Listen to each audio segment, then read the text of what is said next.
She's stuck in the hallway traffic, I guess. No, we're just having a few technical difficulties. We'll be right with you. Okay, no problem. Thank you.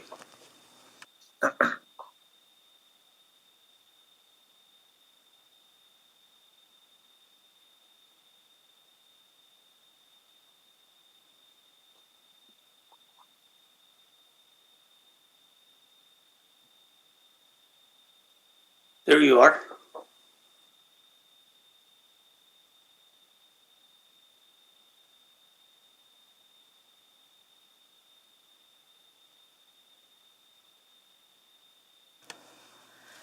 Good morning, everyone. Thank you for your patience.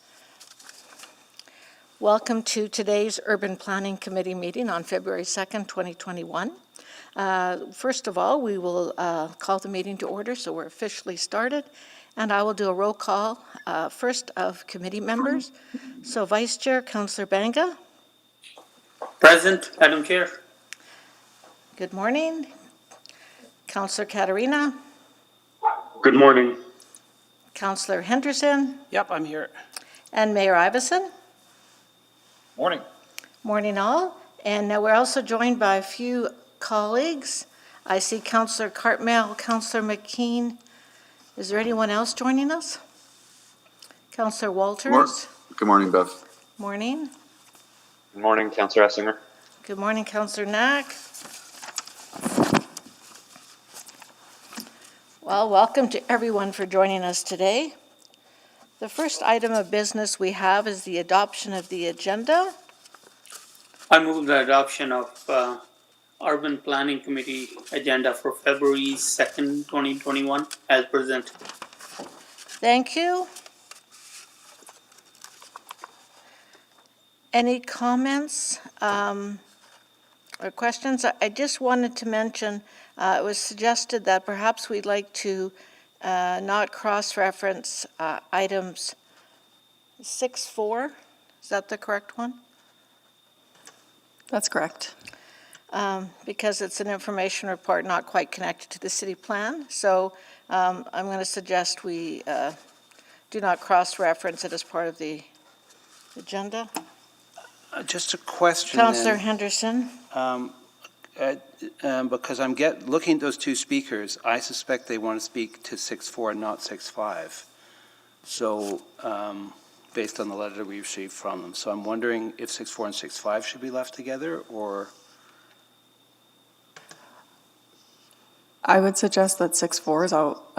Total standalone. Total standalone because of the accelerated version of it. And I'm sure clerks, we could make sure that they're registered to speak. Sure. For 6.4. Okay. We should check for them, but I'm guessing it was 6.4 they wanted to speak to. Councillor Henderson, I can confirm that those two speakers registered for item 6.4. Great. Thanks. Okay, so with that modification, I will call the vote on the agenda. Please vote.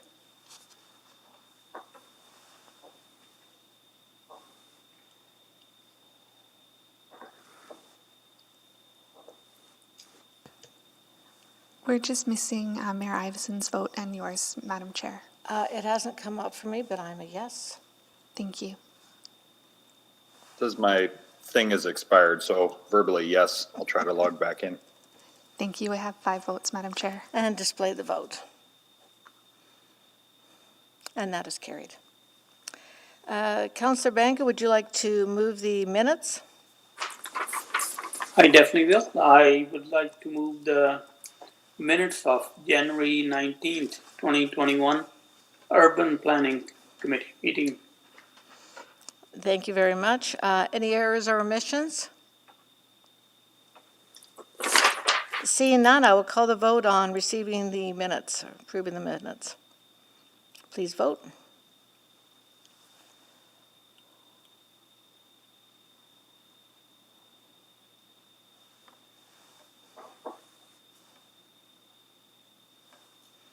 We have 5 votes.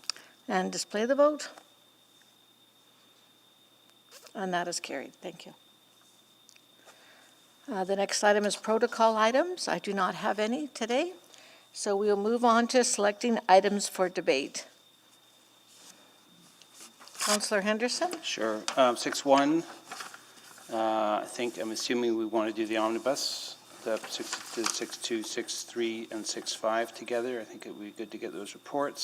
6.4, we have speakers. 6.6, I have questions.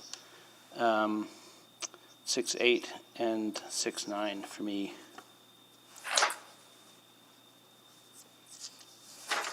Okay, so, Oh, it says 6.6 and 6.7 together, so we might as well do, I guess that's everything. so we have selected everything. Sounds Thank you. good. And so I'll go to Councillor Henderson for request to speak, please. Sure. I would move that we hear from Gillian Thompson, Michelle Rivest, David James, and Kevin Dieterman, all from the High Level Line Society. Kevin Dieterman's to answer questions only in a panel. And on item 6.4, that we hear from Daniel Grist and Shafraz Kabab, both from the Energy Transition Climate Resilience Committee. And Shafraz is for questions only. And 6.6. And 6.6 and 6.7, Sherry Shorten, Alberta Association of Architects. Okay, so please vote on speakers.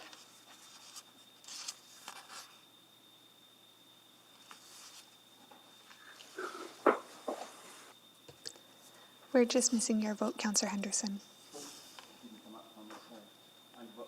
I'm a yes, sorry, didn't. Thank you. We have 5 votes. And display the vote. And that is carried. So we have no time specific. Are there any councillor inquiries? Seeing none, then we will jump into item 6.1. But before that, I'm just going to do the public speaker guidelines before we start jumping in. So for any of the items that will be on the agenda, administration will first provide opening remarks or a presentation, and then the members of the public will be invited to speak virtually using Google Meets. Each of you will have 5 minutes to make comments. The clerk will run the official timer, however, speakers may wish to use a timer at home.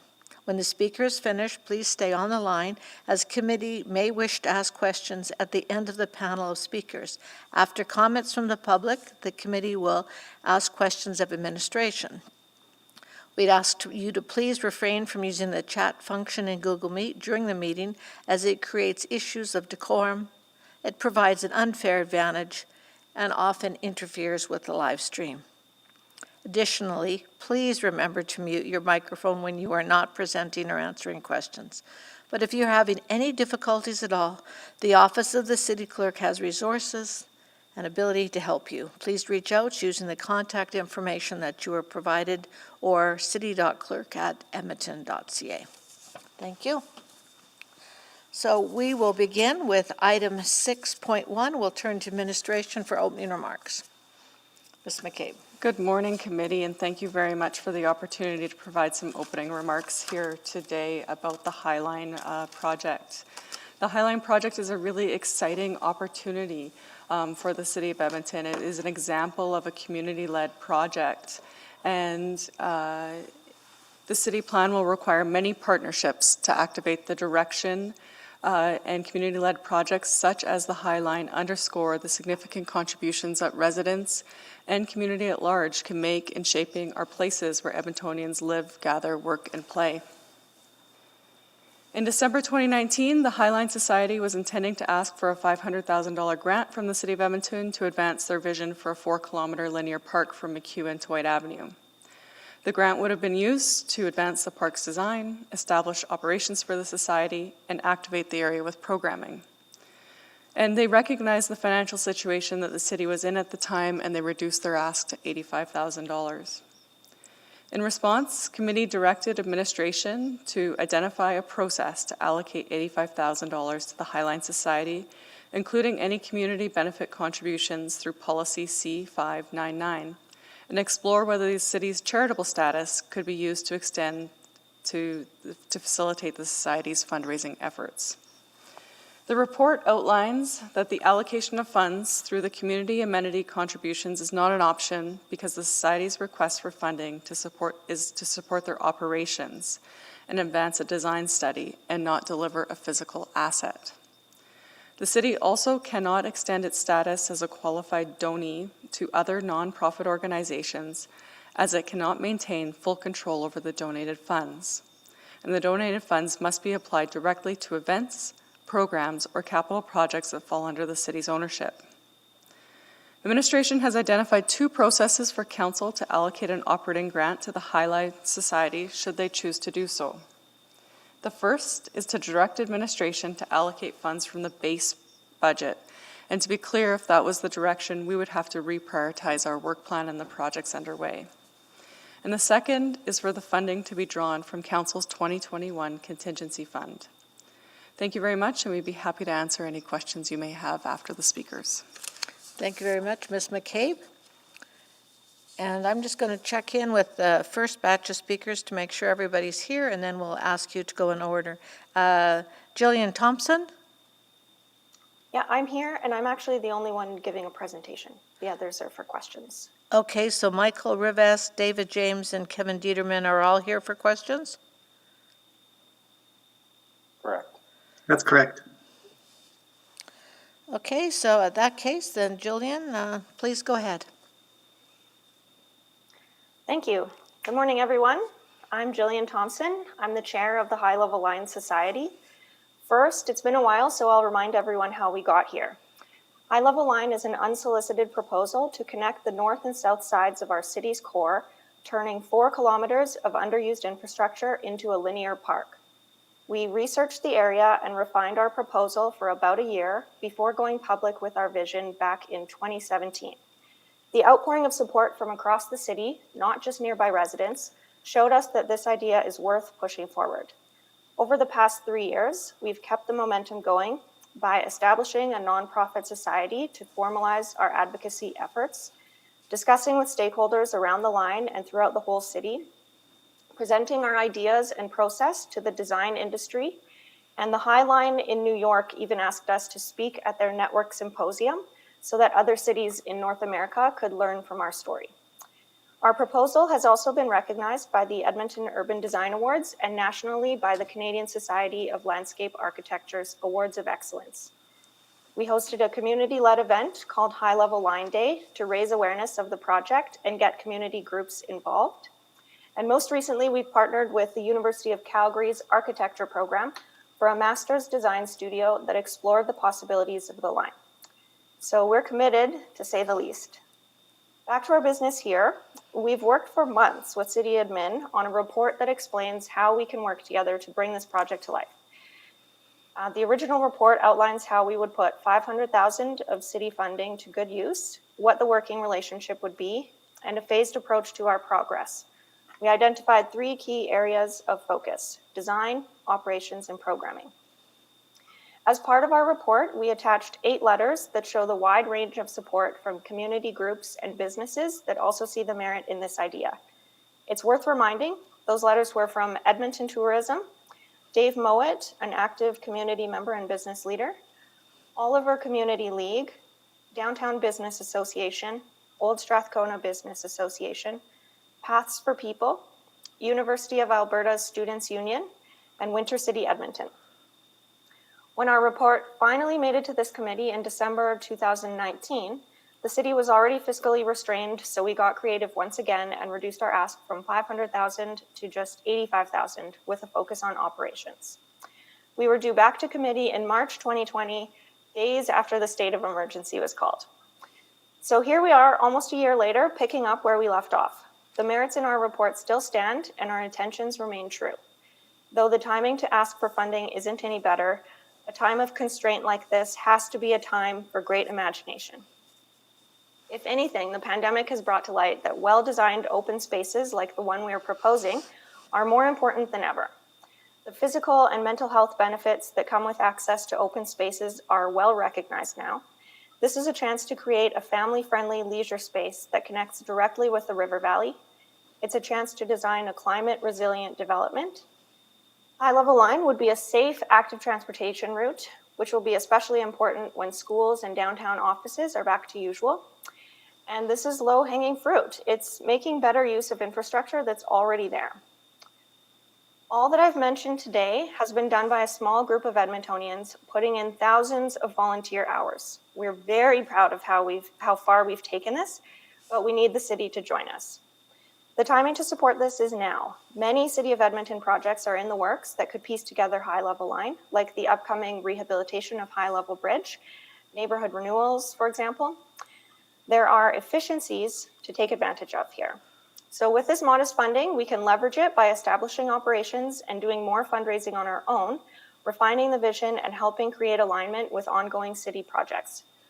Partnering with a community organization like ours to further the city's goals through this project will save the city money. Our society is not for profit. We simply want to make our city a better place, and your support will help make this project move faster, and it will make it better. So thank you for the opportunity to speak today, and I have a few other board members with me to help answer questions, and we look forward to hearing your thoughts. Thank you very much, Ms. Thompson. We do have a few questions for you, so I'm going to go first to Councillor Banga. Please go ahead. Thank you. Madam Chair, Councillor Henderson selected it. If he wants to go first, he's more than welcome. He's okay. All right, then I'm okay too. Yeah, a few questions. And the first one I do have is we came from 500K to the reduced grant of 85K. Could you be able to tell me what we are not doing to accommodate this? Sure, so the difference between what the 500,000 would be spent on versus 85,000? It would have been spent on.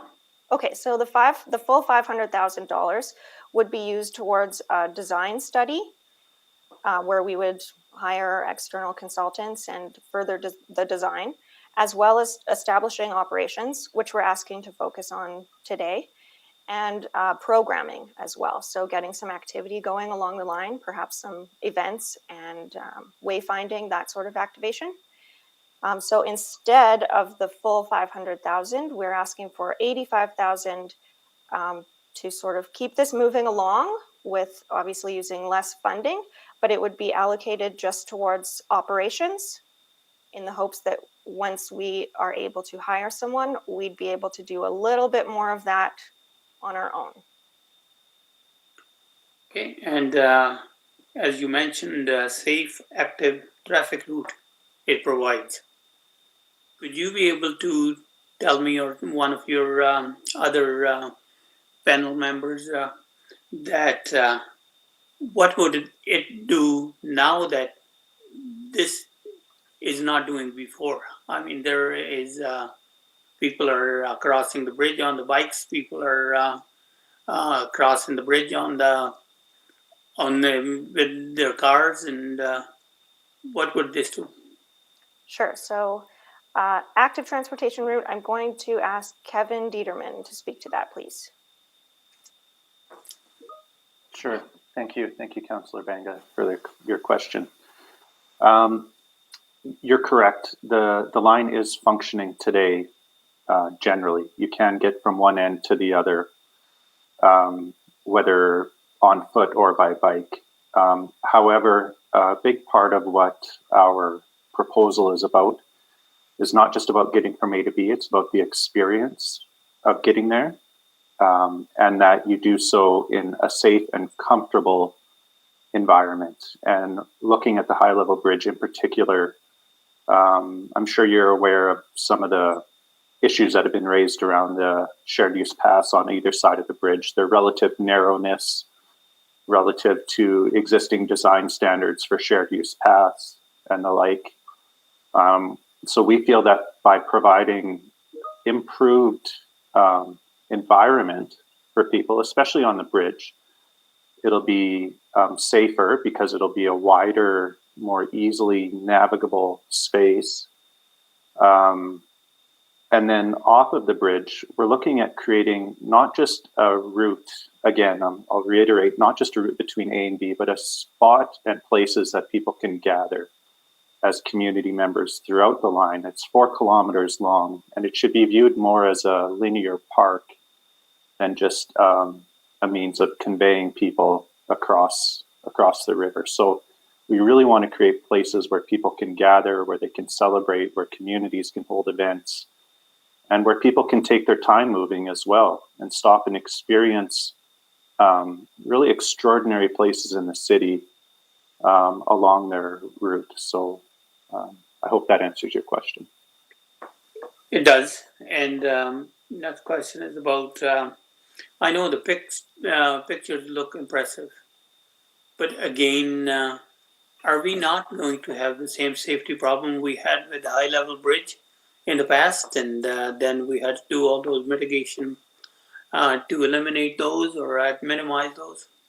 And how do you plan on doing that?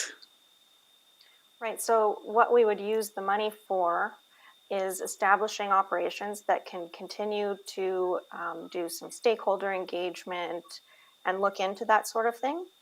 When we raise more money to further the design, that's a detail that will definitely need to be worked out. But our proposal right now doesn't have detailed design. But it's been raised many times, and we know that's something to look at, but right now in the process isn't quite the time to get into those exact details. Thank you. My time's up, and I will probably come back for second round. Thank you. Councillor McKean. Thank you. Ms. Thompson, good morning.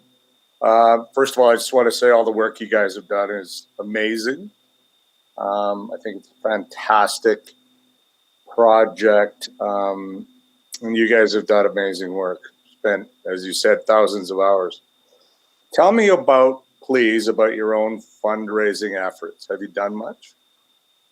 Sure. So anything that we have done so far, like we have asked for donations, we've sold t-shirts, we've had events that include ticket price, but the majority of the fundraising that we've done so far has been used towards producing those events, submitting for awards. Like we've basically used what we've fundraised already. And you do not have, you can't issue tax receipts, right? Correct. And actually, I should add to that we have heard from corporations and places like that they won't be able to give us money until the city comes on board.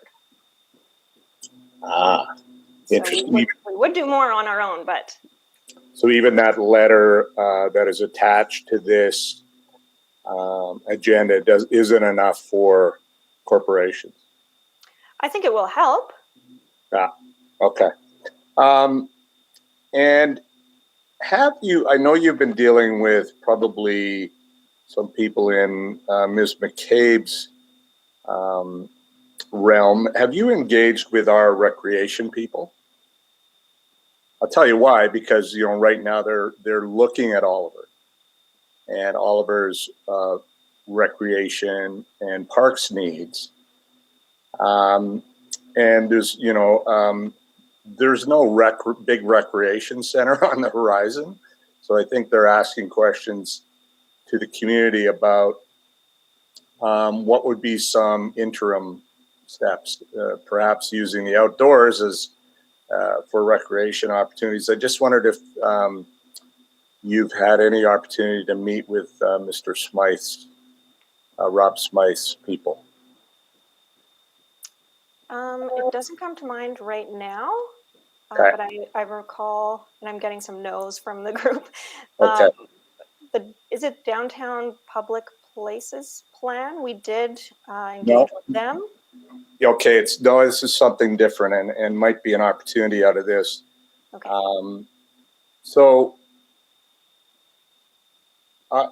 just one last thing, because Oliver, 20,000 people, and underparked, and under-recreated, if that's a word.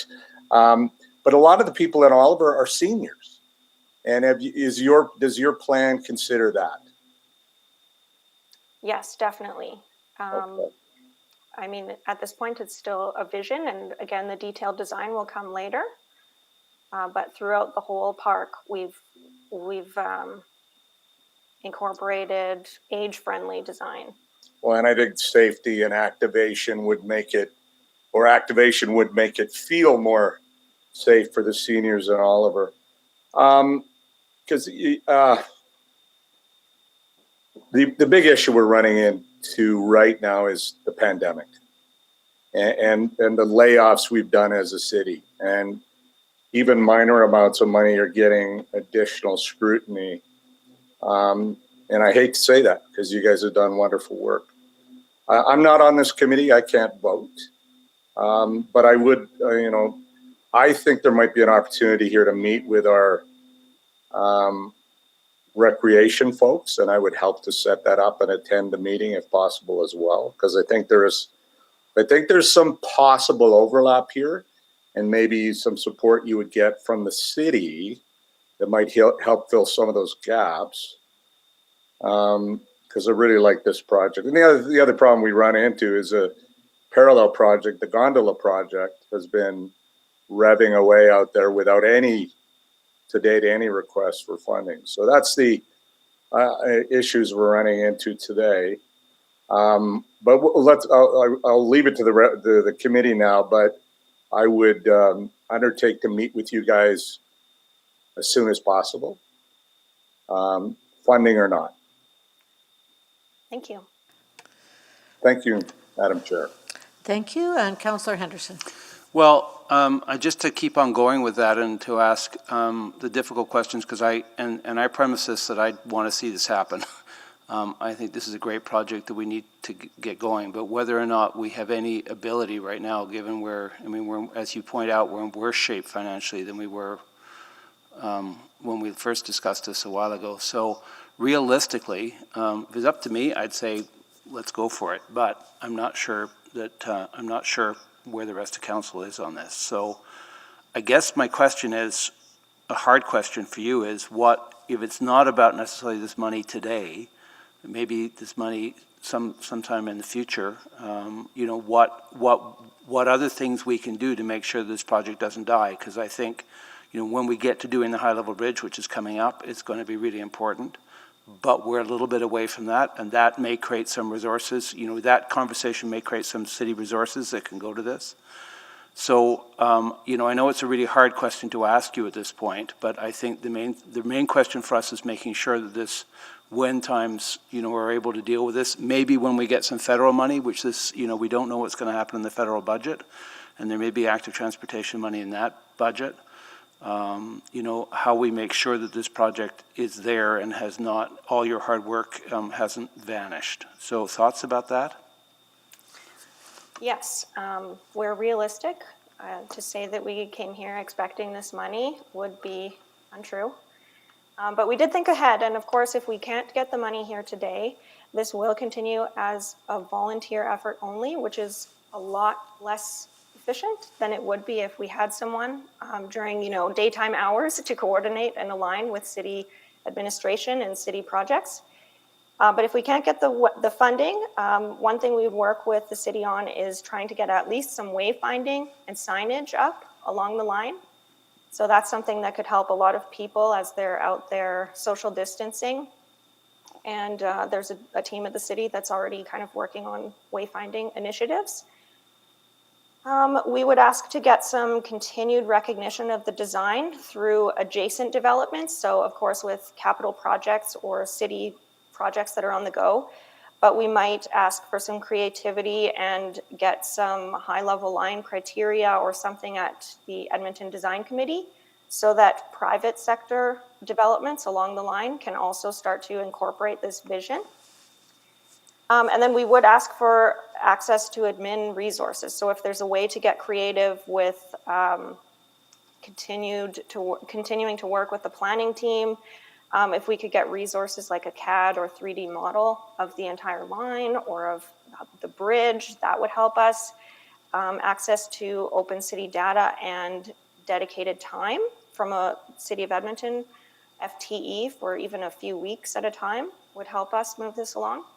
So we have some ideas, but again, our first option is Yeah, to get funding. I hear you. I just don't want to lose it, and I think that's got to be the priority right now. And it may also be a question of trying to get you some of those things that don't have dollars attached to them right now, and I'll ask administration about that, and putting something in that will bring this question back, hopefully when we have a bit more clarity about what's happening with Reimagine and the rebuild of the city and all those kind of things, and when the high-level bridge project heats up a bit more. So to make sure that we don't lose it from that point of view as well. Okay, I'll ask administration to see what thoughts they have about how we can keep this alive, because I think, I hear in their voice as well enthusiasm for this project. But I think probably getting money at this point may be really tricky. So I'm glad. Thank you very much for that answer. I know it was not the answer you want to be giving, but so thank you. Thank you. And on the first round, Mayor Iveson? Well, I think that line of questioning has dealt with sort of the elephant in the room proverbially, which is just the cash situation the city's in right now. And so I really appreciate the thoughtful answers to that and your recognition of the pressure we're all facing and the scrutiny around the use of public dollars these days. That said, I think there are in-kind opportunities. Back to an earlier question about fundraising.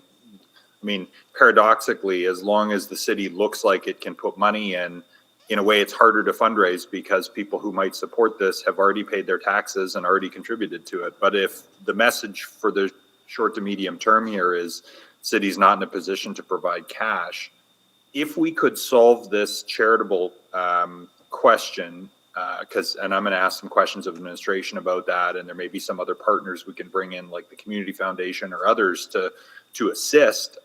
If we could solve the charitable thing, and if the message is the city can't put money in at this stage, do you think that there are some opportunities? And I've volunteered before to help try to raise some private and philanthropic support for this.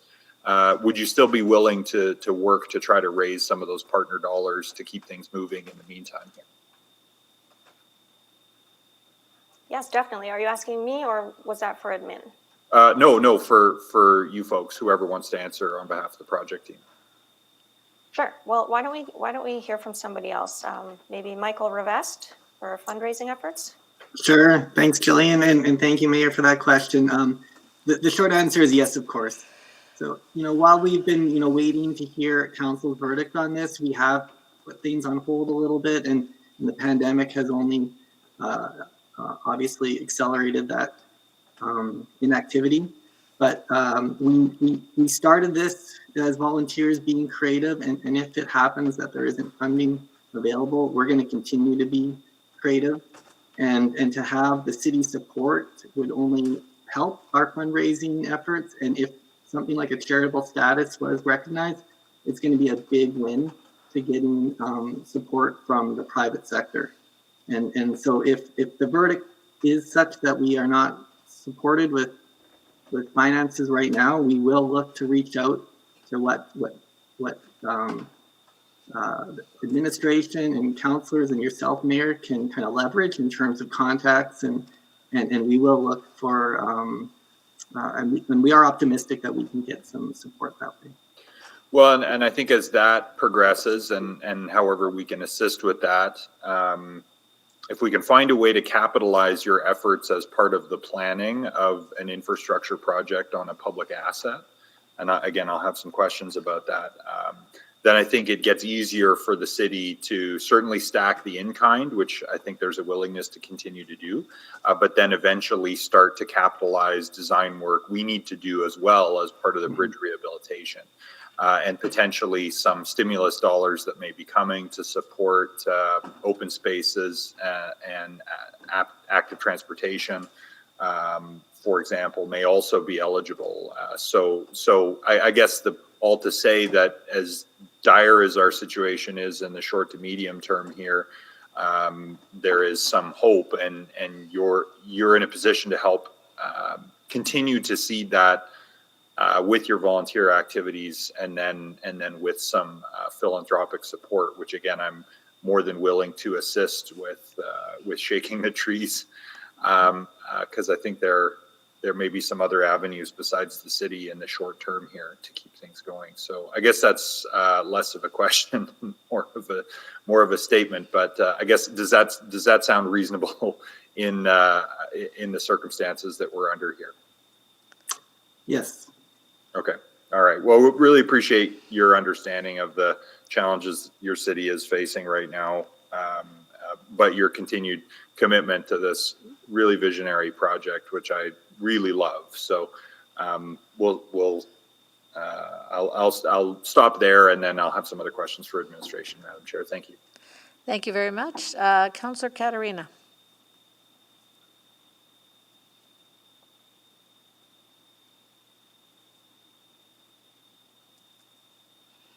Hello, Councillor Katarina. Oh, sorry. Thank you. Good morning to the group, and thanks for the presentation. Good idea.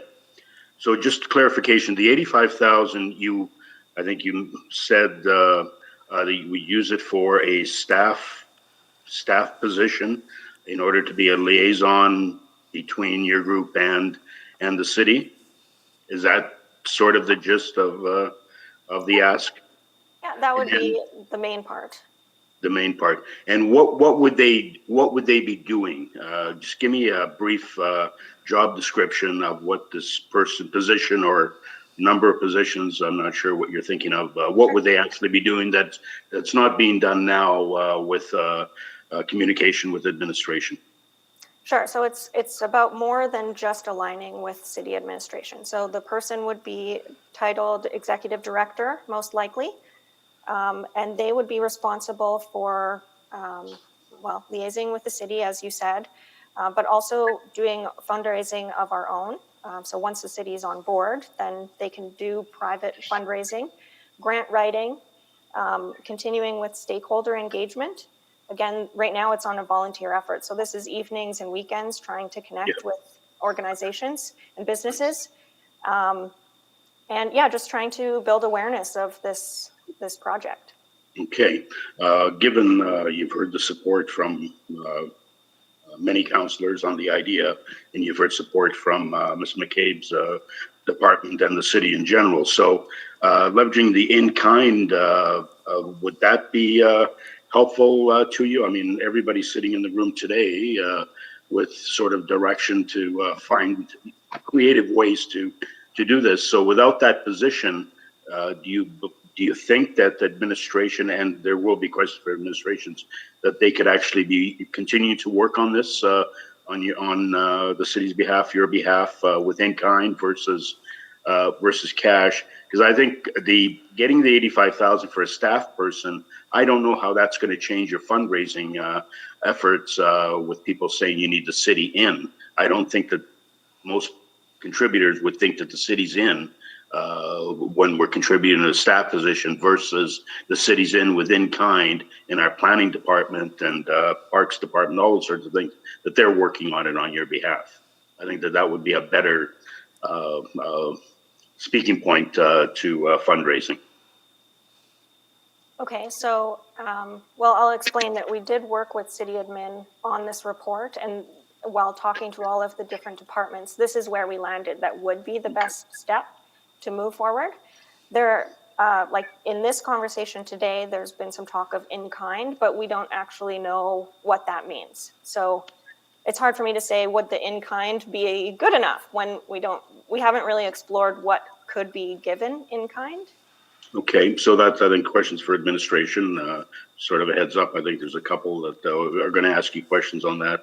And the timing for this, I'm not sure. When's the timing for the rehabilitation of the bridge itself? I can't think of the timing for that particular project, and I guess administration. Do you know? Admin should answer that part. Okay, yeah. On the timing for this. So, okay, thank you. I just needed a clarification on that staff position. Okay, thank you. Thank you. And Councillor Banga, did you have additional questions or were they answered? Just I do a couple. Just continuing on with the same line of questioning, again, I do appreciate everybody's effort in this project. I know you guys are so passionate about this project. And again, the issue is when we go explain it to the public that this is the money we are spending on this project, but at the same time cutting their on some of the other services. How do you think is that going to feel? I mean, I know how that's going to feel, but what would you feel as a citizen if this was not the project we are talking about? I know this has come up a couple of times before, but we all know that it's not so simple that you either give money to us or give money to a dog park or filling potholes. It's more complicated than that. But so this project, it aligns with so many of the city's goals with open spaces, family-friendly or child-friendly Edmonton, breathe, I could go on, but it's aligned with so many different city goals that are up in the air right now that isn't something that you just put money towards and then now you have a open space network. So I know it is a little bit difficult to explain, but the alignment that this would create with other city projects that are on the go right now, it's important to capitalize on that right now. And city administration, last time this was at the Urban Planning Committee, this question came up too of like, have we ever funded operations before? And there are plenty of examples from the past where the city has done that. Okay. So yeah, I would say it's just not as simple. Okay, no, fair enough. And I know you guys are again so passionate about it, but how do you can tell me that the people who live around that area, they want all that extra traffic, extra people in that area. You have any indication? Did you do any surveys or anything else? I know you did. I guess some engagements with the fundraising people who are going to be contributing. But what about the residents who are going to be seeing extra traffic in their area? I mean, we heard from time to time that some people are just approaching us saying there is too much traffic, there is too much noise, and other things along. So I think we could kind of fall back on the letter of support that we received from the Oliver Community League. The people are already there. Yes, more Edmontonians will be able to come and use the space, but this is also an amenity that would be improved for the people that are already there. And so I said Oliver as an example, but it's also on the other, like the south side of the city. There was just a footpath beside the railway tracks because people want to use that space. So it's a matter of making what is already there better. And sure, it will attract more people, but this is an area of the city that can withstand more people, and it's a wide open space. There's a lot of room for more people. And the communities have supported this. Okay, well, I'll listen to the others and also administration point of view. For the meantime, that's all my questions for you. Thank you, Councillor Banga. That's all of our questions for our panelists at this point. So thank you all very much for responding to our questions. And we will now turn our attention over to administration. So I'm going to begin with Councillor Henderson, who had selected this item, And we'll begin with questions of administration. Councillor Henderson. So, Ms. McCabe, I mean, I think you heard the dilemma here, not surprising. But in terms of I think it's really important that we keep these kind of projects moving forward, although we probably can't do them with the pace that we would have done them. Especially when we don't know, there may be money coming down the pipe that may help us with this in the future from other orders of government. So, but there also may be cuts coming, we just don't know. So I'm wondering your thoughts on how we make sure, recognizing that coming up with the kind of operating money is maybe a non-starter given that we're peeling back our own operation, how we can make sure we don't lose this project, we can keep the support as best we can into the group. Take advantage of their energies and not squander them, and make sure that we can revisit this when times are a little bit different. Yeah, great question, Councillor Henderson. The Highline project is definitely one that's very visionary and a compelling one that we have to keep our eye on. I mean, the challenges right now, there just are very limited dollars and some pretty tough conversations and decisions that councils had to make through our budget processes. So even within our own work plan, we don't have a lot of even in-kind support to be giving to this project. We definitely have some staff time to help them continue to shepherd the work that they're doing going forward, but I would say we don't have a lot in terms of in-kind. What I think is really important as we go forward to a number of really critical capital projects is that we continue to engage with the Highline Society and create that integration with the capital projects that will be going forward, because that'll be the opportunity to start to look at things like tax receipts and community amenity contributions, because we will have an actual asset Project. Yeah. and capital projects. So I think, commitment from myself to continue to meet with the Highline Society and continue to explore those opportunities and the link to the capital projects so that we can eventually get those tax receipts and take advantage of that charitable status.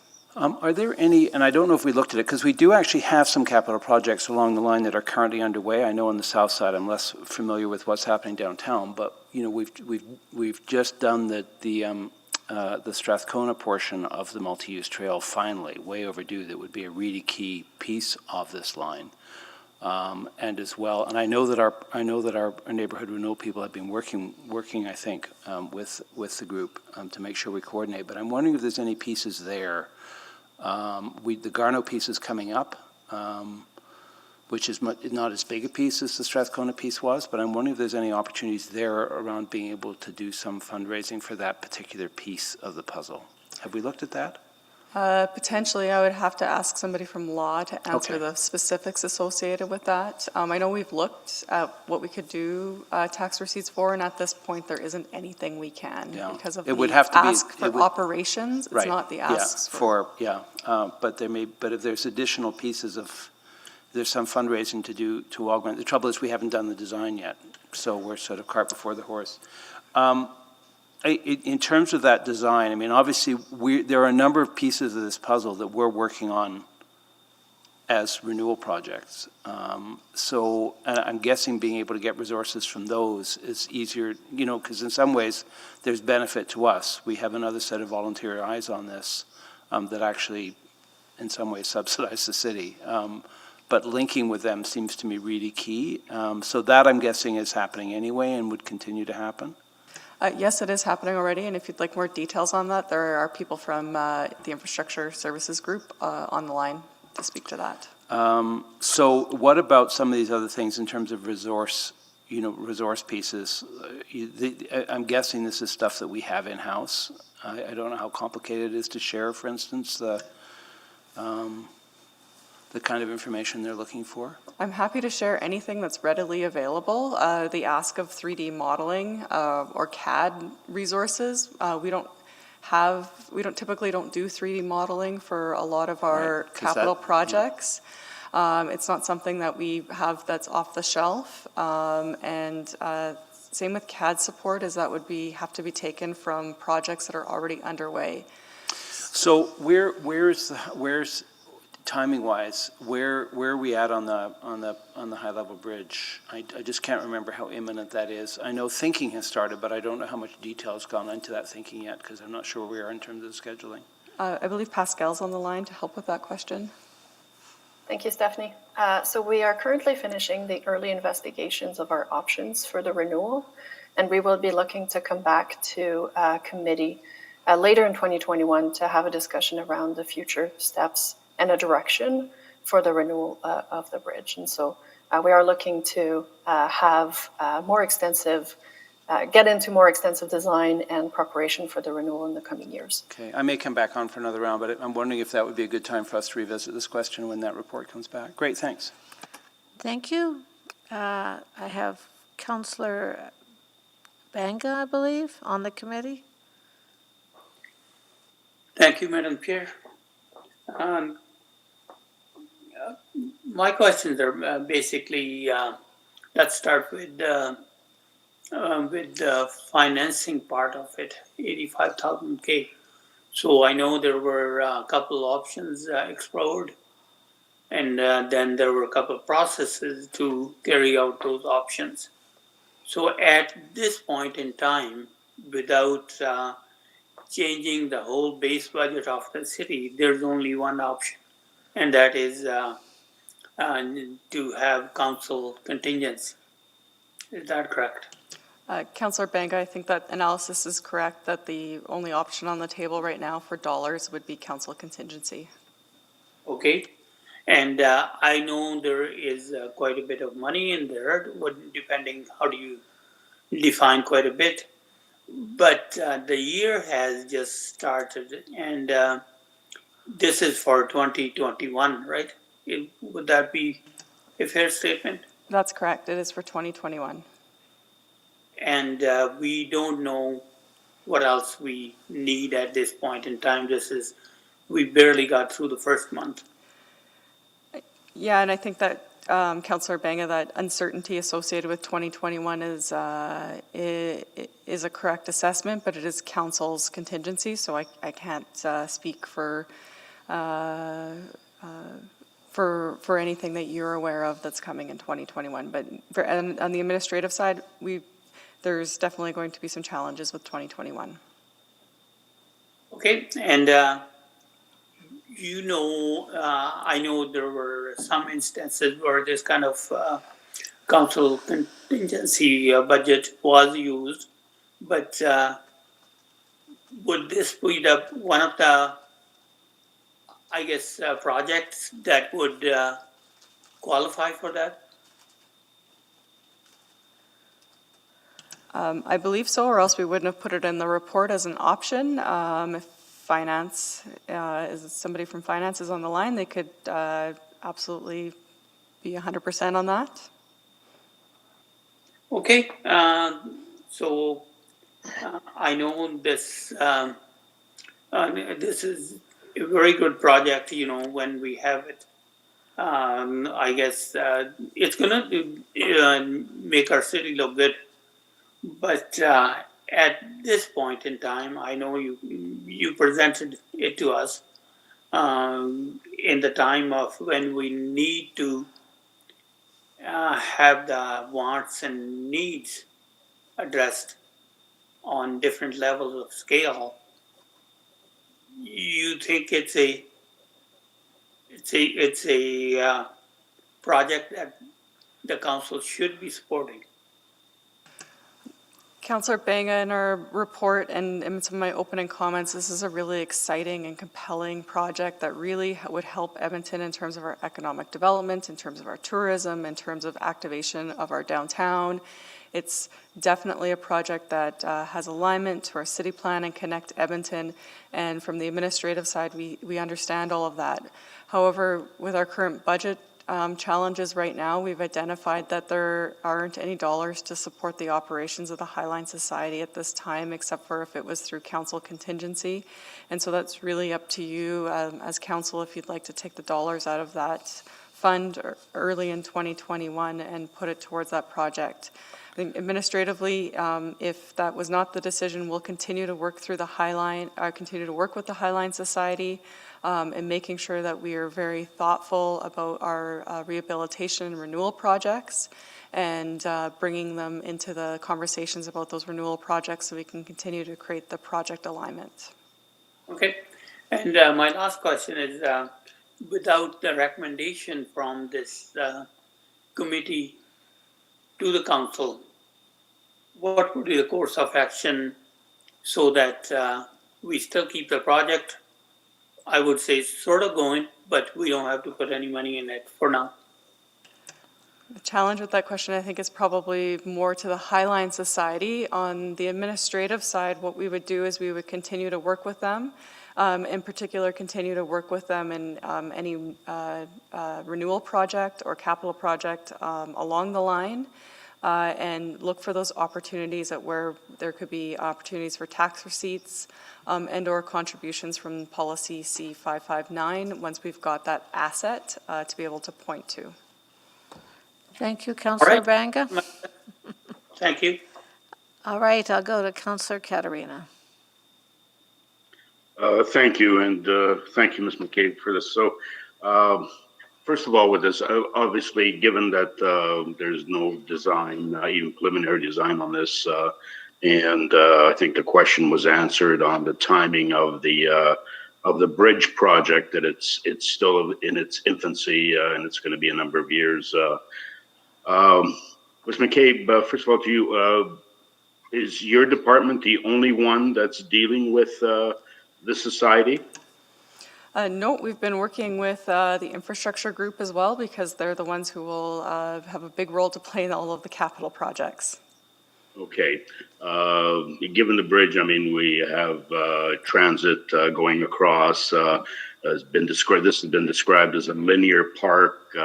So, what stopped the parks people from getting involved in this? Community services. What stopped transit and transportation of getting involved in this and helping?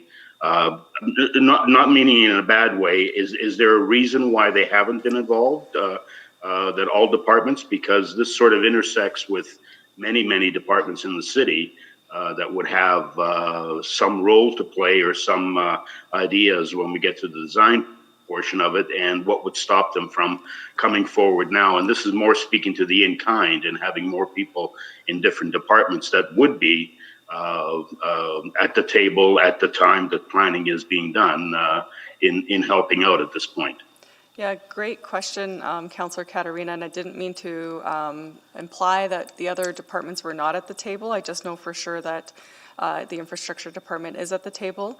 If that is indeed the case, we can meet with the Highline after today's meeting and make sure that we've connected them into all parts of administration that would be able to help continue to advance this project, and that have an intersection point with this project to make sure that we're fully integrated in terms of our approach to this project.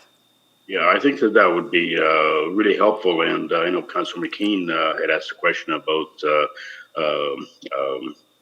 Mr. Smythe's involvement in this, or Park's involvement in this, and there hasn't been, or that connection hasn't been made, which to me seems sort of the first place that I would have. Linear Park, you go to the parks people, so that's something that I think would be beneficial to the society and to us as well too, if we can get all the departments that intersect, or we think are going to intersect, at the point that we get the details. A question that I would have as well too, and unfortunately Parks maybe hasn't been involved in this. So the idea here is a passive linear park. Is it an active linear park? Again, Councillor McKean talked about 20,000 people in Oliver, a lot of them seniors. So is there some idea of what this park would represent for them? Strictly a place to sit and watch the river valley? Is it a place for interaction? Are we thinking about commercial or any amenities to it? Like, have we gotten to that point where we could be asking those questions now before the preliminary design is started?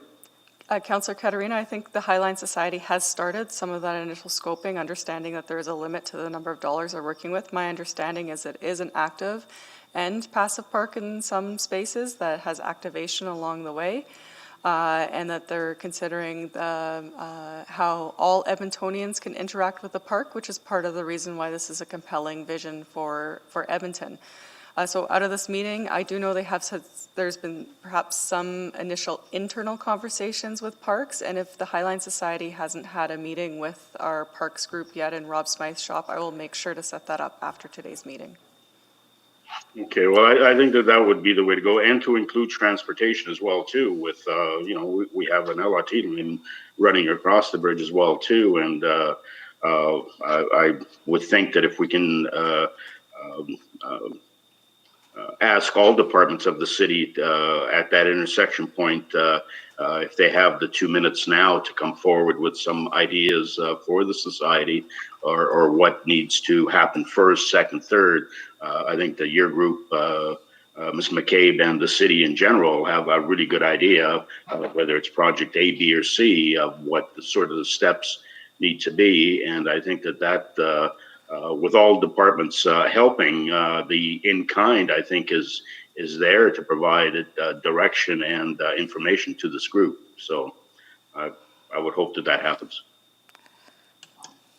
Councillor Caterina, I'll make sure that it happens. Thank you, Ms. McCabe. Thank you. We'll go to Mayor Iveson. Thank you. Appreciate the discussion so far. I don't know if it's a translation issue, but I know some of the information that we might keep in GIS might be the sort of two-dimensional skeleton, or even some of the three-dimensional framework that folks who are familiar with modeling might be able to work from. So even if we don't have models, I presume we have some GIS information that we might be able to share that would be more easily accessible on a sort of open government, open data basis. Yeah, thank you, Mr. Mayor, for that question. If we have anything that's readily available within whatever GIS readable files that the Highline Society is looking for, be absolutely happy to share what's readily available. The only thing I was trying to make sure I conveyed is that we don't have time to manipulate those files and or put them into another dimension if that was the desire of the society. Understood. I just, I know some of the folks have skills in that area, and not to lean on their volunteer generosity any more than we already have. But I think the request was certainly what was available to keep the conversation going. The next question I have is around the charitable status, and perhaps it's a legal interpretation, but if there was a capital profile for the bridge rehabilitation and it included an optional scoping of a top deck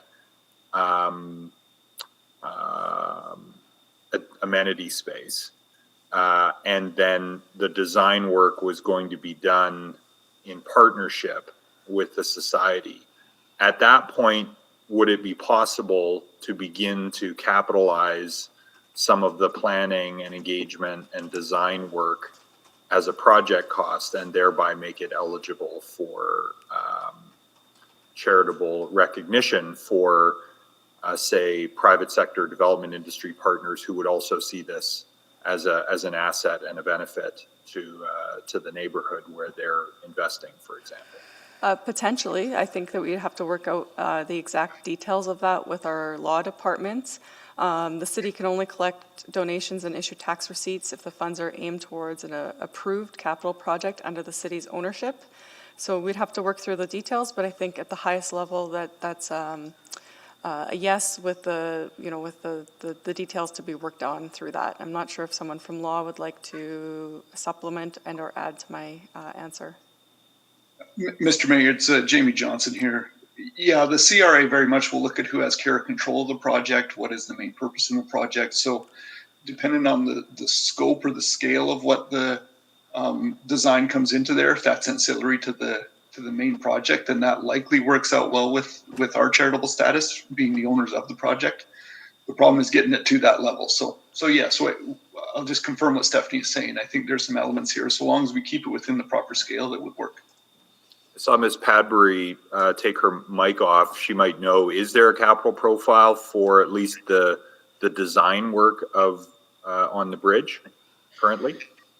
I'm not sure. I'd have to get Ms. Leticour to confirm that off the top of my head, but I just wanted to say that in general, for us to issue a donation receipt, it has to be a gift. So the transfer has to be voluntary and it has to come without expectation. So when it's in a capital project, that generally signifies to us that there's a level of control there, but it doesn't always have to be part of a capital project. But it must be, we must, as the city, we must be the ones exhibiting the control over the project. Well, it's our bridge, is it not? I mean, I think we have to exhibit some control over it.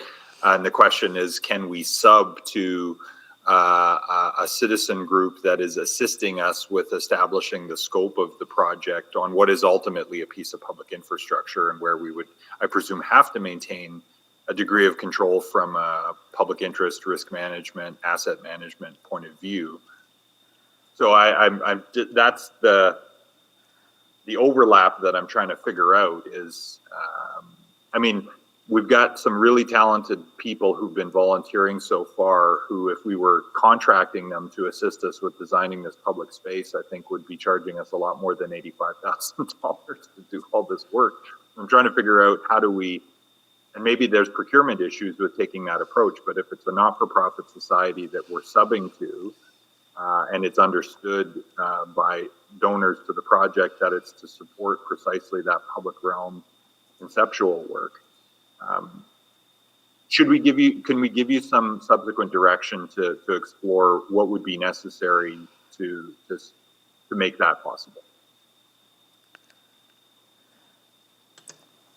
I think that would probably be a good takeaway for us to continue to explore how you could make that charitable donation process work.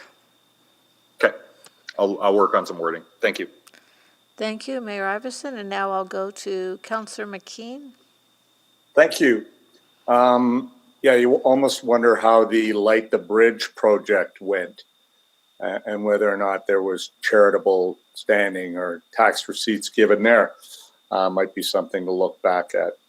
I was wondering, Ms. McCabe, and you've made real commitments today, and I appreciate that, but would it be helpful if committee and council gave some sort of formal status through motion to this project to continue working with the High Level Lions Society so that it doesn't sort of drop off the radar of administration? Councillor McKean, I think that would be a really good idea for us to come back to committee in a year's time with an update of where we're at. We'll have a bit more certainty around the capital profiles at that point, and we can continue to explore looking at this charitable status and donations and see if we have some different options for committee to explore at that point. Yeah, and I don't know exactly what I'm asking. I know that you will engage around the High Level Bridge renewal project. The City of Edmonton will engage when neighborhood renewal comes to Oliver, which I think is in the not too distant future. But it would be just more about giving the society some standing in those processes. And maybe Mr. Johnson, do you see any way that we could give this Society of Volunteers some standing in our future endeavors? Yes, there's a way, Councillor, there's a way to get there. The question is going to be the care and control. That really is the test that they're going to watch for the city to maintain its tax exempt and charitable status. So if we've taken control of the project and if we're using them as a partner in furthering our purposes, then yes, there's ways to get there. So it's going to come down to spectrum, and I think some more research into that's probably what's needed. Right, and I sort of, aside from the charitable or tax receipt status, I'm also interested in them having standing like the Downtown Business Association would have, the Oliver Community League would have, so that in our future engagement work that High Level Alliance Society is at the table or is invited in, and given that sort of level of credibility as we do public engagement around those areas. Yeah. Do you think there is some form of formal status we need to give them, or do you think it's just already built into our engagement systems? Councillor McKeon, I think we'd want to be careful about giving this one group formal status. There's many groups that have really compelling and interesting projects. We're, of course, excited by this one and have sent a letter of support to this one. I think the commitment that I've made today to continue to work across the organization and look for integration points of how the society can continue to work with the City of Edmonton to explore opportunities to integrate the Highline Society's vision into the way that we program our space, into the way that we're going to build our space, and potentially into the way that we renew and development projects as we go forward. We'll continue to explore those opportunities, and I think we're still early days in this relationship, and that's probably the right place to be. And as we mature along this path, that perhaps there is a more formal status, but at this point, we're not quite at that point yet. Yeah, fair enough. And the other, and I mentioned this earlier, but Rob Smyth's team is working in Oliver right now, engaging on recreation needs for that community. So that would seem to be a real natural touch point for the High Level Alliance Society to talk to that group. And you don't need a motion on that? No, I don't. I will take that away and make sure to connect with Rob today to make sure that connection point happens. Thank you.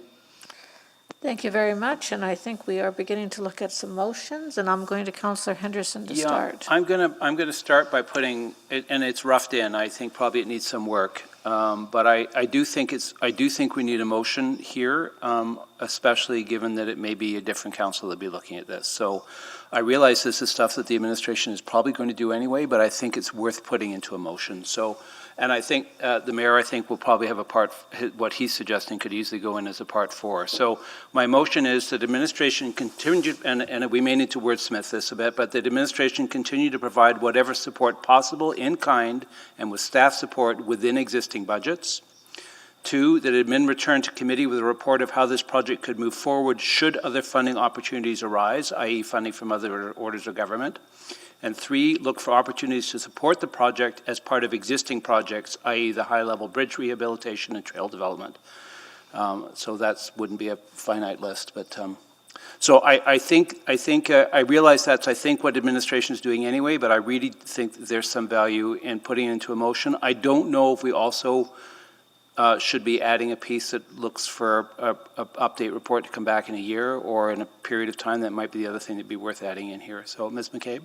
Anyway, I'll move that. If I may make a suggestion as well on point 3, Yeah. To add also in developer projects. Sure. And I would suggest that we return in a year. Okay, so there'd be a part 4, return in a year with an update. Thank you. The motion's on the floor. And I'll go now to Councillor Banga. Is that questions on the motion? No, I just still had a general question. One was about, I know this is our bridge, and I don't know the complete history of the bridge. Mr. Johnson, maybe you can help me out. Is CN or CP, they still have a stake in this, or do we need their agreement to proceed on any further renovations and improvements to it, the bridge? Go ahead, Jamie, if you'd like. Or... No, I was going to see if you could assist with that. I don't know about ownership of the bridge, Councillor. I'm sorry. Pascal, are you still on the line? Could you speak to that question? Do you have an answer there? I am. Thanks, Stephanie. I don't want to be overly stating this. I don't believe that we need their support for any modifications to the bridge, but there are some agreements preserving some rights of the railways to future uses, and so we would have to. We are looking at that as part of our renewal considerations, and we'll be bringing more information on that topic when we look at option for the renewal of the bridge later in 2021.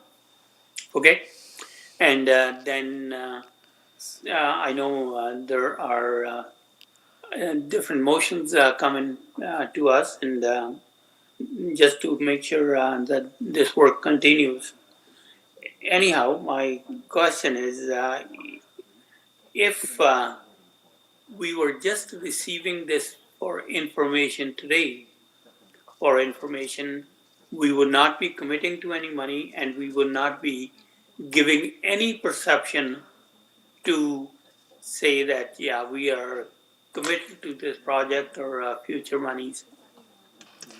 Councillor Bang, I think by receiving this for information, what committee is doing is saying that there is not any dollars to give to this. However, from the previous committee direction that was received, a letter of support has been provided to the Highline Society, which is an attachment to this report. Yes, thank you so much. Thank you. Mayor Iveson? Thank you to Councillor Henderson for the motion. I think I put something in the chat. I don't know if folks can see it or not, but I think point 2 of what I had put in might work as a point 4. So it may be friendly, but I would move that we add a point 4 that says that administration report back on options to scope in the design and public realm work as part of the capital project profile for bridge rehabilitation, including all possible pathways to accept charitable donations from interested citizens and benefiting businesses, and report back Q1 2022. Yeah, I think it actually would be a part 5, or part 4, and part 4, the current part 4 would become part 5. I had anticipated that you would do that, which is why I assumed you would want to add to the motion, so that's certainly friendly to me. Sure, whatever the numbering is. Do clerks have? Oh, okay, yeah, now I see your point 4 there. Whichever. Yeah, I think that my point 4 probably should be the final point, I would think. Sure, but, yeah. Yep.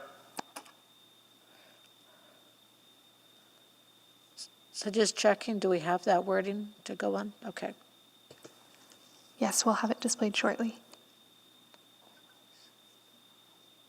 Anything else, Mayor Iveson? Yeah, I think mine might be a bit redundant with part of Councillor Henderson's part 3, but I mean, we can wordsmith it to death. I think the points there. I think it speaks for itself after the questions we've asked. Nothing to add, but happy to take any questions. Okay. Now, Councillor Henderson, did you have further? Well, just to tidy up, because Ms. McCabe had suggested also to my part 3 that we add private development opportunities to the IE piece. So we should just make sure we capture that, because I think it's a very good suggestion. Yeah, and I agree. I think there's a bit of overlap, but it doesn't hurt better than, there's no contradiction, I think, in taking part 2 and adding it in as the part 4 and making my part 4 part 5. So, and I realize, yeah, so that's essentially what I'm happy to see the motion changed in that way. Great, thanks. Okay, we're just watching for the motion to change here on the screens. And Madam Chair, if I could request some clarification. My interpretation would be that their part 2, 4, and 5 would have reports back. I'm not sure if that says 3 reports, and if so, what those due dates would be for each part. My part 2 is intentionally set up to only trigger a report if we get information about, I suspect I don't think it'll be provincial funding, but federal funding. So it doesn't need a due date. It would be triggered by an event that's out of our control. I can't speak to the mayor's one. And maybe the mayor's one makes my number 5 redundant. I don't know. No, I think it makes sense to bring them both back really prior to the capital cycle, the next big capital cycle. So it creates time for this to be explored as the bridge scope of work is being defined. And then that can come as amendments in the spring budget updates in 22 and create the mechanisms. So then Q1 22 for all of these works? I think that works for all of them. Councillor Henderson? Just as a question, one other thought, I realize we're now having a conversation rather than following Sorry. our rules, but I'm wondering if Ms. Lettiser is saying we're getting a report on the bridge piece coming up, I'm wondering if that wouldn't be a bad time to do this piece as well, to at least discuss it. Maybe the 0.4 piece can come back with that if we know the due date for that. So let's try and bring this back into line here. So we're suggesting part 4. When would be that report coming back? In June. On the capital? For the high-level bridge, I believe the report's coming forward in June or July of this year. Would that make sense to come back then? I'm not sure that we'd have adequate time to address all the components of that motion in June. Go ahead, Ms. Lattiser. Thank you, Stephanie. The other portion of it is that we will be looking for committee and council direction on various options of the high-level bridge rehabilitation that would support this high-level line society project in different ways. And so a report to answer this question might be subsequent to the decision that would be made around the next steps of the rehabilitation project. And so it might be better to keep the reports separate so that we can use the direction that is being provided to inform the items 4 of the motion. So is this timing then going to work to do that? We don't want to lose this. We want to connect them. My suggestion would be to report back on all 4 components of this motion in Q1 of 2022. And in the June report that's coming forward about the high-level bridge, we will make sure to identify how the options help advance the vision of the Highline Society and how some of the options perhaps are not as, don't help advance it as much. So we will do that and then take the direction out of the June report to incorporate how we work towards charitable donations as a result of the direction in the June report. So my recommendation would be for this to come back in Q1 of 2022, all parts of the motion. Okay, hearing that, do we have any objection? Are we supportive of that? I'm just looking for nodding heads now.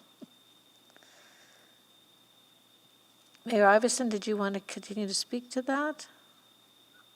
No, that works. I mean, I'm happy to, I'll reserve speaking until the main motion's on the floor as amended. Okay, I believe the main motion has been moved as amended. So now we're going to be speaking to the main motion. This is our motion now, coming back first quarter 2022.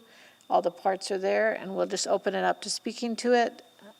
Councillor Henderson, did you have more introduction, or are you going to close? Okay. Mayor Iveson, did you want to go ahead and speak to it then? Sure, yeah. Good discussion this morning, and I really appreciate the flexibility of the volunteers who continue to do really inspirational work on this. In a sense, you know, there's more bandwidth to do certain kinds of things, and we could use some hope and some opportunity to design cool things that will emerge in life after COVID.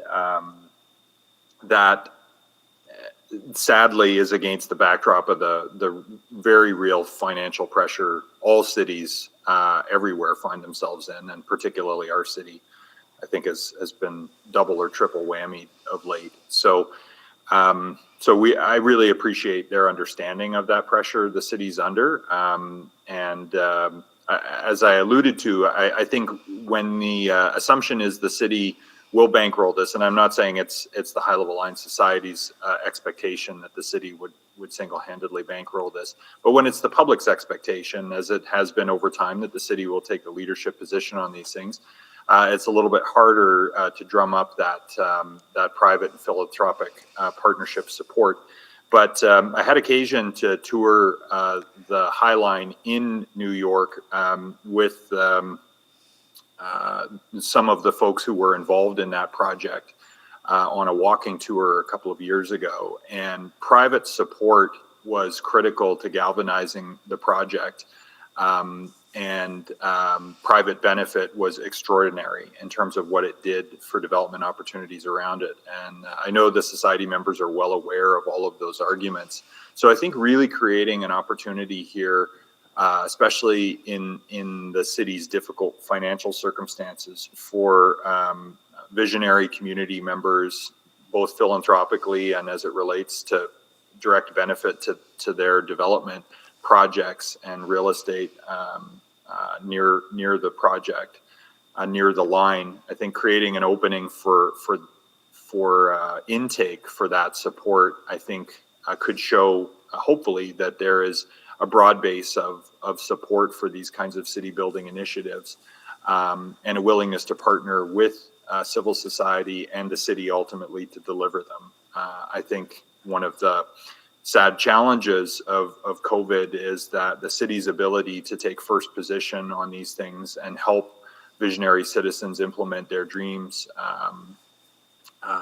is really going to be challenged in the next while. And so we have to get as creative as we can to bring in partners and leverage the creativity of civil society to deliver on these things. And I think that, since we've got to work on the bridge anyway, I think that there's going to be an opportunity to provide leverage. There may well be some partner dollars that Councillor Henderson has flagged here. So I'm hopeful that we will get there as we do the work on the bridge. We're just not in a position right now to put dollars on the table beyond this sort of continuing staff time and nurturing against all the other pressures that the city is facing. So I really appreciate the society's understanding of the pinch the city is facing here, and likewise committee's willingness and administration's willingness to try to find a way to keep the conversation live, keep the ball in the air here, until we can muster all the relevant partner resources and infrastructure funds to hopefully make this happen one day when the pressure is not as substantial on the city as we find ourselves in right now. So I'll leave it there. Thank you. Thank you. Councillor Banga, did you want to speak to it, or are you on there from before?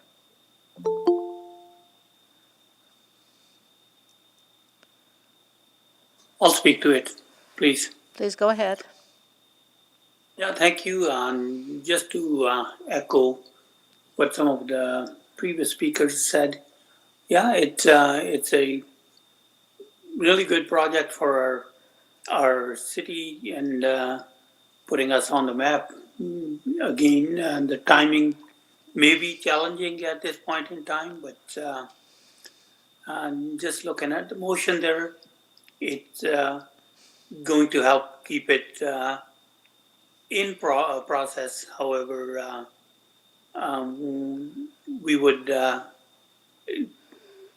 I guess, would be supporting the project with our administration support, and we would eventually come back and talk about in a year when hopefully we're out of this COVID situation, or in a better financial situation.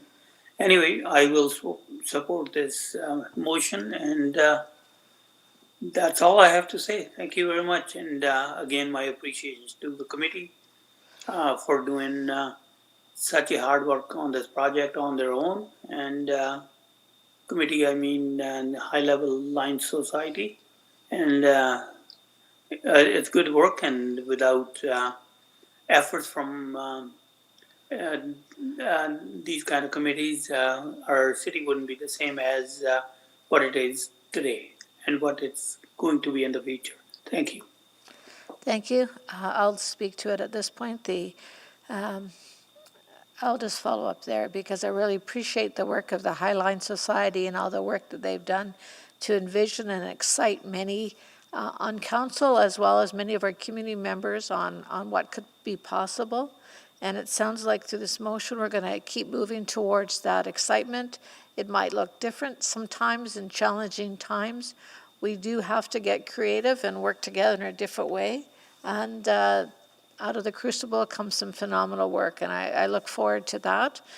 I think I'm excited because it does align with so many of our projects, city plan, child-friendly, breathe, open spaces, active transportation, all working towards making a better city. And I really appreciate the work of this society in getting us there. And I think this motion is going to allow us to continue to explore ways that could align with more city work, but as well to look at some funding options as we come together to create a beautiful city. So I really appreciate everyone's engagement on the process and look forward to the next steps.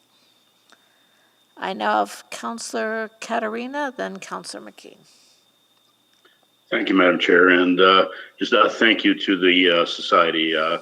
I'm looking forward to the June report on the high-level bridge rehabilitation as well, too, that I think will provide a lot of clarity on where this project would fit in and how it would fit in, and having everybody that's involved in that then be linked to the Society for that project. So I'm looking forward to that as well, and I'm glad that we found a way here to keep this thing going, and excited about the June report. Thank you. Thank you very much. Councillor McKean. Thank you, Councillor Eslinger.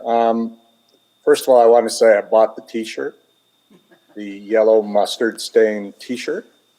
And I wanted to say that allowed me other opportunities to talk about this project with people in the ward.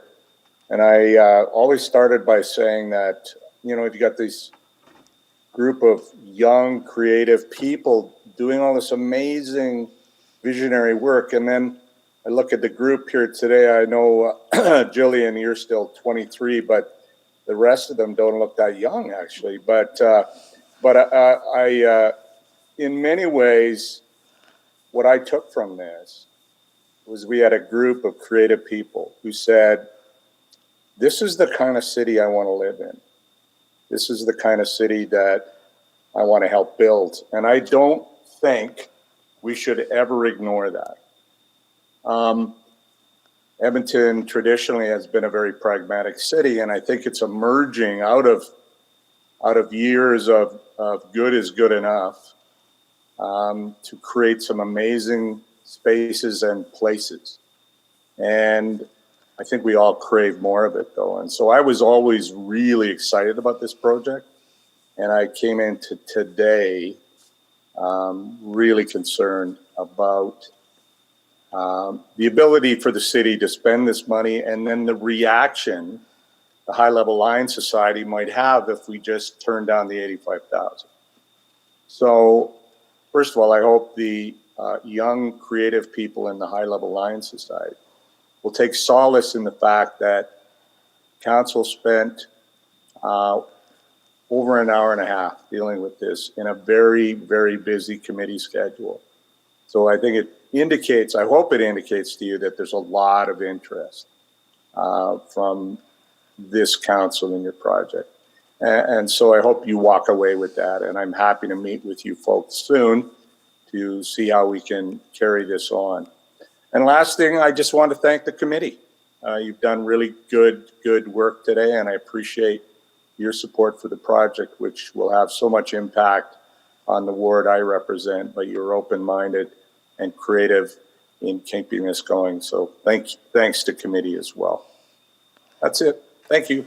Thank you, Councillor McKean. And the last word goes to Councillor Henderson. Yeah, it sort of breaks my heart a bit that this is the motion that we have to put forward today and not the one that I know was the one I think we had all dreamed of before current events hit us. And I really don't, I do the motion. I think it's important to state the motion to make sure that we do not lose this project, because I think it completely aligns with everything we have said. I mean, I sat here when we passed city plan and was excited that it envisioned a city that I wanted to live in, saddened by the fact that we can't make it happen overnight, and that it's going to take some time. And I think I have every belief that this project will happen. I think it would be a colossal crime if we don't take advantage of the volunteer imagination that is completely aligned with our vision for the city expressed in city plan, and I would argue completely aligned with projects that we're going to have to do anyway. That to me, this is a gift from the public to help us create the kind of city that we have said we want to create, and to help our folk when we imagine how we're going to use the high-level bridge, when we imagine how we're going to use the other connecting paths that we're committed to building, and make sure that we do not fritter away the opportunity to create a truly remarkable space and let that happen. I think, it would be nice to fire it up right now. I think the real ask right now, quite frankly, is the stuff that got cut out of the ask, which is the design work. I think that's probably the most important piece. So if there's ways in which we can facilitate that, and make sure that that piece keeps on moving forward, so that as these projects go forward, we take advantage of the vision that has been brought to us and actually truly and do not squander that vision for the city that we all want to live in. I think that's the really important thing, and I hope this motion will make sure that that happens. It may not happen quite as quickly as I think all of us would have liked, but I think that's the nature of the world we're in right now, and we just have to make sure that although we may have to take a slight pause on some of these visions, that we don't lose them. So I'm disappointed to have to send this message back to the group. I know there's an anxiousness on their part to get on with it. I know that in some ways we're taking advantage of their generosity by not being able to get going as fast as I think we all would like to. But I will be particularly heartbroken, and I think this motion is designed to make sure that this does not get lost, that this work can go forward, although not quite as quickly as I think we would all in a perfect world have liked it to have done. So hopefully this time next year we'll be in a much different situation, and this will be a different discussion, and we will have line of sight as well to a number of the pieces of this puzzle that are going to be underway anyway, and making sure that we do not squander the remarkable gift I think that is being offered to us by this group. So I'm hoping this motion does this, and I'm hoping this conversation a year from now can really continue to goose this project again and get it moving forward. Thank you. With that, I will call the vote on the motion. Please vote.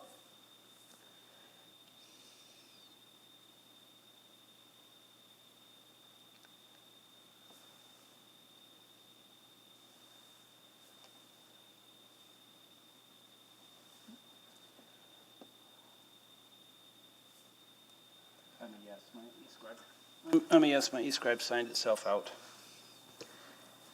Thank you. We're just missing Councillor Katarina's vote. I'm a yes as well, Madam Clerk.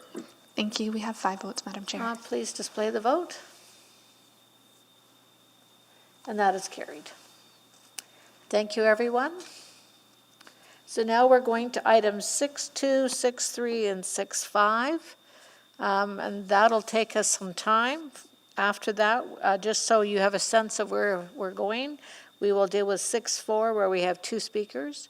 And following that, we'll do 6.6 and 6.7, which has a speaker as well. So we'll just set the frame, and then we'll go into the specific items. So at this point, I'll invite Ms. McCabe to give opening remarks on 6.2, 6.3, and 6.5. Great, Councillor. We have a involved presentation that'll walk you through the city plan implementation process. We're going to present a series of reports describing how we move forward with the implementation of the city plan. And of course, we have a number of staff online to answer all of the questions you'll have. The city plan will guide our efforts to bring to life a city where we preserve and steward the things that matter most and support the transformational change required for a thriving, connected city that reflects our needs and values of Edmonton residents. And of course, we can't talk about the future without acknowledging where we are today. The impacts of COVID-19 have been felt by every single Edmontonian and will likely continue to deal with them into the future. This does not change the vision of the city we want for future generations, but it does influence about how we go about getting there.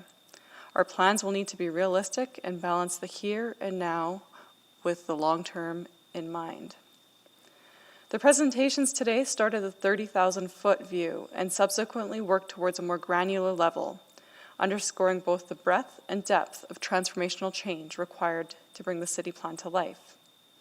We're going to start at the highest level first, which is the approach administration is taking to implement the city plan as part of the strategic guiding document for the corporation. We will then focus specifically on planning policy and how it's shifting to achieve the vision of the city plan.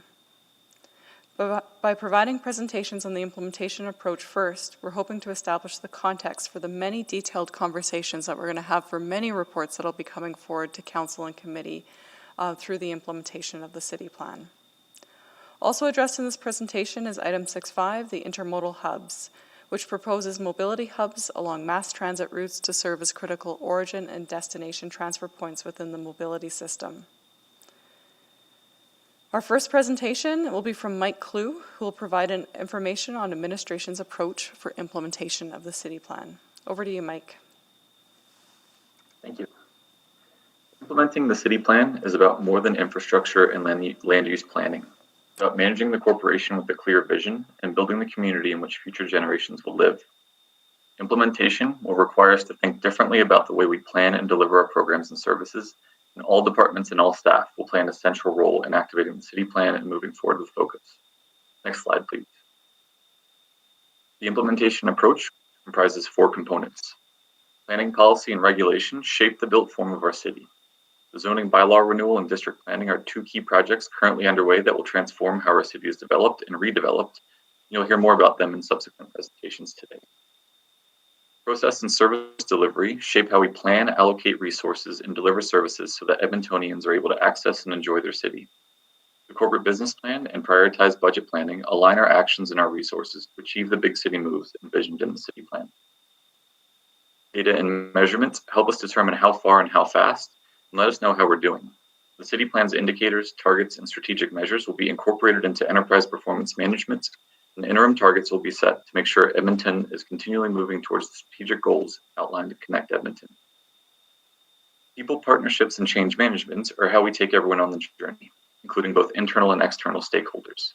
By training city staff, following a change management plan, engaging with key stakeholders, and activating the city narrative, administration is orienting all Edmontonians to the city plan. Next slide, please. Our planning is synchronized with budget cycles so that decisions lead to effective prioritization and are backed by resources. Short-term initiatives will occur within the current 2019 to 22 budget cycle and reflect what we're able to action right now within the current budget. Medium-term initiatives will take place in the 2023 to 2026 budget cycle and will reflect a fully prioritized budget aligned with the city plan. The work underway today will inform the detailed plan for these medium-term initiatives.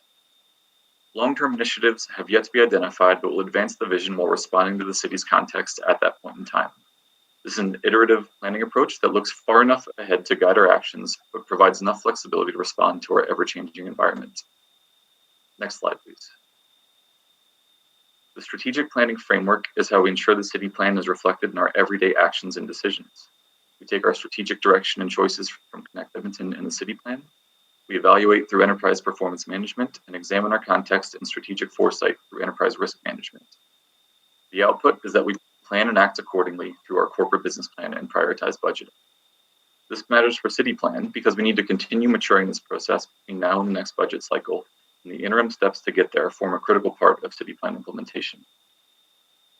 There is an opportunity for questions at the end, but first I'm happy to introduce Shauna Kuiper for the next presentation that focuses on how planning policy and regulation will support implementation of the city plan systems and networks. Shauna, over to you. Thank you, Mike.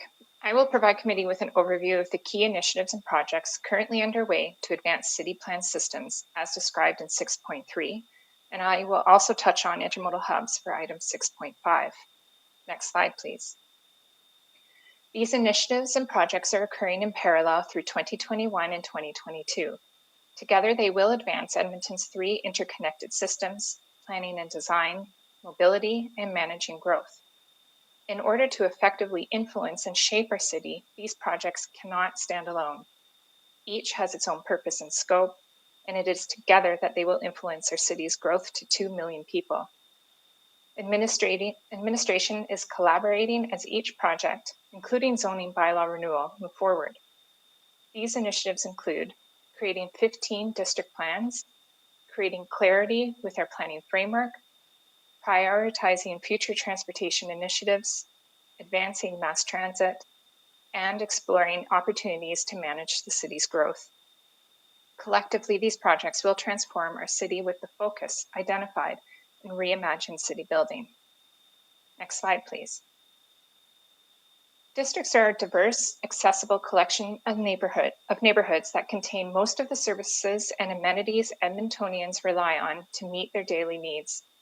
15 district plans will be prepared that clarify the direction of the city plan and consolidate planning, design, mobility, and growth management information to the 1.25 million population horizon.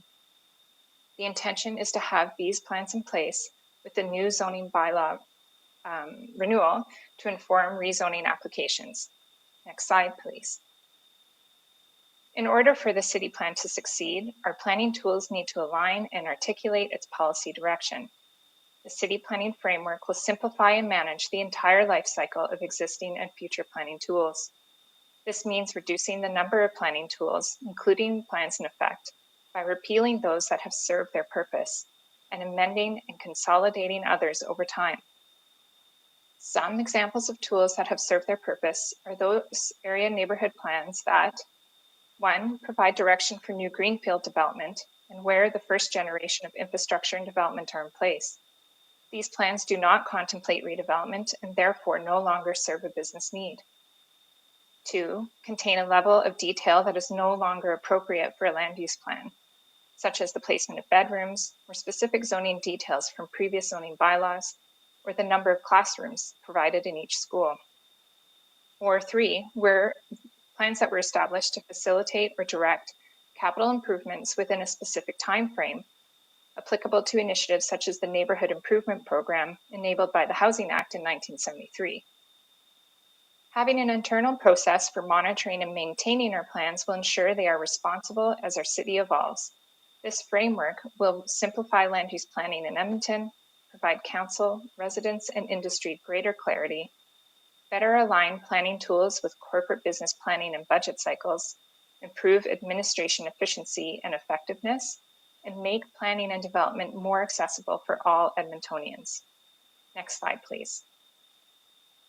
Edmonton's mobility system creates connections and opportunities for people and goods to move around the city in a safe, efficient, and accessible way. To advance the city plan, a number of different mobility planning projects are underway. These include 1, a review of the city's mobility network operations through the Mobility Network Assessment. This work will inform capital budget processes and improve network performance. 2, defining strategies required to advance mass transit planning. And 3, advance our active transportation network with the bike plan implementation approach. Mobility hubs offer an easy transfer point between local mobility networks and transportation operators, providing services throughout the Edmonton region. These intermobility hubs are strategically located at select mass transit stations and often within major or district nodes. Implementation of mobility hubs will require levers of change such as policy, partnerships, and advocacy in infrastructure investment. Next slide, please. As presented through items 6.1 and 6.2 at Executive Committee yesterday, The growth management framework will support financially efficient growth using policy, prioritization, infrastructure investment, incentives, and revenue tools. Financing of growth will require prioritized budgeting that reflects inherent trade-offs and allocates our resources on areas of greatest priority and impact. Through the development of the growth management framework, administration is examining infrastructure cost-sharing tools, including offsite levies, and scaling up programs like the infill cost share and development incentive programs. Administration will be providing updates to Council on each of these individual initiatives and projects throughout 2021 and 2022. Next slide, please. Planning and design, mobility systems, and managing growth. Each system and the work associated with it is a piece of a larger puzzle that is essential in achieving our city building outcomes as articulated in the city plan. At this point, I will turn it back to Stephanie to close. Thank you. Thank you very much. As you'll see, the approach presented here today is a very thoughtful approach to planning the discrete pieces of work underway to advance the city plan, as well as the overarching corporate and long-term approach to implement it. And that's a very important point. Really, what we've shown here today is we're working towards a more simplified planning framework. We want to be integrated in the approach that we use. It's all going to be very thoughtful to make sure that it's prioritized, that we're bringing choices to council, and that it'll be tied to the budget process. And council, you'll be the ultimate decision makers on how far and how fast you'd like to implement any one of these tools in order to achieve the vision at 2 million. Our overall approach ensures that the strategic actions, programs, and services are aligned with the aspirations and resourced, which is key to tying strategy to resourcing. We'll be bringing reports forward in the coming months and years as we work on this implementation approach in alignment with our 4-year budget cycles. So it's the actions that we take today, tomorrow, and decades from now that'll shape our shared places and spaces, our city. And the implementation approach is about moving forward with focus. And this concludes our presentation. I'd be happy to answer any questions you may have. Thank you very much, and we will start with Councillor Henderson. Yeah, just some big picture questions, because I think this is fabulous work. The first one, and it's more a flag to just make sure we don't lose it. It's interesting to me in reading these documents that they are very much, that they err towards being a municipal development plan and a transportation master plan. But they also replace the way we live, they replace the way we green, they replace some other master planning documents. I want to flag this right now and get your thoughts, because I think there's a danger that we may lose some of those lenses. The city plan actually includes them, but in terms of implementation, I think we need to understand how city's plan actively speaks to those other master planning activities, as well as the transportation plan and the growth municipal development plan. Absolutely agree, Councillor Henderson, and I think it's good feedback in terms of so far what the focus has been on is things like the zoning bylaw renewal. But as we move forward, the first part of the presentation that Mr. Clue gave about the planning framework, where we're taking the city plan and we're embedding it across the organization in our business planning processes, that's where you're going to start to see some of the other corporate pieces starting to click in to the city plan implementation approach. And today's presentation, we gave you an overview of that approach, and then we focused really in on the planning components, which are really important. But it is very good feedback for us to make sure that we tie in the ECDEV space, environmental space, and our social space as well. Yeah, and I'm just wondering if, as a good practice as we move forward on this, that we begin to look on some of the other departments in the city to also come forward and say how they fit into this. I think it may be there's a rigor there that may be useful to do to make sure that we don't accidentally, that they don't accidentally slowly move away from it as a guiding document for them as well, which was intended to be. Because if it's not a guiding document for them, then we have no guiding document for them. And it'd be interesting to know what their thinking is in terms of how this gets implemented. So I don't know if that's, that probably doesn't need a motion, but I would flag that as a way of thinking that I think we have to be really, really vigilant about. Agreed, Councillor Henderson. In that first process, it will start to create that discipline in the organization to create that alignment to the city plan as well as Connect Edmonton. But it's very good feedback on today's presentation. Yeah, it's in the reading of it, it feels, and I know, and I think it's part of why we're going to get, it also came up, I think, the presentation we're going to get from the energy transition folk on the piece we've now pulled out of this. I think part of what they're bringing forward is that more holistic look at something that, and that was just the flag for me as well. Another question I have, which is a little bit more granular, I'm interested in this idea of revisiting all of our existing plans, because it seems to me we have a whole bunch of ASPs and NSPs out there, some of which are pretty aged as well. But we need to have some kind of plan in place. And then we have some that are more recent that are probably more in line with what city plan envisions. So, I mean, I understand from the ARP point of view, but I hadn't really realized until I read this document that there are ASPs and NSPs out there as well, that, and just how we envision that happening, because I can't imagine a lot of good work will vanish if we just erase them. And I'm just wondering how we see that playing out. To be very clear, the intention is not to go in and do one erase. It's to come in with a very thoughtful approach, and perhaps Ms. Kuiper could add some more to this about the approach, specifically about the plans. Go ahead. Thank you, Stephanie, and thank you, Councillor Henderson. There's a three-phase approach that we're taking to building the city planning framework. And the first is to repeal the plans that have served their purpose. So there is a group of plans that they're either in a suburban area where that suburban growth has occurred and the redevelopment isn't contemplated, or even some plans where they've served their purpose. We want to celebrate them and move on. The second part is to consolidate the existing plans that we have through the district planning process. So while we write the district plans, we will be going through comprehensively and thoroughly with the remaining plans in place and pulling out what is good and what aligns with city plan and putting that into the district plans. And we will also be building a life cycle approach for everything else that remains so that we don't end up in this situation again. We have over 200 plans that that sit in our library of planning tools, and we're building a system to keep them current and keep them relevant. Great, thanks. I'll have to come around for a second round. But thank you very much for that answer. Thank you. I'll go to Councillor Banga.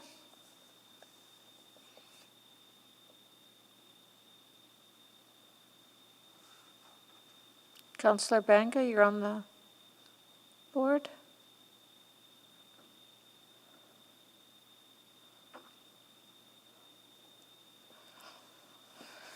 He did step away, but he did sign in. I will ask a couple of questions, and we'll come back to Councillor Banga. Could you just speak to me about how you incorporated GBA Plus into much of this work? GBA Plus will have to be a foundational part of all of the work that we do, because the city plan is about building a plan for all Edmontonians. And so everything that we do will need to be put through a GBA Plus lens. For example, right now we're doing some research in the zoning bylaw to make sure that we apply that lens to the zoning bylaw in a very rigorous way. And we'll speak to that in a later presentation today. But I also know that we're using that lens for all of the work that we're doing. And I noticed in the big city moves, it does talk about some of these social aspects, inclusion and compassion. So I did see us beginning to look at a more holistic way of dealing with people. So I really appreciated it. I thought this was fascinating reading. It was quite exciting when you see where we could go. Particularly for me, I jumped onto the 15-minute plans, and I'm looking forward to those. So a lot of this work as you move forward, I think will really bring those things to life. So I really appreciated that. I don't have other specific questions right now. I will go back. Is Councillor Banga on board? I am, Madam Chair. Please go ahead. For the malfunction at the junction here. Anyhow, my question from administration is, I was, when reading the reports, to me, it seems like we are putting quite a bit of stress on 50 years. Or how would we be living? How would we be traveling? I just want your opinion on how far is too far when we are when in this changing world. Like right now, things that weren't 20 years before, now they are, and we never even imagined some of them. So planning for the future is good, but how far is too far? Yeah, Councillor Banga, that is a question that we ask in the department ourselves. And really what I go back to is you start with the end in mind.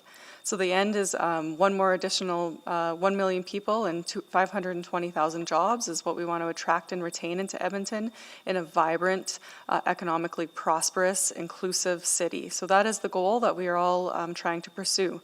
And when we know that we start with the end in mind, we start to think about, well, what do we have to do first to get there? And we start to look at, well, what are the things that Edmontonians are ready for in terms of the level of change? What do we have resources for?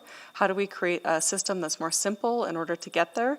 And so that's the work of the department right now. And we've got this approach that we've laid out here today that we're going to take in order to implement that long-term vision, but looking at it in smaller discrete parts that we will ultimately bring to council for your decision-making around how far, how fast. And then we're going to integrate that into our budget processes and integrate it into our measurement and accountability processes so council can see over 10 years how much progress you've made towards those longer term goals, which are probably closer to like 50 years.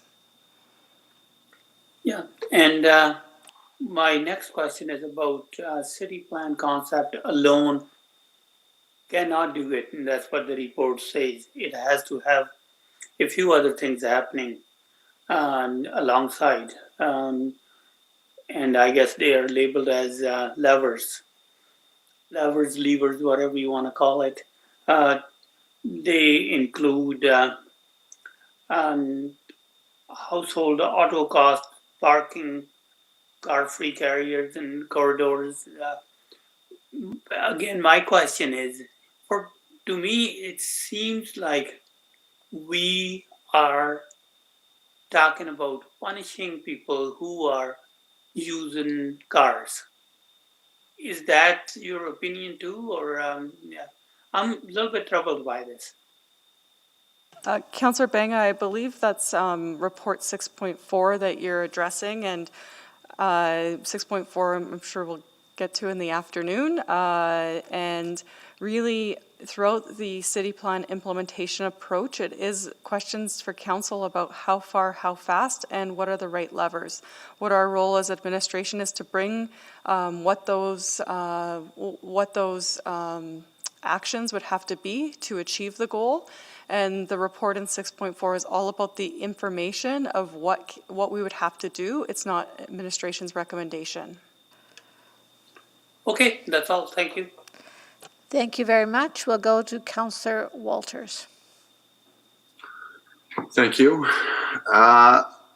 So, Ms. McCabe, just maybe I wasn't going to ask this, but when Councillor Henderson brought this up, there might be a different way to ask his question, which is that, considering how much was in the total of all those previous ways plans, the city plan actually helps council and administration be more focused. Would you agree with that statement? It does. It's all about what choices need to be made to achieve the end goal. So we understand where we want to go, how many people are going to be here, generally in sequence, and we lay it out that way. So through the engagement, both around Connect Edmonton and the new city plan, citizens gave us their current priorities, didn't they? There was pretty substantial take up on our ask for them to engage in those two plans. They did. We had a very robust engagement process for both of those plans, and that's part of the reason why you'll see that we've got work mapped out for 2021 for implementation, but we really need to work on what the next phases of work are associated with that. And I just think that the job of the city plan wasn't necessarily to, sustain everything that was in every previous plan. It's a refresh and a kind of refocus. And in that vein, so this idea of 15 simultaneous district, planning these 15 districts simultaneously, maybe, and you just need and I asked this because I maybe you mentioned this I joined the presentation a little bit late this morning, so I missed the start. So forgive me if this is repetitive, but how to say a little bit more about how we plan to do that simultaneously, how that fits into the work plan, budget implications, etc. That seems like a heavy lift. It's a very heavy lift. It's a very important piece of work for implementation of the city plan, and I'll let the team speak to exactly how we're going to go about that and the approach to the project. I want you to prove to me that it's realistic to do those simultaneously, and then I'll be satisfied. Thank you, Stephanie and Councillor Walters. The two goalposts that we set for ourselves is the population horizon of 1.25, as well as the timing with zoning bylaw renewal. Zoning bylaw renewal, the district plans need to be in place with zoning bylaw renewal so that the new zones and the implementation of those new zones when they come to be can be applied, that the district planning or the district plans can provide that direction for the implementation of the zoning bylaw renewal. So that's why we chose, those are our two hard goalposts. And what we're doing is we are consolidating information that we have today. So we're taking, like I said earlier, through the review of our existing statutory plans, we're carrying forward to make sure that all of our planning documents will guide us to that end goal that Stephanie mentioned with respect to city plan. And so we have a team that's set aside. We have a very tight scope to get the work done. But the other thing that we are going to achieve through this is that the city plan sets some broad strokes for our nodes and corridors in terms of where they're located. And we are going to zoom in and refine those lines for nodes and corridors, but for the 1.25. And we can do it, and that's what we're setting out to do and to achieve. So Councillor Walters, to summarize that answer, it's all about making sure that we're not betting off too much in terms of the level of change, and doing the whole city at once is more equitable. So it's about we've got the priorities for 1.25 and 1.5 and keeping those in mind as we do the district planning.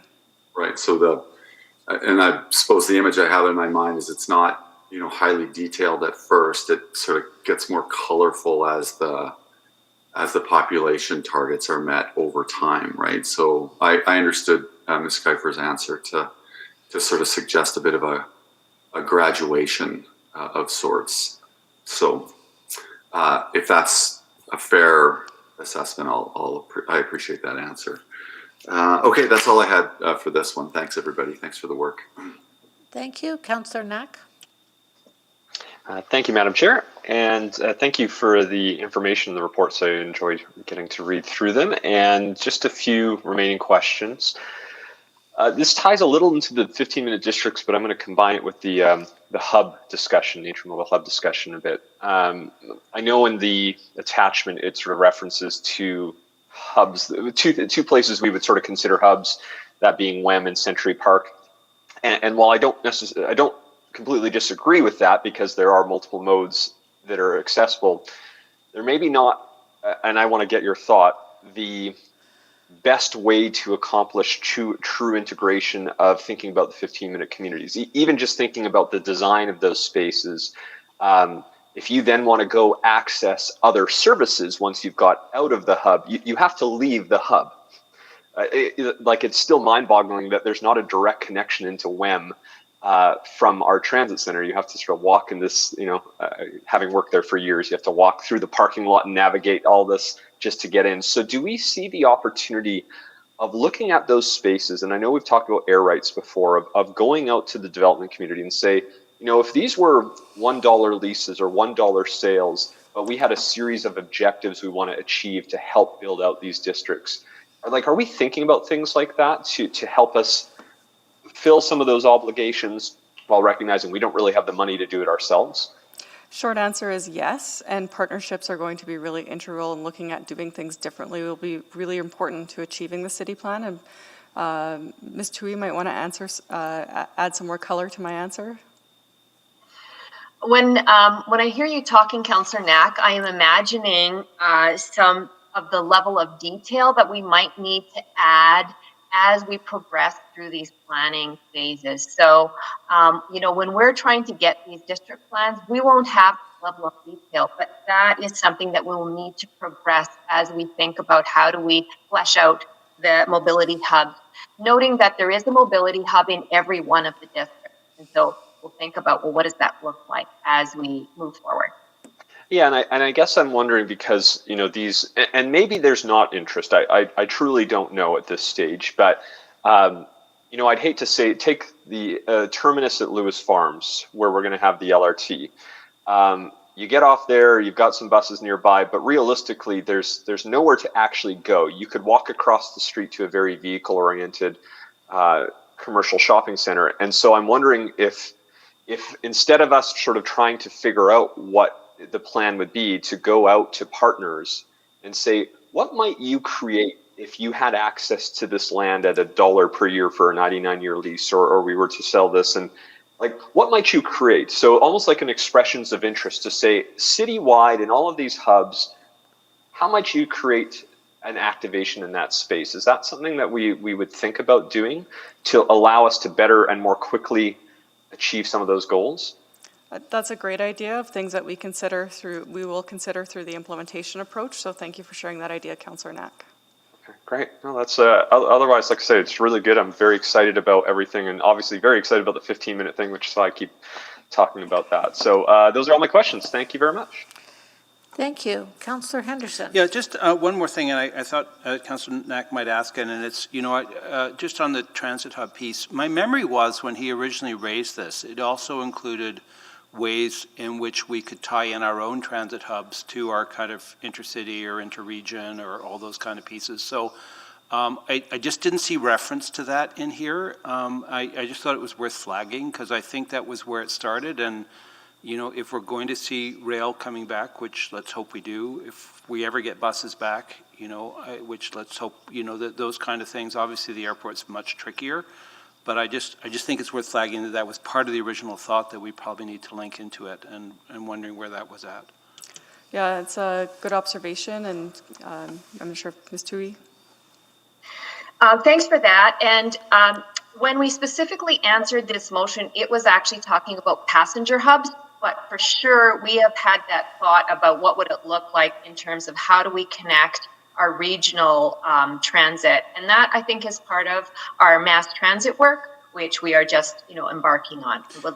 We'd be thinking about it through that work.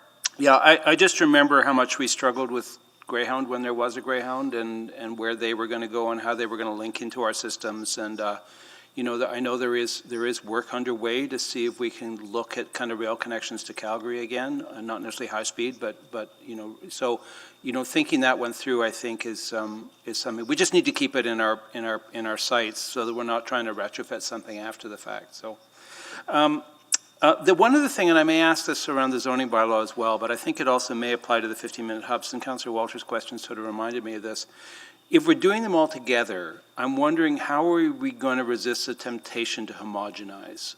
Because I think, having been part of creating the rigs and, being around and living with the mature neighborhood overlay, they were attempts to do a one-size-fits-all kind of response that I think has often been why they have not necessarily always worked for us. That it's easier, it's quicker, it was cheaper to do.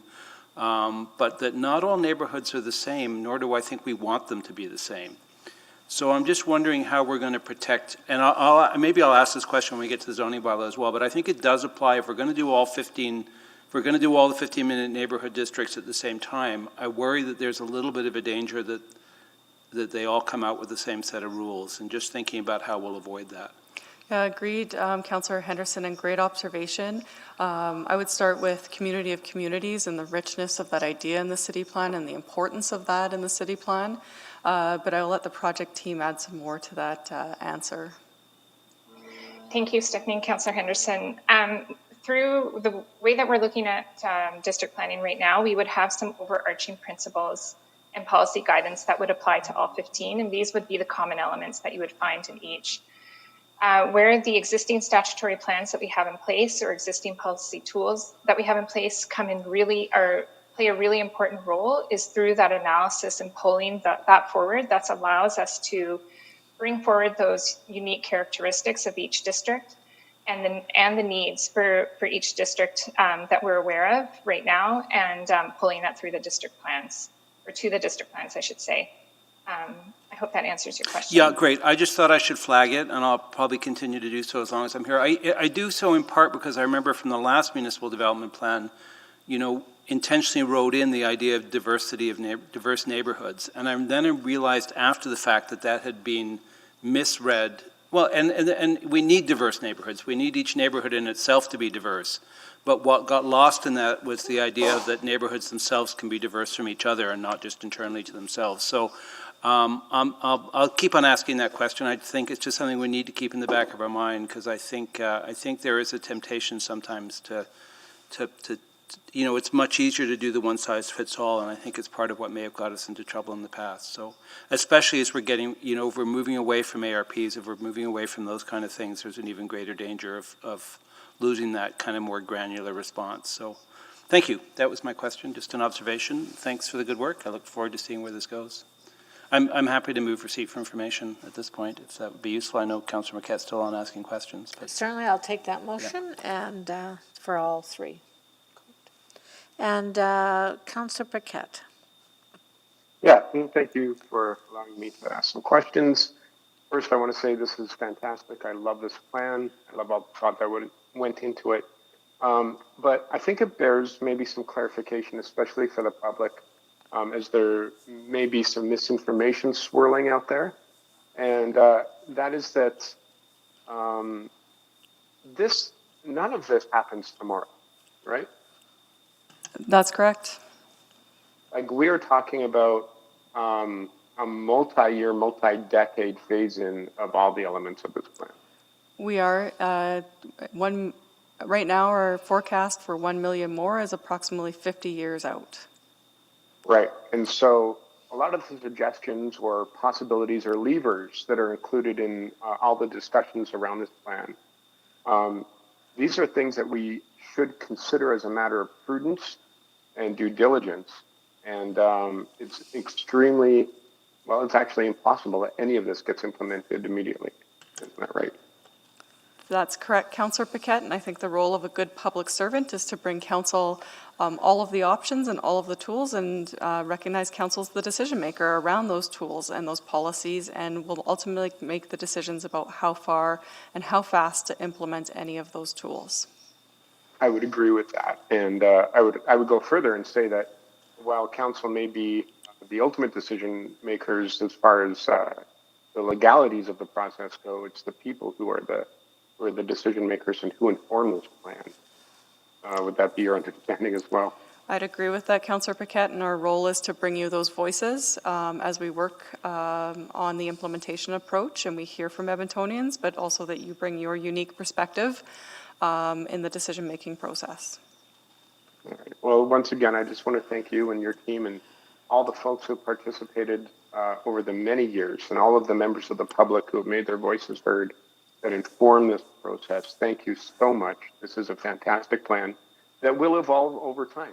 And I think that's important to remember as well. So again, kudos. This is, I've read a lot about what other cities are doing, and I've read their plans, and I can say that this plan that administration has brought forth, that council has approved, is possibly the best one I've seen. So thank you very much. Thank you very much. And before Councillor Henderson closes, I just wanted to say thank you. I mean, I think it's exciting to read the plans and how we move forward.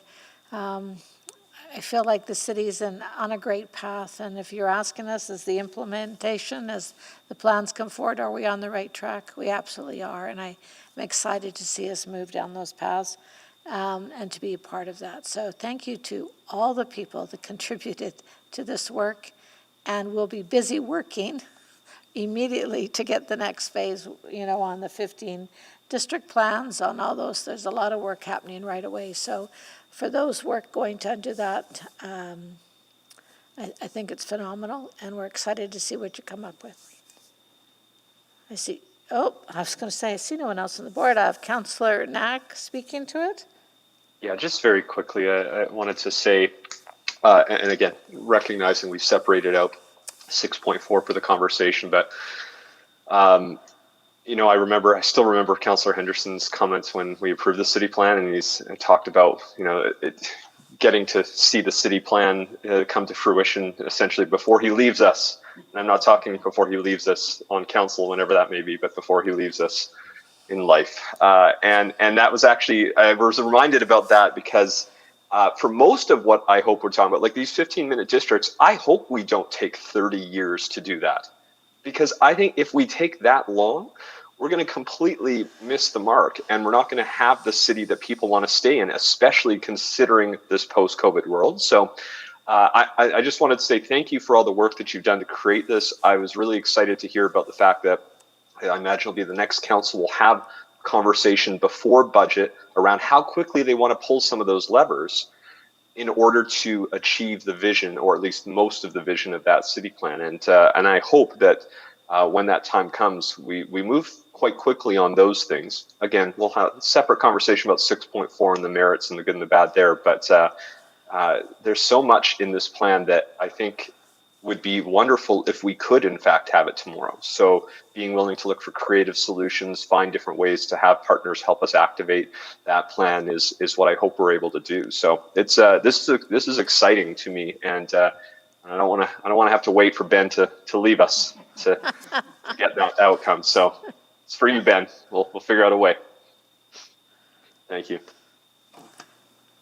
Thank you. I see no one on the board, so I'll go to Councillor Henderson to close. Yeah, just in response to Councillor Knack's good wishes, I would hope that I'm not an impediment to it happening. So anyway, I have nothing to add. This is great work. I look forward to the next stages of and seeing what happens. So I think look forward to the next iteration. Well, with that, I will call the vote on these items 6.2, 6.3, and 6.5. Please vote. Yes, Madam Clerk. Thank you. We have 5 votes. Please display the vote. And that is carried. Thank you very much. Now it is 11:54, so I think we'll take our lunch break at this point. We will come back and deal with 6.4, followed by 6.6 and 6.7 to complete the day. So, sorry, I have to go to the bottom, 6.8, 6.9. And we will reconvene at 1:30. We are adjourned for now.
Welcome back, everyone. We'll reconvene Urban Planning Committee meeting, and I'll do a brief roll call of committee members.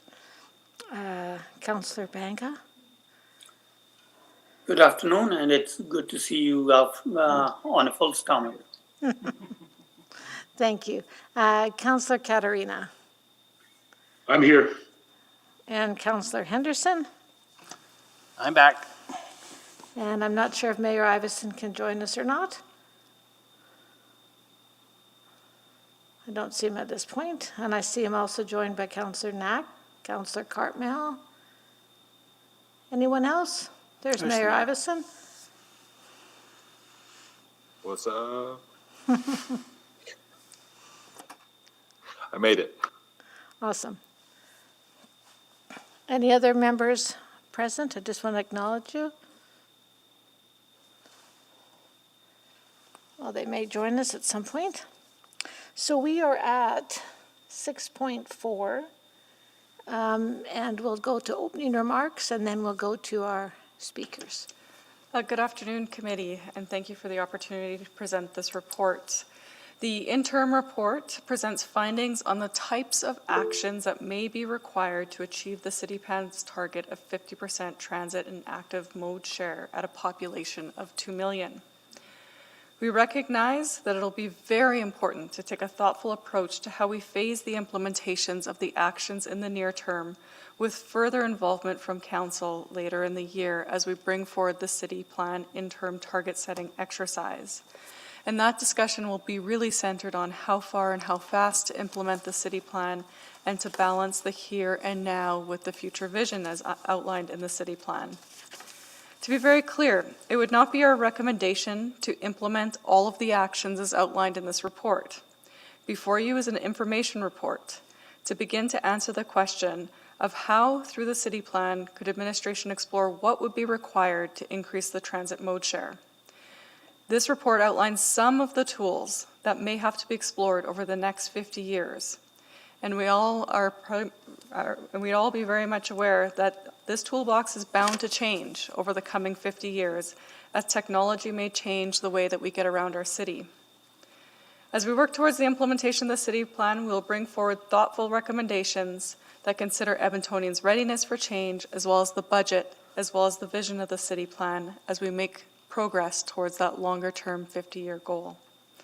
Huwaida Hassan, the General Supervisor in the City Plan team, will provide an overview of what the details in this interim report. Over to you, Huwaida. Thank you, Stephanie. Next slide, please. In November 2019, City Council directed administration to explore through the City Plan the types of policies, investments, partnerships, and pricing mechanisms that could bring about a doubling or tripling of transit mode share in the next 10 years. Today, administration is presenting an interim report in response to Council's motion that presents findings on the types of actions required to achieve the City Plan's mode share target of 50% as Edmonton's population approaches 2 million. That would include a tripling of transit mode shares compared to business as usual in about 40 or 50 years. With me today is Carrie McDonald, Acting Branch Manager of EPS, and Sarah Feldman, Director of EPS Planning and Scheduling, to answer any questions you have. The City Plan has established a set of targets that are ambitious yet achievable. They frame some of the key choices that need to be made as the City Plan progresses. Achievement of the 50% mode share target significantly contributes to our ability to deliver on our targets in the City Plan, namely greenhouse gas emissions reduction and 15-minute district. As well, cities that provide a complete range of mobility options improve their economic competitiveness and productivity through better connectivity and reducing time lost to travel. Additional benefits include reduced household car ownership and improved public health with the increase in daily active transportation trips. Next slide, please. Using the city's travel model, administration completed an analysis to understand what it would take to achieve a 50% mode share. The City Plan concept was used as the starting point for the analysis. It assumed that 1 million more people are welcome to Edmonton citywide, with an emphasis on accommodating them in the nodes and corridors supported by a robust mass transit network. The analysis showed that adopting the City Plan concept and investing in transit achieves a 30% transit and active mode share. Having great transit and active transportation networks are foundational to setting us on the path to success. However, implementation of these actions, while important, are not enough on their own to reach the target. The analysis found that the actions needed to be coupled with implementation of the policies outlined in the city plan and activating all 4 levers of change. Next slide, please. The analysis, which considers Edmonton's regional context, shows that currently 78% of all daily trips made by Edmontonians are made by car, either as a driver or a passenger. Keeping within the status quo and continuing to grow to a city of 2 million would make reaching our Connect Edmonton goals of urban places, climate resilience, and healthy city improbable, if not impossible. The city on land use intensification and mass transit is estimated to result in a 30% transit and active mode share. This is an improvement, but we will still need to do more to achieve the city plan's ambitious 50% target. This means shifting millions of daily car trips to transit, walking, cycling, and rolling. As noted earlier, the analysis looked at achieving 50% mode share at a population of 2 million, while this motion directed administration to look at actions needed to reach a doubling or tripling of transit mode share within 10 years. Applying that intensity of change in the 10-year horizon, in the absence of the city plan associated changes in land use, employment, and density, could be ineffective in increasing transit ridership. In addition, this analysis considered the technology and tools of today, whereas there might be new mobility options in the future that could change this analysis. Next slide, please. The city plan identifies 4 levers of change: policy, investment, pricing, and partnership. These are tools, actions, or approaches that the city can use to bring about change and achieve specific outcomes. Administration analyzed a number of scenarios with different combinations of levers and effort applied. Through the analysis, administration learned that land use changes and transit improvements are foundational towards achieving the target. However, they're not enough on their own, and additional levers need to be applied to substantially increase the mode share. Attractiveness of transit and active transportation is improved by making them as cost and time efficient as driving. Specifically for transit, the analysis tested the impact of coverage, frequency, transit fare, and park and ride capacity. And in terms of auto levers, the analysis looked at the cost of operating a vehicle, redistribution of road right-of-way to transit, parking costs, and car-free corridors in central areas. This combination of levers resulted in a 50% mode share being achieved with a population of 2 million. It's important to note that applying the auto levers will need to be carefully phased over the life of the city plan and together with improvements to transit. There would need to be trade-offs in the application of these levers, as well as substantial capital and operating investments in transit, including significant increases in transit frequency during the peak and off-peak hours of the day, making transit more attractive to travel. And finally, partnerships and advocacy with other orders of government and industry would be required. Next slide, please. The interim analysis showed that transit can't be solved purely with transit interventions alone. Achievement of the city plan 50% mode share target will require activation of the city plan's levers of change. When implementing the next steps, consideration will be given to the large impact that COVID has had on current transit ridership, and administration will need to adjust the starting point for the interim mode share target. Improving the quality and experience of transit will require an intentional, integrated, and sequenced approach. As administration reimagines city building in response to the pandemic and economic recession, many of the factors that are foundational to creating mode shift may be challenged by market pressures and a renewed preference for low-density housing in the Fort Zone. For next steps, as part of the corporate effort to establish interim city plan targets, administration will analyze actions needed in the short term and medium term, analyze the associated economic benefits and costs of increasing ridership, and identify the high-level budget required to support the potential infrastructure and transit for the public.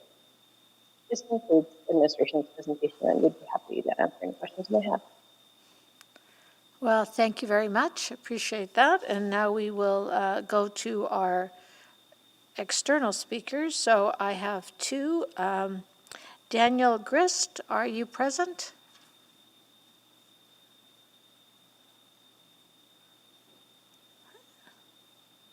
How about Shafraz?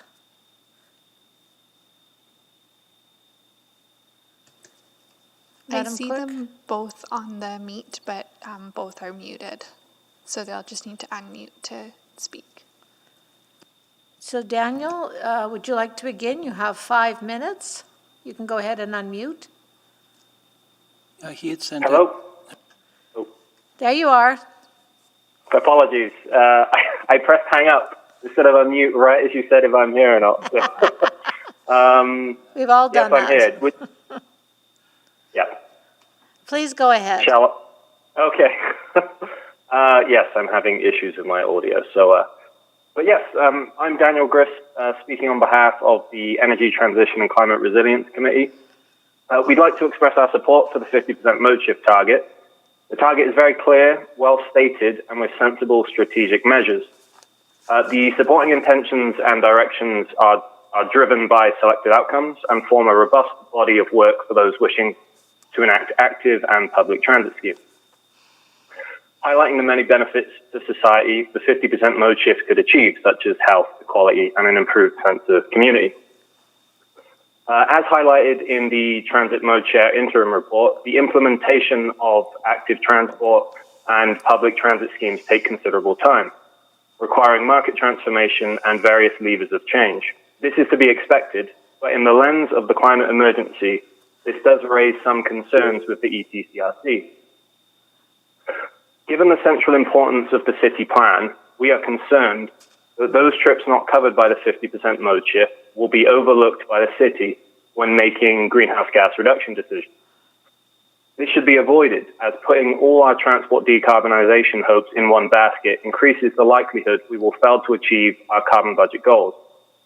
When we consider the politically sensitive nature of some of the levers of change required to reach 50% mode shift, there is a significant chance of public pushback or political decisions that make the 50% mode shift unreachable.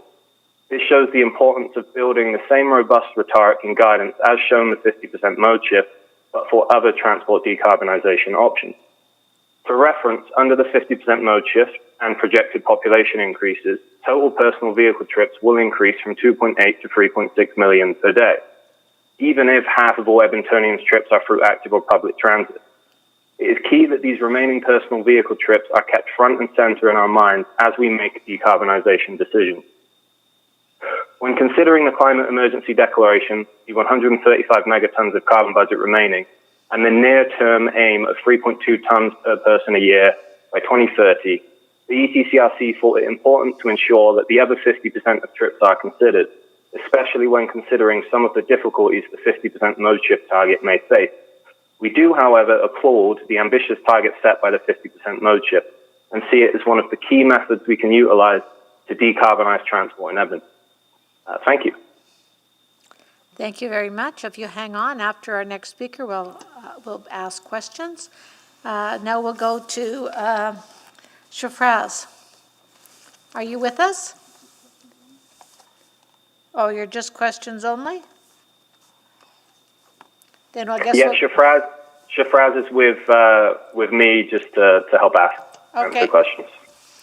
Fine, then we'll begin questions, and I'll go to Councillor Henderson to begin. So, and I was able to be part of this conversation the other day at the committee, so I'm pretty conversant with it. But the concern is, and I'll ask questions because it also was one of the reasons I asked the questions earlier about the other pieces of this, is that in doing the transportation piece, we don't miss, and the transportation mode shift piece and planning piece, that we don't miss probably the electrification or hydrogen or other kind of objectives about shifting the rest of the 50% of our transportation, correct? We need to do both in order to get to hit our targets on the energy transition side, yes? Yes, exactly. So just to keep in our minds that this 50% mode shift is absolutely key. So it's not to take away from that, but we were just concerned that every time, I guess, we need to weigh up these options, we also have the other 50% and decarbonisation options for the other 50% in the ring of discussion. Because obviously the weighting of the city plan is very much focused on the 50% mode shift. Yeah, and if we're going to meet the 1.5 target, we have to do both, correct? Absolutely. Yeah. I mean, yeah. Yeah, and the less we meet, and to the point, the less we meet this 50% target, the even more important becomes the other piece of the puzzle, and vice versa. Exactly. Yeah. So just to reiterate again, this 50% mode shift is fantastic, very ambitious, and it's key. But the other 50%, whenever we're considering transport, we can't rely on just the 50% mode shift because, I mean, every single vehicle that is not somehow converted will miss the target in 10 years because every vehicle on the road is emitting roughly 3 tons anyway. Yeah, and the target in 10 years' time is 3.2 tons. So we need to keep that in mind. Yeah, it's one of the biggest obstacles I think we have in meeting our targets. So, so I'll ask the question because I think really the question is to make sure that that other piece of the puzzle is sitting in the planning, and where just to make sure that it's articulated and doesn't get lost. So I'll ask that question from administration when we get there. So thank you very much for this. It was helpful to have it flagged. Thank you. Councillor Banga? Thank you. Thank you for your presentation, Mr. Grist. Couple questions for you. They would be, for the last 4 or 5 years, I've been seeing every time we do more effort to bring this carbon budget down and 1.5 degree talk, what happens is that we always say it's not enough. Could you be able to tell me what would be enough? At what point we would say, yeah, we are doing everything we can and that is good enough? I mean, everything we can possibly do because the likelihood is that we missed anyway. So wherever we can push, we push. So the pushing to the absolute maximum of the 50% mode shift to get the 50% mode shift at the same time as pushing decarbonization of personal vehicles at the same time as trying to stop people using vehicles by staying at home. I mean, come up with a solution, we need to be doing it. And I think that there will be a proportion of the city that pushes for every option. So it may highlight the need to make carbon at the center of a lot of decisions or every decision we make, although there are lots of areas the city needs to kind of balance. That can't be the only thing. But yeah, it's a fair point. It may seem like there's no way to do everything that everyone's asking, but the answer is to just do everything in my mind. Okay, and to me, it seems like that we're doing enough, or at least concentrating our efforts on the transit mode. But are we doing enough on other fronts to reduce carbon footprint? If not, shouldn't everything be incorporated rather than stressing on one and not the others, or all of them?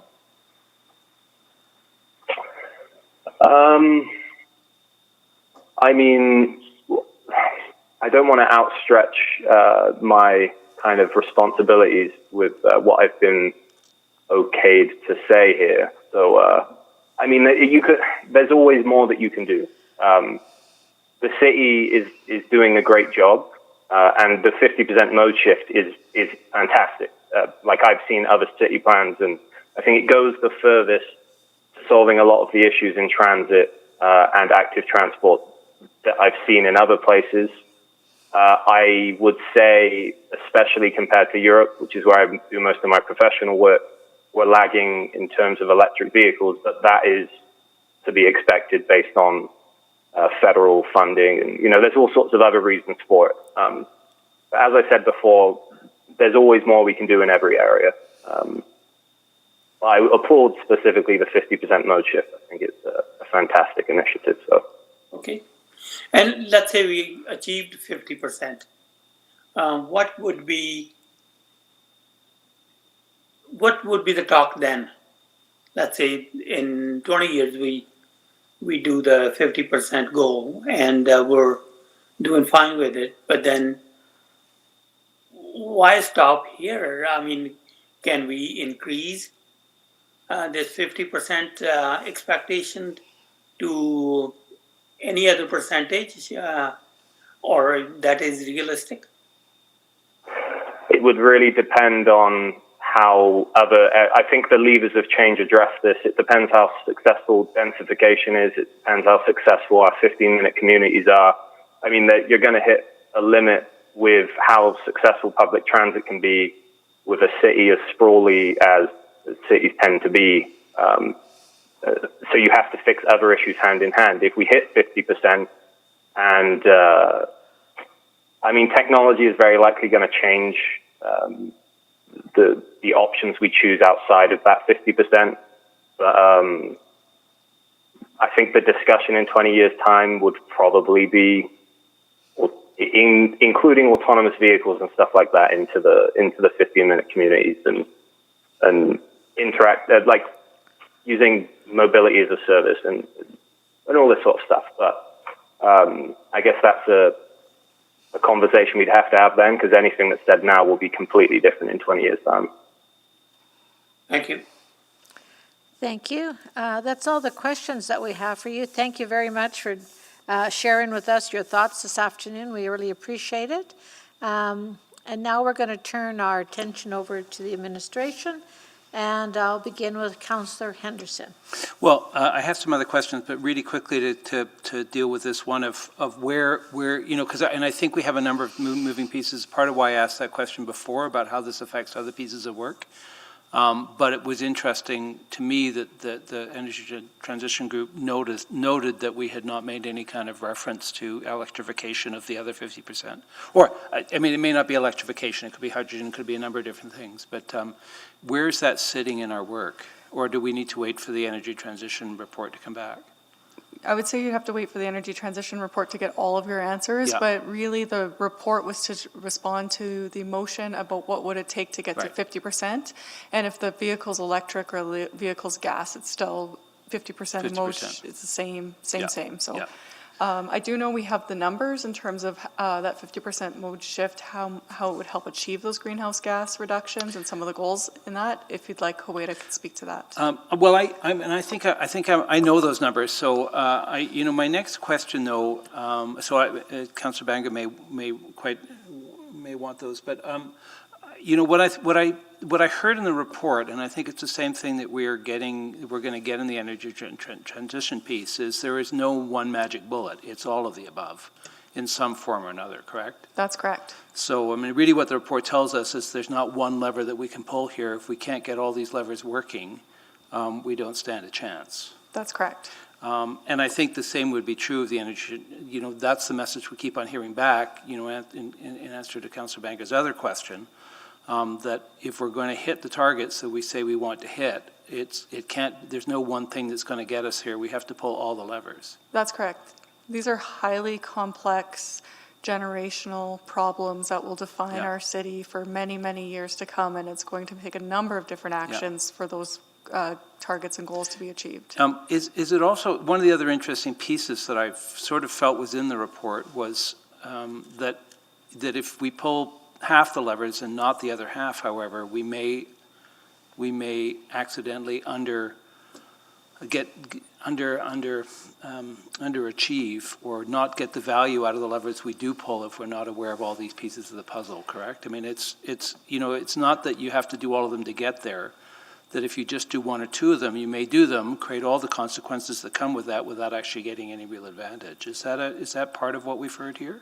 An integrated approach will be important as you implement the levers, but I think the level of change and the readiness of Edmontonians will have to be considered as administration brings forward recommendations around those levers. Because some of this is behavioral. Absolutely. Yeah, and market transformation as well. Yeah. Yes. So, part of it is, one, creating different demands on So there's three pieces of the puzzle. It's creating different demands on travel, creating, providing better options for those people that do need to travel. And then the other piece is how if we're from the energy transition point of view, it would be about what sources of energy you're using. But that's not really part of this. This is really about those other two, is about changing the demand for travel to begin with, and then making sure that we fulfill that demand in a way that's as efficient as possible. And we need to do both of those things, correct? That's correct. Yeah. Okay, great. Well, thanks. This was a useful report. It'll be great to have this in the context of the energy transition piece as well, because I think that this is a major, correct me if I'm wrong, but in terms of those numbers, this is a major piece of us having any chance of reaching those goals. That's It's definitely a big part of the puzzle, for sure. Great, thank you. Thank you. We'll go to Councillor Banga. Thank you. I think I asked one question that was supposed to be asked here. It was asked in 6.2.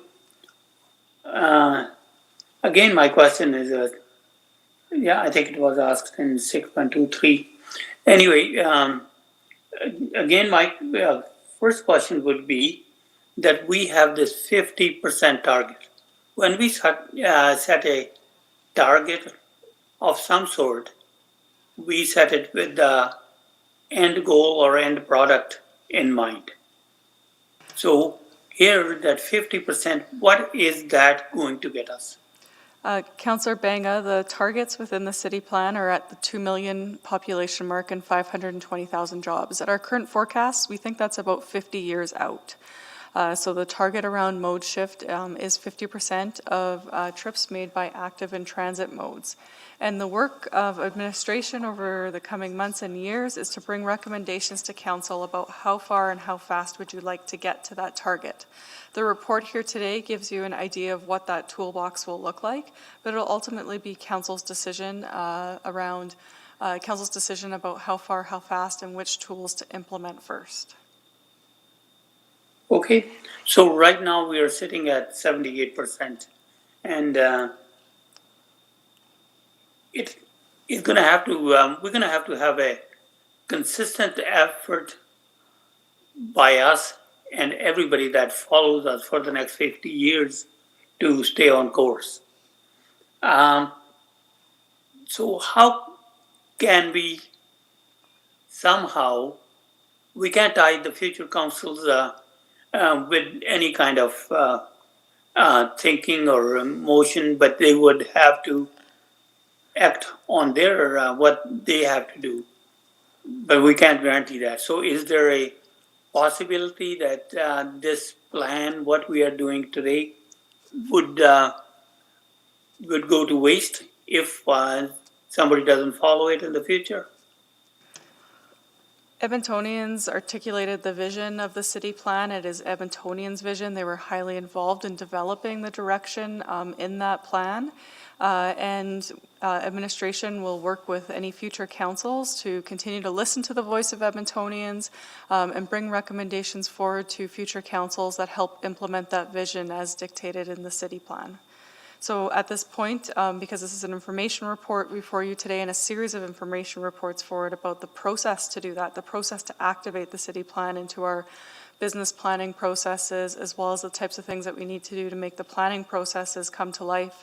At this point, we are not tying future councils around any decisions, but we are putting the foundation in place to help implement the city plan and to bring Edmontonians towards that vision that they very clearly articulated to us. Okay, and then this implementation of our current goals. So basically, it starts today, and for the next 50 years, or what are the timelines for all this to be implemented? So, Councillor Banga, it's already started, is what I'd say. We've got a number of projects that are underway that are really critical for implementing the city plan, and it'll continue over the next 50 years, but it'll be down into more sizable chunks, is what I would say. We're going to look at things in terms of 10-year cycles when we start to look at the interim target setting, and then council will look at things like the 4-year budget cycles and the budget adjustment cycles, and the work of administration will be making sure that we bring forward recommendations that are in line with the city plan to aid in your decision making. Okay, and what would be our next checkpoint to see if we are doing what we intend to do? So the next major checkpoint in terms of looking at the overall targets will be the interim target setting that we will be doing with council, and that'll be setting those 10-year targets, which will be the conversation about how far and how fast. I'm I'm not sure if somebody's on the line who can speak to the timing of when we're engaging with council on that. I apologize, I just can't remember. Okay, I'll quickly ask one more question. In considering all this, when you talk to people out here, they are saying the time of travel is one of the main, I guess, barriers for them to take transit. Has that been ever considered? Like, how do we reduce those? That is absolutely an important component. Transit needs to be efficient and effective and tied to land use in order for people to use it. But the team would probably give a much better answer to that question if they're able to supplement my answer. I can add a little bit there, and maybe I'll pass it on to Ms. Houghton McDonald or Ms. Feldman to support. So one of the things, Councillor Benga, that we looked at in the analysis is exactly that, is how do we make transit time and cost competitive with driving, because it is that efficiency that is important to travelers. So that was one of the key, I would say, indicators that we looked at when we were doing the analysis to try and understand what levers would make an impact. So certainly that was something we looked at. Thank you. I am way over time. Thank you. I'll just go there because I'm going to follow up on those questions. I think, Ms. McCabe, you're going to see if you could tell us when that next check-in point was. Was someone able to do that? Thank you. Yes, the answer is Q4 of this year. So in Q4, you'll be setting the 10-year targets. And that's really good to know, because there's been a lot of misinformation out that we were now going to start all these levers at this point. But this is an information report, and these are just what are some potential levers we could use as we go towards the target. That's a correct assessment. And the other specific actions, we'll start looking on the 10-year horizon in the fourth quarter of this year, and then we'll continue to move forward. That's correct? That's correct. And really the idea of getting to 50% mode shift, that was from Edmontonians, was it not? The city plan is based on input from Edmontonians, yes. So they like to see different mode shift, and then how we get there. And I think the other challenge that we're facing, and you referenced it, was the impact of the pandemic. We really don't know when it's ending, how long we're going to hang in here in these ways, because that's really already changed our mode shift. It has. We see less people traveling during COVID-19, and we'll have to consider that as we move forward. I see that even if we looked at mode shift, because the number of cars on the road to get here this morning was greatly reduced. So it's changed our lives, and it may change and help us on some of these goals. Who knows how the future will hold? If we have more people working from home as an outcome, we don't know. So the next check-in point is Q4, and at that point, you make specific actions. All right, those were my questions. I'll go to Mayor Iveson. Thanks. So if I read the analysis correctly, all of the land use factors and bus network redesign and the other things move us from a status quo of 78% mode share for automobiles to 70 as we go from 1 million people to 2 million people. If I got that right? That's correct. So just for the sake of argument, if we're just all taking one trip a day, that's 780,000 trips today in automobiles. And when there are 2 million of us, even if that's 50 years from now, if we don't take action other than the land use and the bus network redesign, there'd be 1.4 million of us trying to drive all at the same time on the same roads. That's a correct assessment. So 80% more traffic if we don't take action as proposed in the implementation plan here to try to shift mode down to, if it's at 50%, then you'd essentially have 1 million out of the 2 million people using their vehicles to get around, which is still 25 to 30% more trips than today. That traffic's still going to be more significant than what we're experiencing today outside of COVID, just as a baseline. Fair? That's a fair assessment. Just one correction, Mr. Mayor, it's not an implementation plan in the report, it's a toolbox. It's Toolbox, not, yeah. we haven't made a recommendation about how we'd get there yet. Oh, sorry, I was misled. I think the point though is we have an opportunity to deal with a little bit more traffic and some strategies to give people alternatives, or a lot more traffic without strategies to give people alternatives. That's another way of putting the choice that's in front of future councils about which levers to pull to try to incent the alternatives or disincent the status quo. That's Fair? correct. That's correct. Okay. Now, there's an interesting set of trade-offs in here that I think merit further discussion, and the public has raised the question around transit price elasticity, and we've looked at that a little bit previously.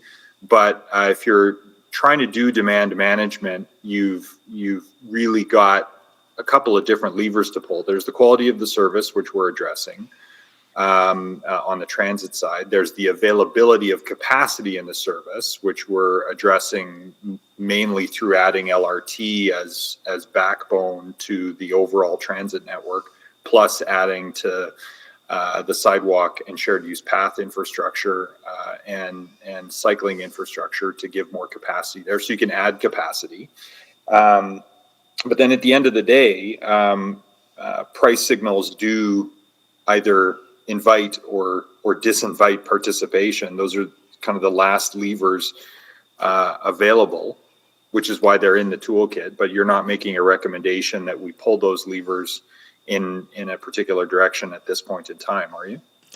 No, we are not making a recommendation to pull pricing levers at this point.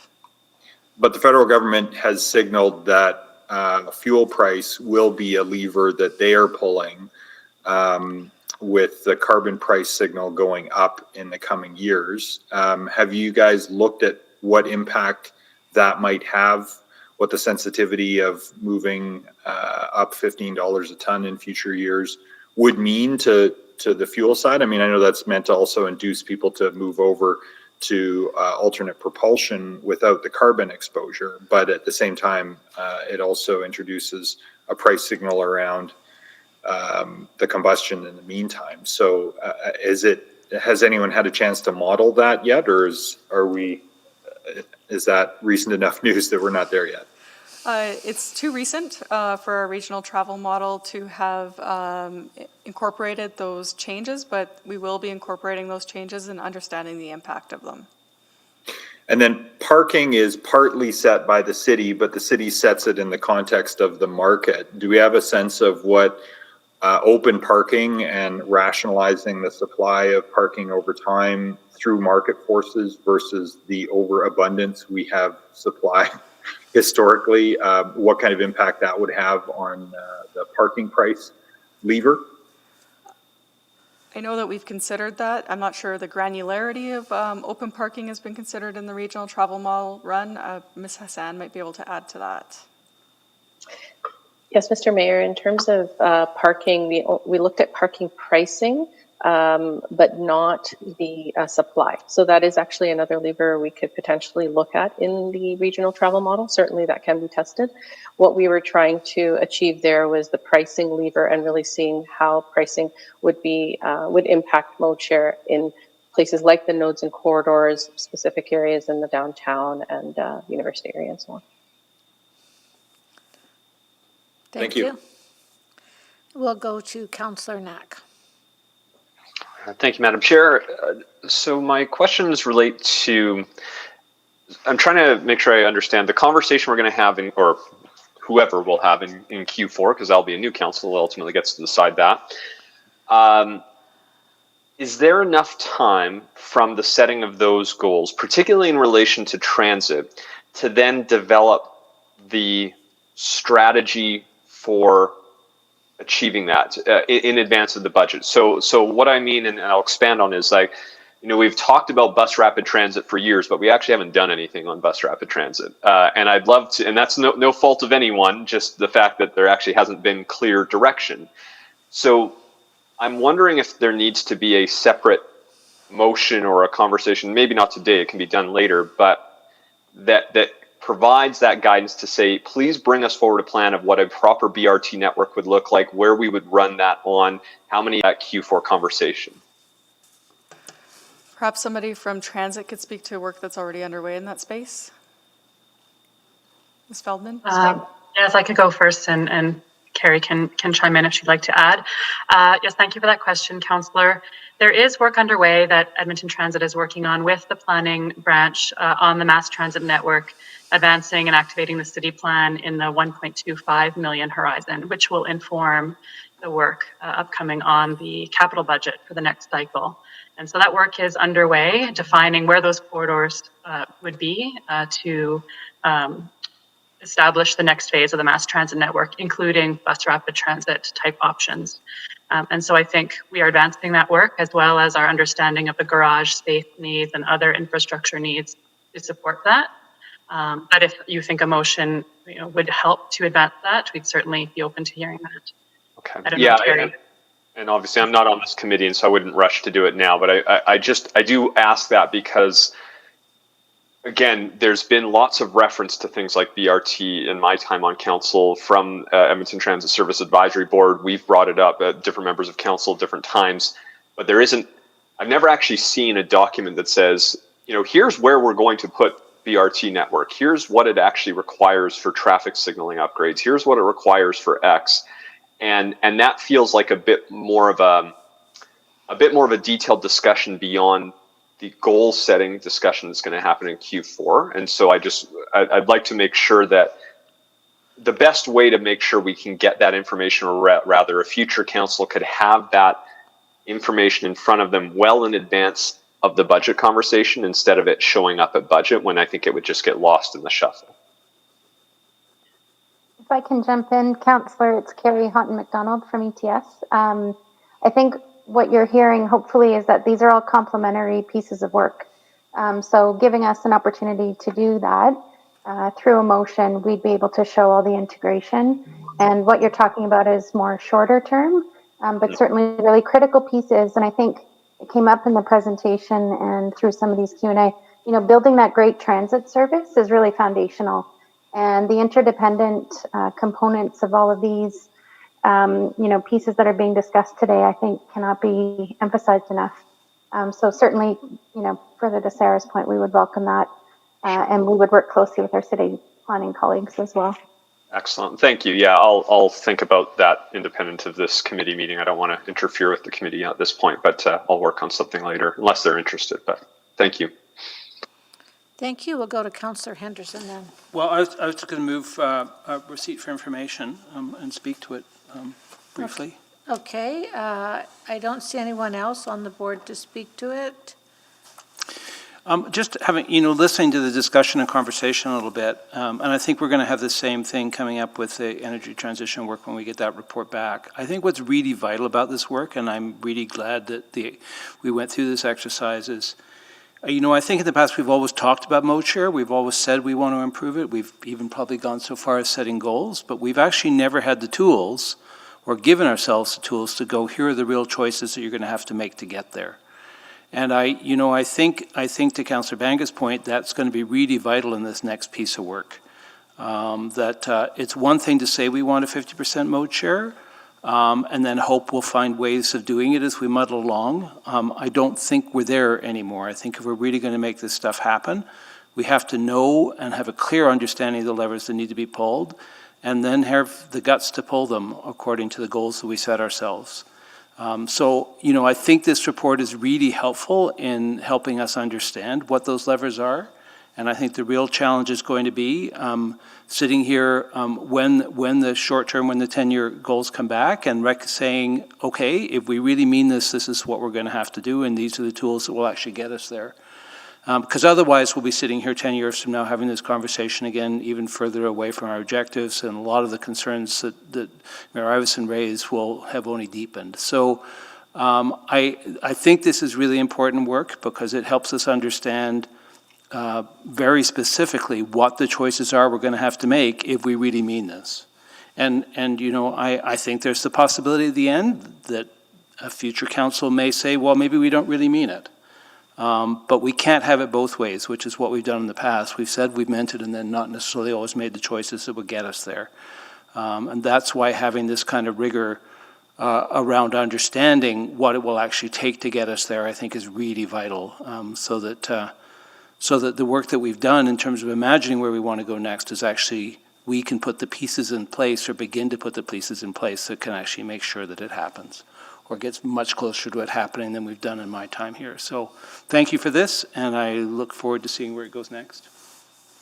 Thank you very much. So I'll call the question on receiving this report for information. Please vote.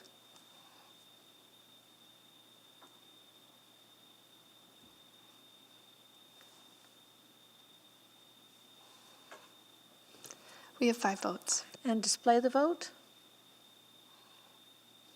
And that is carried. Thank you very much. Now we're moving on to items 6.6 and 6.7, which are cross-reference. We'll have administration's presentation, and then we'll go to our speaker. Ms. McCabe, when you're ready.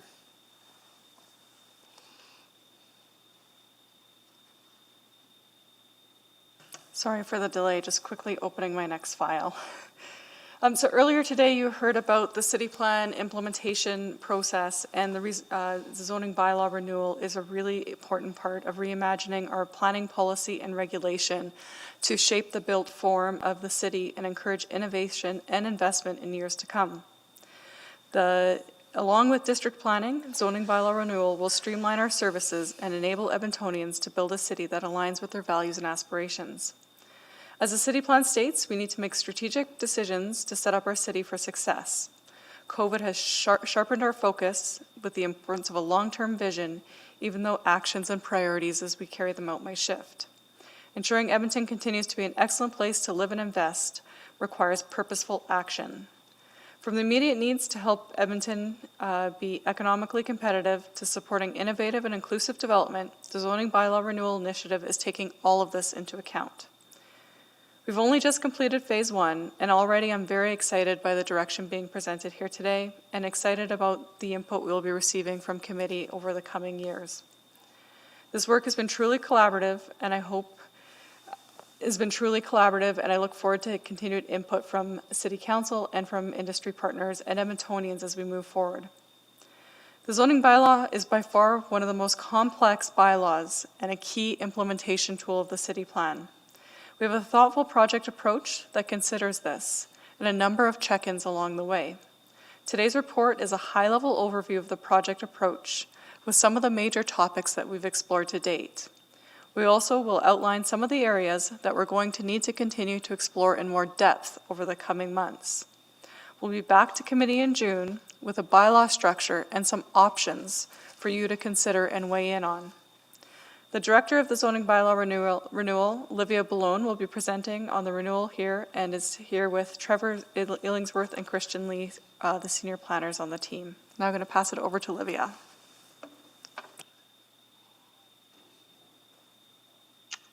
Thank you, Stephanie. I'm just wondering what slide we're on right now. You're on slide 2, and I'm just pulling up the presentation, Olivia. All right, thank you.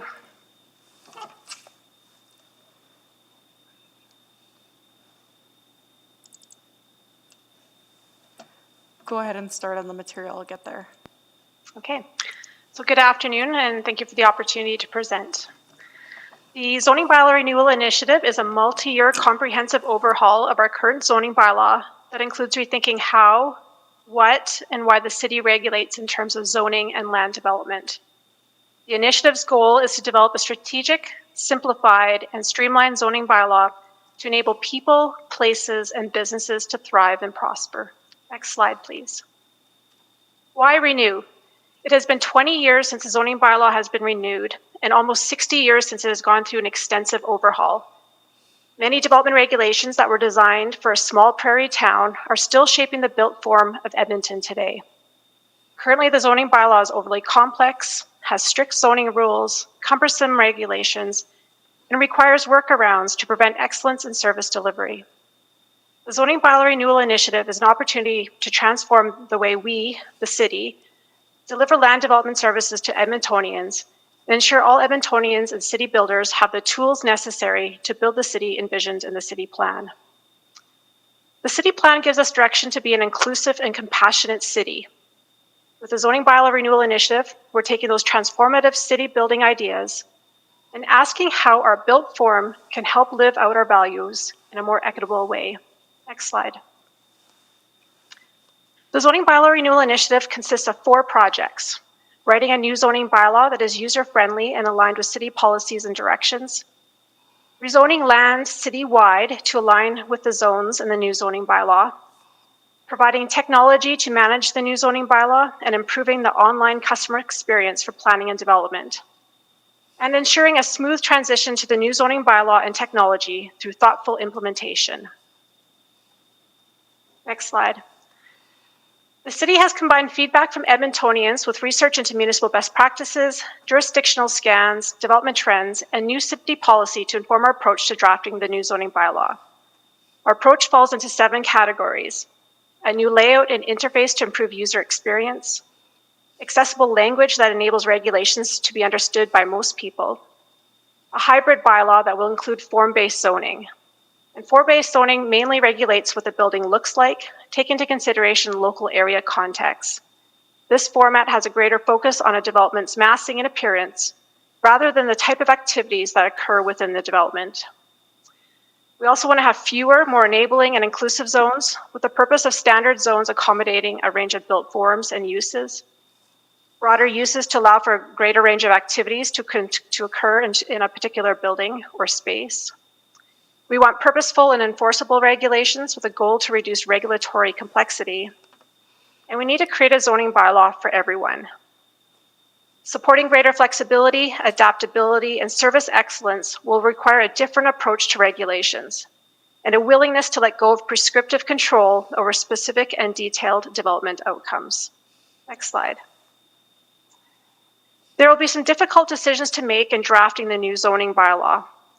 Deciding what to regulate through zoning will be just as important as deciding what not to regulate. There'll be benefits, risks, and trade-offs with each decision to ensure the new zoning bylaw balances achieving policy outcomes with reducing regulatory burden. To do this, administration created a framework to inform decision-making. While the framework's inputs and considerations may change over time, 2 fundamental questions will remain constant. Should the zoning bylaw regulate this?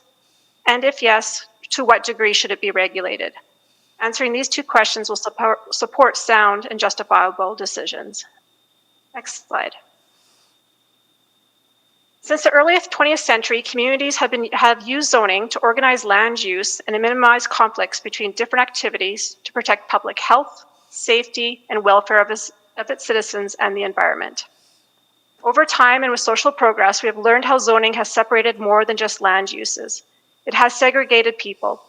Regardless of intention, zoning rules have and can lead to disproportionate impacts for some segments of the population. For this reason, zoning has a dual legacy of promoting the public good and of exclusion. To ensure equity considerations are included in all aspects of the zoning bylaw renewal initiative, administration is creating a GBA Plus and equity toolkit to consider the unintended social impacts of our regulations and take thoughtful and decisive action to create everyone's Edmonton. The GBA Plus and Equity Toolkit will provide administration with guidance on how to best consider concepts of equity and diversity when drafting zoning rules for the new zoning bylaw. Next slide. A major component of Phase 1, the research and foundations phase of the zoning bylaw renewal initiative, included a series of discussion papers that administration published to engage with the public and stakeholders on the preliminary thinking and direction for the bylaw's regulatory framework. The topics range from new zones proposed and how important issues and topics such as climate resilience and direct control zones could be addressed in the new bylaw.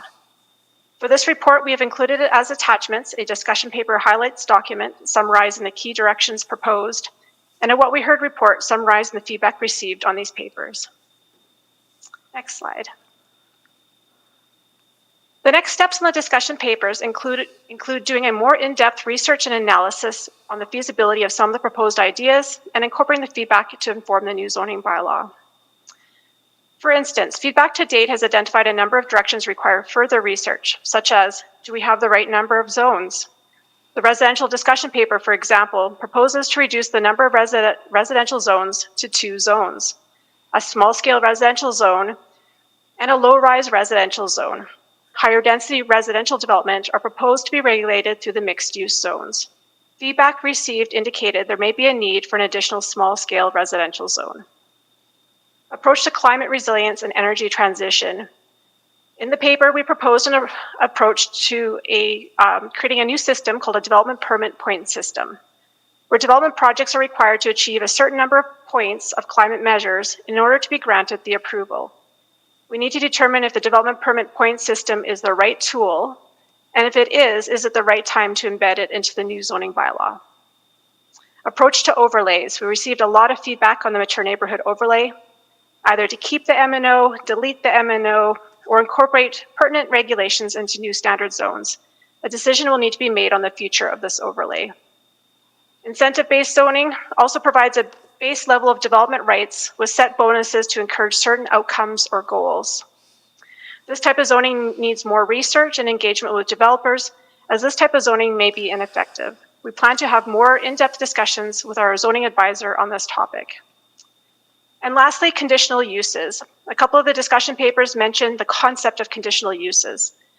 Conditional uses are proposed to be uses that will be permitted in a given zone, provided a certain set of conditions are met. In this way, conditional uses function differently than discretionary uses in the current zoning bylaw. If the conditions are met, the approval of the use will not be subject to appeal and notification requirements. The intent of the conditional uses is to streamline approval processes, narrow the focus of discretion to be applied, and provide more certainty when uses are allowed with clear criteria. We plan to do further research on this concept. Next slide. We have a full 2 years of work ahead of us. This illustration captures at a high level the key activities we'll be working on for each project of the initiative. Our target date for going to public hearing is Q3 of 2022.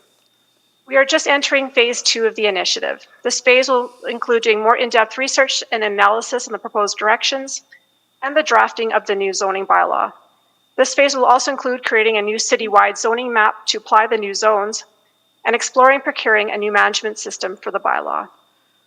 To support phase 2, we are hiring 2 consultants, an engagement consultant and a zoning advisor.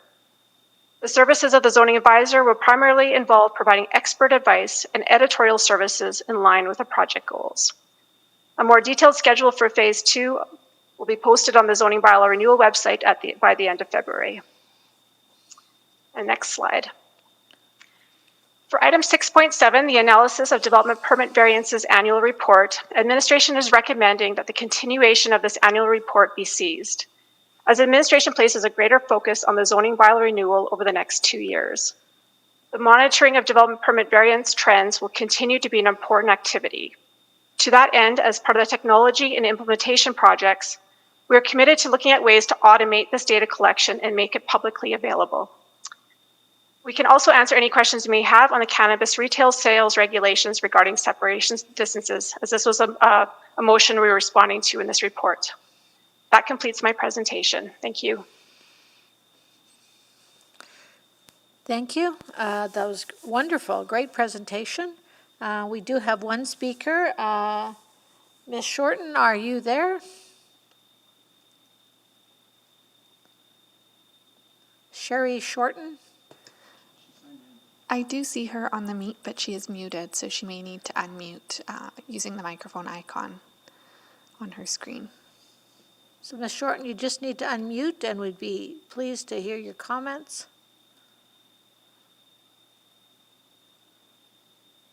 Should be a little microphone icon for you to click on.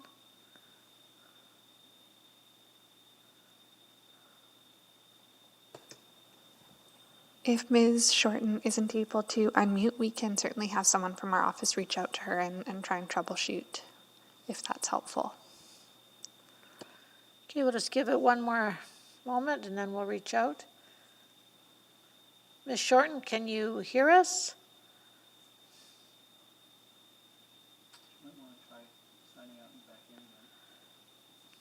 Sometimes if you leave and come back, it works. It's like turning off your computer on and off.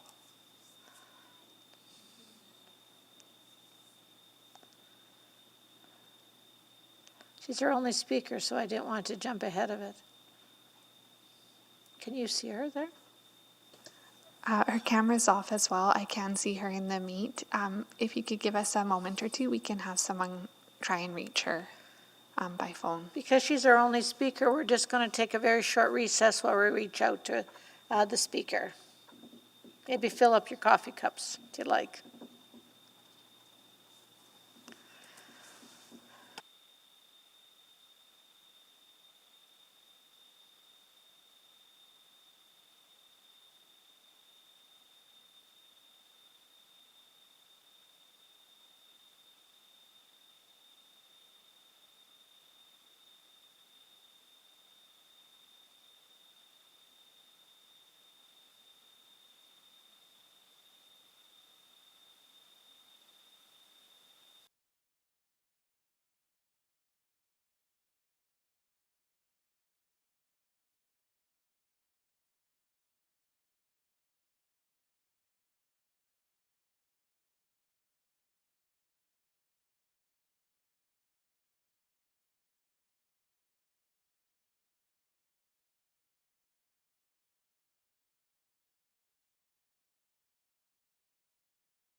Hello?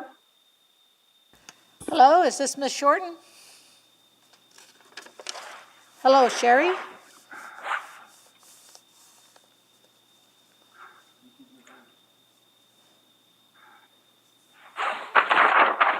Please go ahead, Sherry, we can hear you.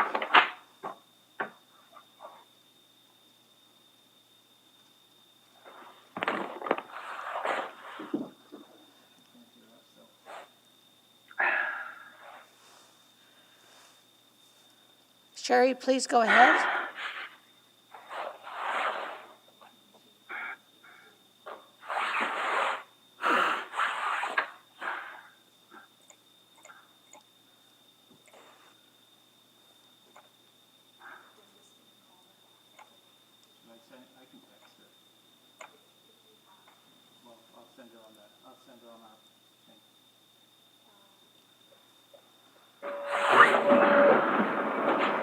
She's on the phone.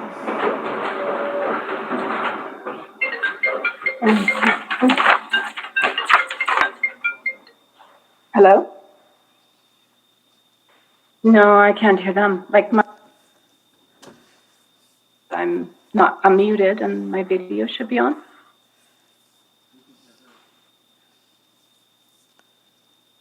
Yes, we can hear you.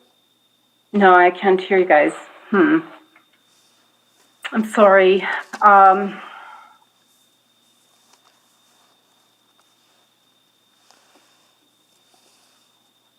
Can they hear me?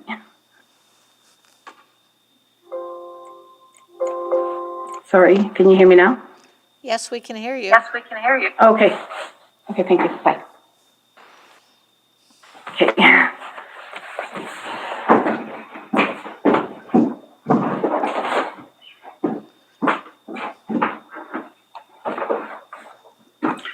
Hello? Hi, go ahead. We're ready Okay, to I'm hear you. sorry for that delay. This information and the feedback that we got from the city came on Friday. So, I'm going to do my best here to sort of relay where we're sitting on the work in terms of the Alberta Association's review.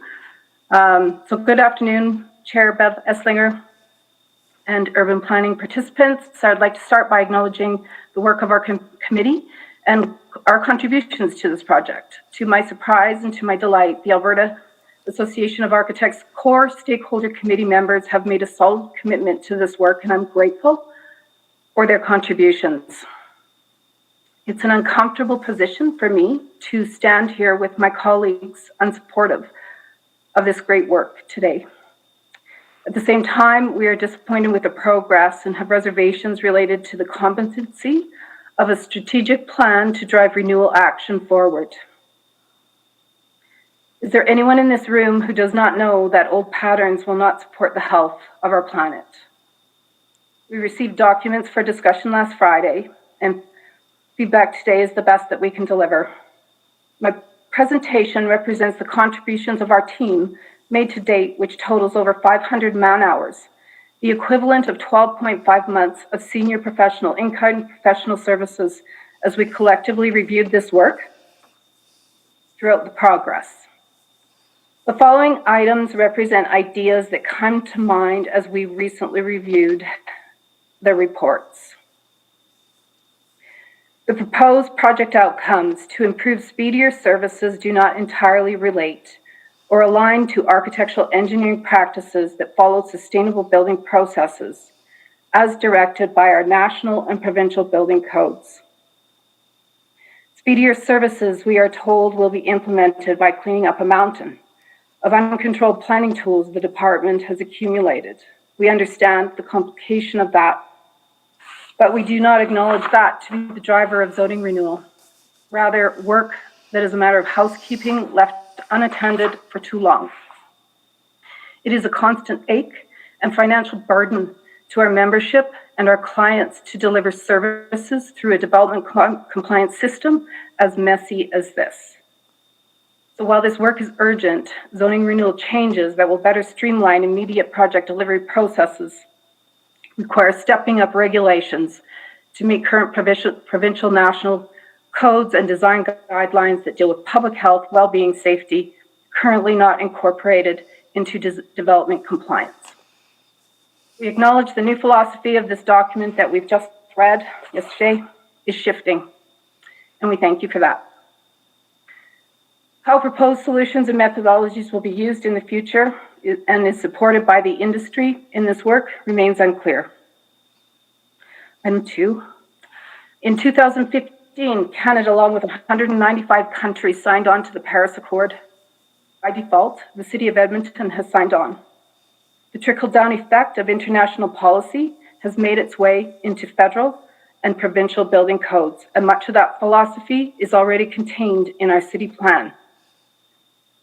Despite this acknowledgement that renewal process must initiate this immediately, has been met with opposition and labeled out of scope.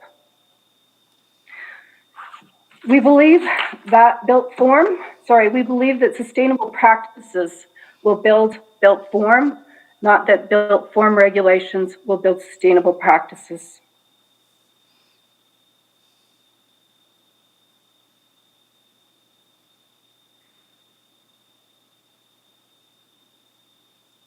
Architects have been delivering sustainable practices for 30 years in Canada. These skill sets offer opportunity to deliver citizen aspirations identified in City Plan.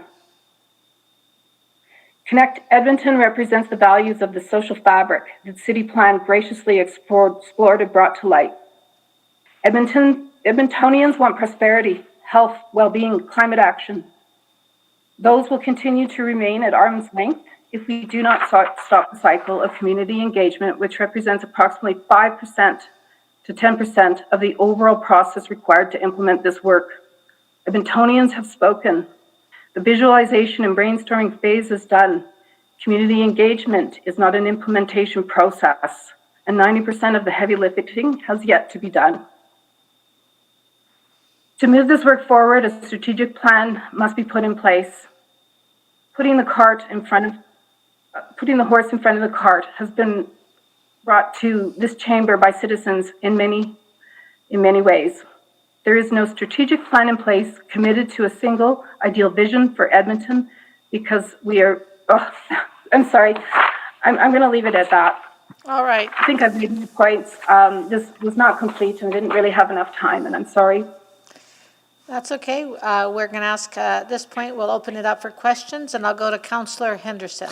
Yeah, just your thoughts on it, because I have some questions that I'm going to ask administration about this. The paper on the environment does suggest something that, although it's not building code, uses zoning to do something that looks like it's a kind of point system / step code of sorts, which I think is, and obviously it's a major part of our energy transition work that I think we're getting reports back on shortly.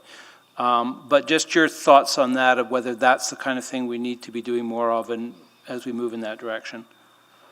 I don't know if you had a chance to look at that piece.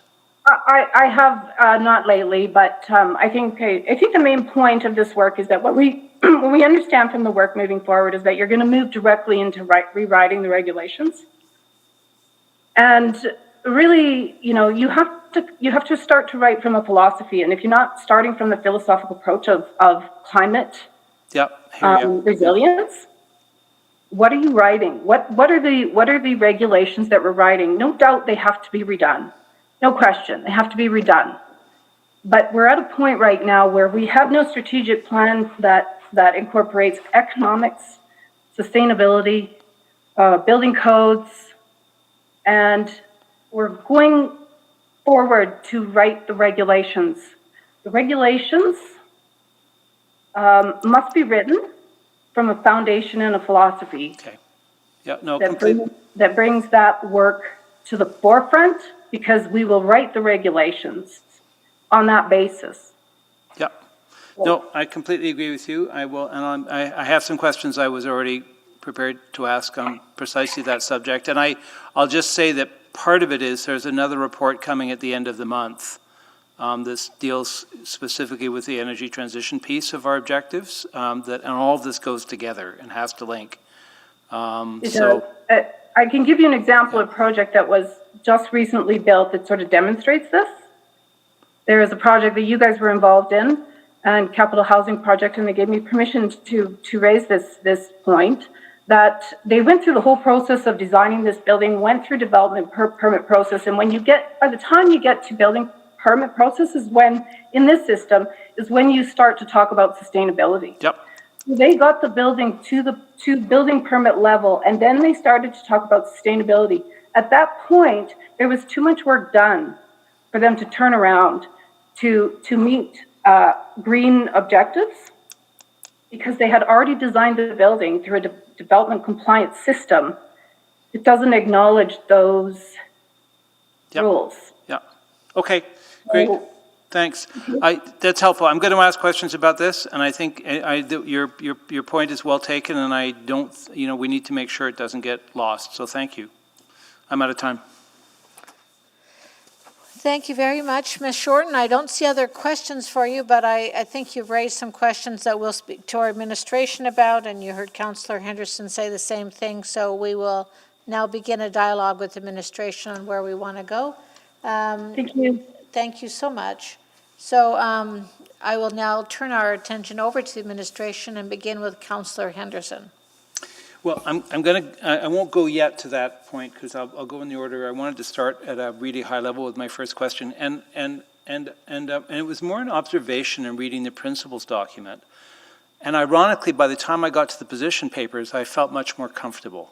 But it suggested to me there may be something still missing in that principles document that I think is fundamental to why we do this.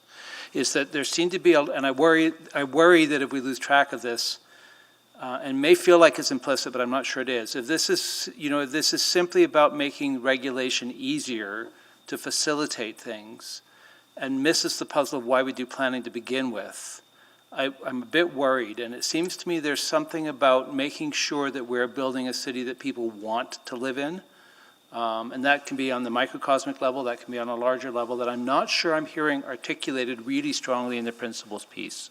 And it's the reason I think we do planning. Otherwise, we could just let people build whatever they wanted.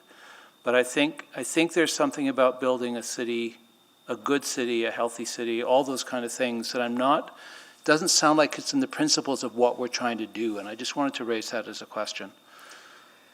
That's not the intention, that we are building in Edmonton for all Edmontonians, and the direct link to the city plan and the type of city that we're trying to build should be articulated through the zoning bylaw. So, we can take that as feedback and take a look at the principles as we're working towards that June report. It may just be me, but it seemed very heavily weighted towards making sure that, making sure that we can facilitate the people who will do the building rather than the people we're building for, if that makes any sense. And I think that's, the essence of we need both. It's not a either or, but I think we've got to be, otherwise I'm not sure why we do planning if it isn't about making sure we keep in mind the people we're building for. So it's just a tenor piece, and I wanted to raise it, and I didn't sense it in the discussion papers. I thought the discussion papers were fabulous, and my concerns went away there. But I was going to make the comments, and then I was reassured by the discussion papers, but that makes me still think there may be something missing about an articulation about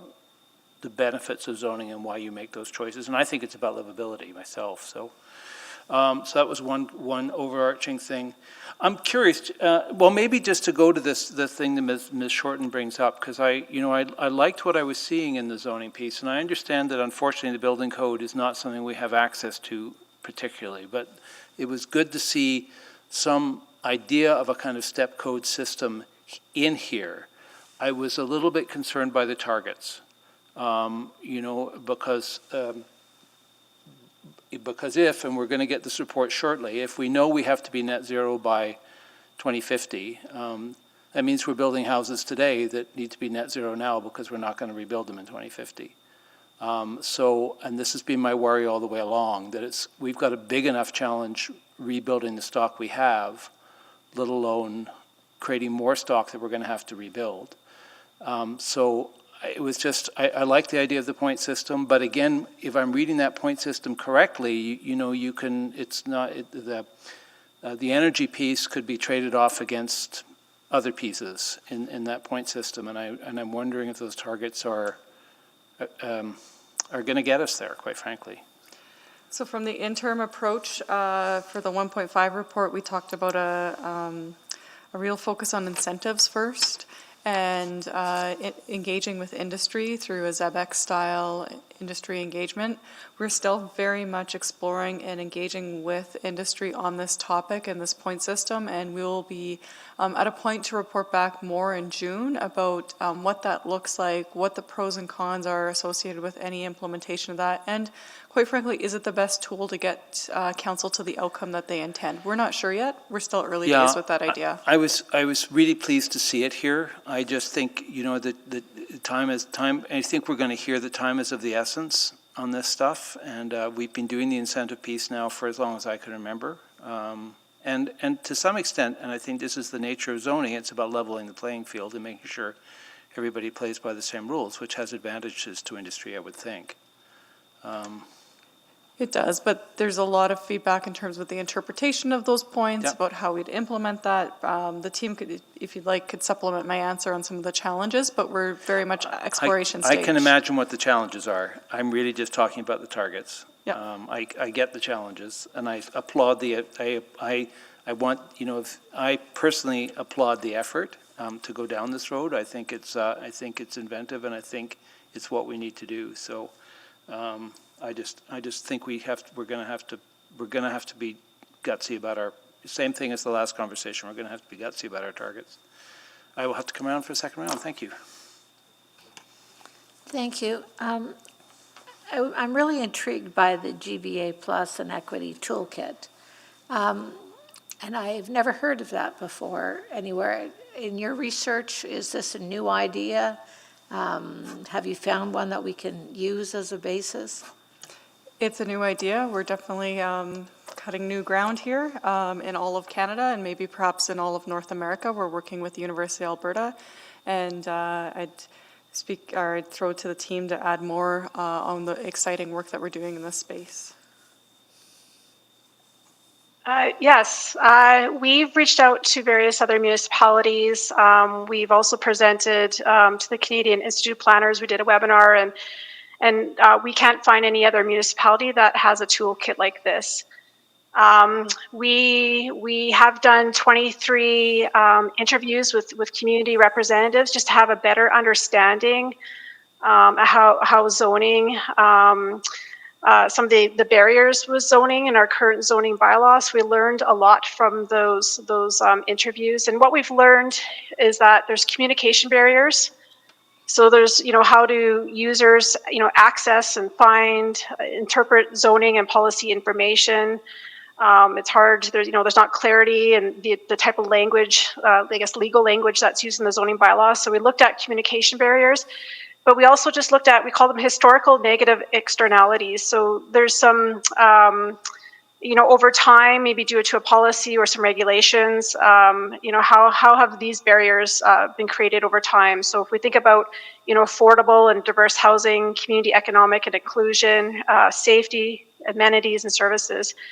So we really needed a practical toolkit that our planners could use and learn from. And so we're going to be using this toolkit as we've drafted it, and we'll be refining it further with the university. And we're going to be using it as we draft the zoning bylaw, but we're hoping to also share it with our planning colleagues within our department.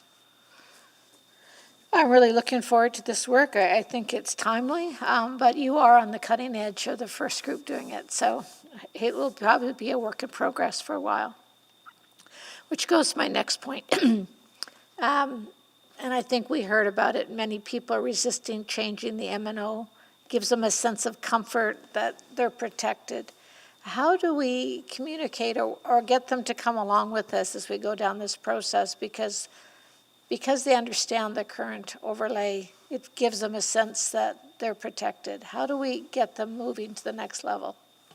Yeah, it's definitely an important part of the conversation, and the team could speak to the process associated with that. So we're going to be hiring an engagement consultant to help with our engagement plans with the public and with industry. It was loud and clear, a lot of questions around the MNO, what's going to happen. The MNO was reviewed 3 or 4 years ago. We did an overhaul of the MNO. And so we have options here. If we do eliminate the MNO, we do see the transfer of certain regulations into the standard zones.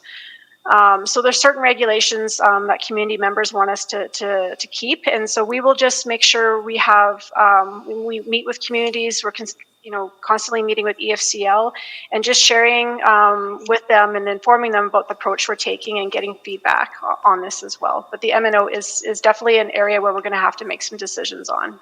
And we'll come forward in June with some recommendations to committee on that. And I think the important part is to, not everything will be lost in the MNO. This is about taking what are the right regulations within the current MNO and moving it into the zoning bylaw to progress us towards the city plan. And there'll be definitely some options in this space for committee to consider in June.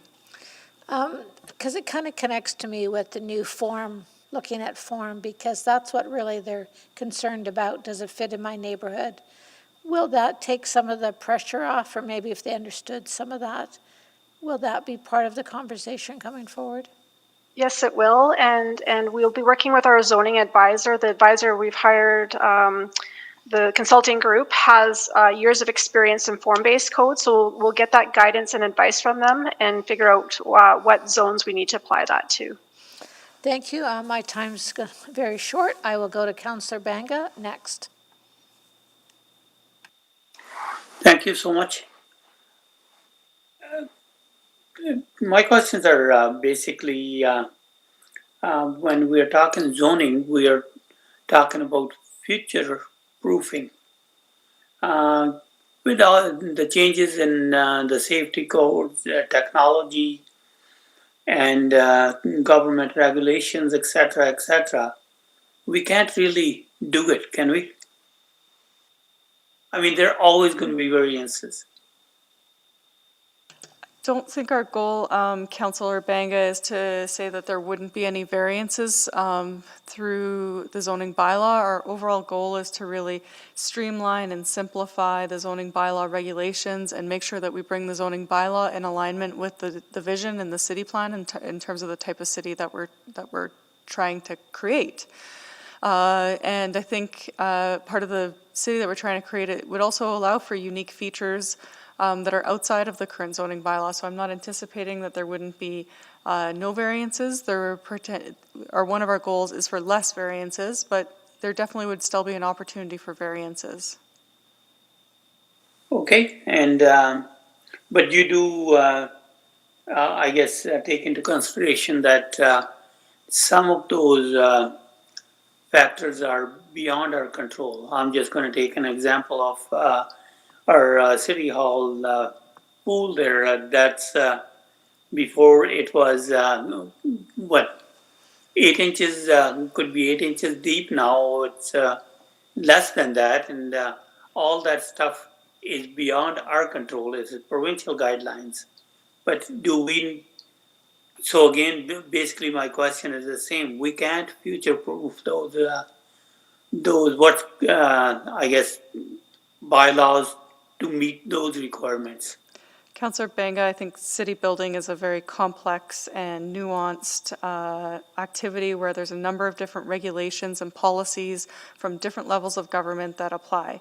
And you're correct, we can't future-proof all of that, we can't anticipate all of that, but we can work towards simplifying what we currently have and being clear about what we currently have and how it helps achieve our goals. And those that is two of the fundamental goals of the zoning bylaw renewal, is to help create that clarity and create that alignment to the city plan. Okay, so when we are doing this overhaul to our zoning bylaw, the main goal in mind is to make the process simple, or is it to make it uniform so that we don't have too many variances? It's nuanced, is what I'd say. Part of it is about creating flexibility, adaptability. It's about having a greater range of activities in any use or zone. It's about simplifying the current zones that we have. It's about reducing the number of variances. So it's, I would say it's one of those both ands, Councillor Banga, and the team I'm sure could add more detail to that answer if you would like. Sure. there's a delicate balance between implementing the city plan and other strategic policy and reducing regulatory burden. So that's where our decision-making framework is going to come into play, because we've got some big decisions to make. For example, if we continue on with the development permit point system to address climate resilience, that is going to increase more regulations. We might have to have incentive-based type zoning, so that will more complicate. On the other hand, we're trying to have less zones, more broader uses, and that will help with the flexibility and the adaptability and that future proofing of the bylaw. So there's delicate balance between implementing our strategic policy and reducing regulatory burden as much as we can. And then there's also the other piece about equity. We want to also advance equity in the city of Edmonton. Thank you.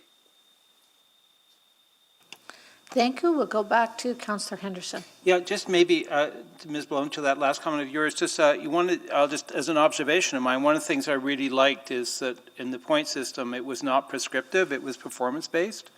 And I think that's absolutely the way to go. And I think that hopefully that takes some of the fears of industry out of it.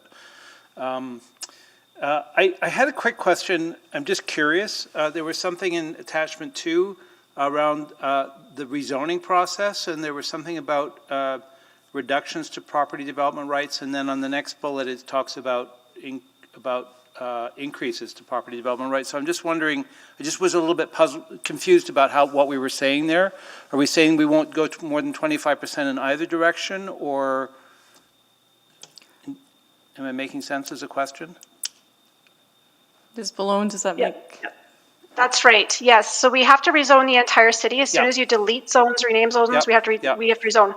And so our goal is to rezone to comparable zones or equivalent zones, but knowing that there's going to be more flexibility. So in most cases, there'll be increased development rights. Okay. And so, but we're not saying it shouldn't be more than 25%. But does the same go in the opposite? I mean, is it plus or minus 25%, I suppose, I guess is the question, because it doesn't quite say that. And okay, our goal is to have we don't want to down zone. No, understand, yeah. Our goal is not to do that. And so, we have to do a lot of analysis, from site to site,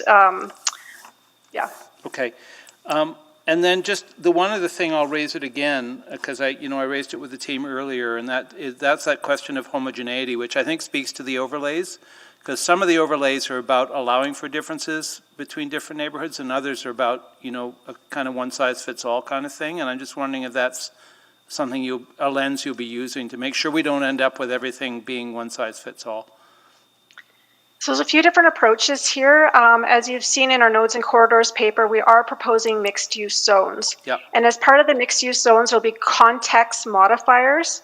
So these will be levers either to increase land use intensity. We could also use it to apply certain use and design requirements. And so we're looking at these context modifiers, and we'll be talking with our zoning advisor more on that. We've also, in our residential zones that we're proposing, there'll be a larger variety of housing types. And I don't know, Trevor, do you have anything else to add to this? I would just add that I think that, we want to sort of balance the need to respond well to specific contexts with the costs of doing that. So, I mean, I think that you've sort of commented, Councillor, on the emphasis on streamlined services and that kind of thing, and we'll take that feedback in stride. But I think that, looking at things at a hopefully not a super granular or prescriptive level, but looking more at different contextual factors like suburban versus urban environments, or different street patterns, that kind of thing, and do our approaches work for all different types of contexts. Great, thanks. I just wanted to I raised that earlier with the larger team, and I just think zoning is going to be an effect on that, so I just thought it would be. I want to shift reports now really quickly with my dying seconds. I may not make it. And I understand why there's not much point in bringing this report back again, and probably be my last crack at it anyway. But I did want to, there were a couple of things that jumped out at me that still concern me that never seem to shift and change. I was really struck by the number of our refusals that were overturned. It's pretty close to 100%. And that still really worries me. And I don't know if we have any greater analysis of that, but I'm really struck by the fact that, that you guys have the expertise, that we're the elected body, and yet SDAB seems to be overturning the majority of your refusals. So either, and I think we really need to understand what's going on there, because because if we now adapt to their choices, that to me feels like the tail wagging the dog, because they're neither the experts nor the elected representatives. And that worries me a little bit, and it probably ties into the zoning conversation as well. So any thoughts on that? Because those numbers are just not changing. I think I'd start with the SDAB exists for a reason within the whole decision-making framework, and Ms. Inkpen could perhaps speak to their existence. I have met with the current chair of the SDAB and had a conversation about just this, among other things, and I think that we still need to hold steadfast to the regulations and the policy that we're developing, even if that is happening at the SDAB. Yeah, and that's why I think it's worth tracking this. I'm out of time. I have one more question, if that's... I see no one else, so. Okay, so, and along that line, the other thing that jumped out at me, which was something we did try to tighten up our regulations so this wouldn't happen, was the number of front driveways that were allowed. And so I mean, I don't know what we do. It's very frustrating to have these conversations with community that begged us to do that, and then to see the SDAB deciding they know better. And there may be specific instances, I don't know, there may be remarkable circumstances, but I have no way of knowing how to track whether they're remarkable or not, and that feels really problematic given what we've been asked to do by our population. So, I mean, I flag it. Understood, and thanks for flagging it. I think this type of report, in terms of looking at the variances and digging deep, it's still important work to do. It's just not top of mind while we're trying to rewrite the zoning bylaw. Yeah, I know, and I think when the zoning bylaw, once we've done the zoning bylaw, we would need to track this stuff again. I would really encourage us, however, not to write the zoning bylaw we want to write, not the zoning bylaw that SDAB is telling us to write. And it worries me a little bit that we're letting their decisions govern our actions, which I think is a bit problematic. I would suggest that we're not, that we're just taking it as an input into the decision-making process. Good to hear. I just wanted to say it out loud. Great, thanks. That's all my questions on these two. I'm prepared to, I think, move them for information and really look forward to, well, in some ways look forward to not seeing the second one again and seeing what happens next with the first one. Well, the first one's for information, the second one has a recommendation. Okay, I'll move the recommendations in both then. I can take those together, Madam Chair. I'm sorry, Madam Clerk. So seeing nobody else on the board, I'll call the questions on items 6.6 and 6.7. Please vote.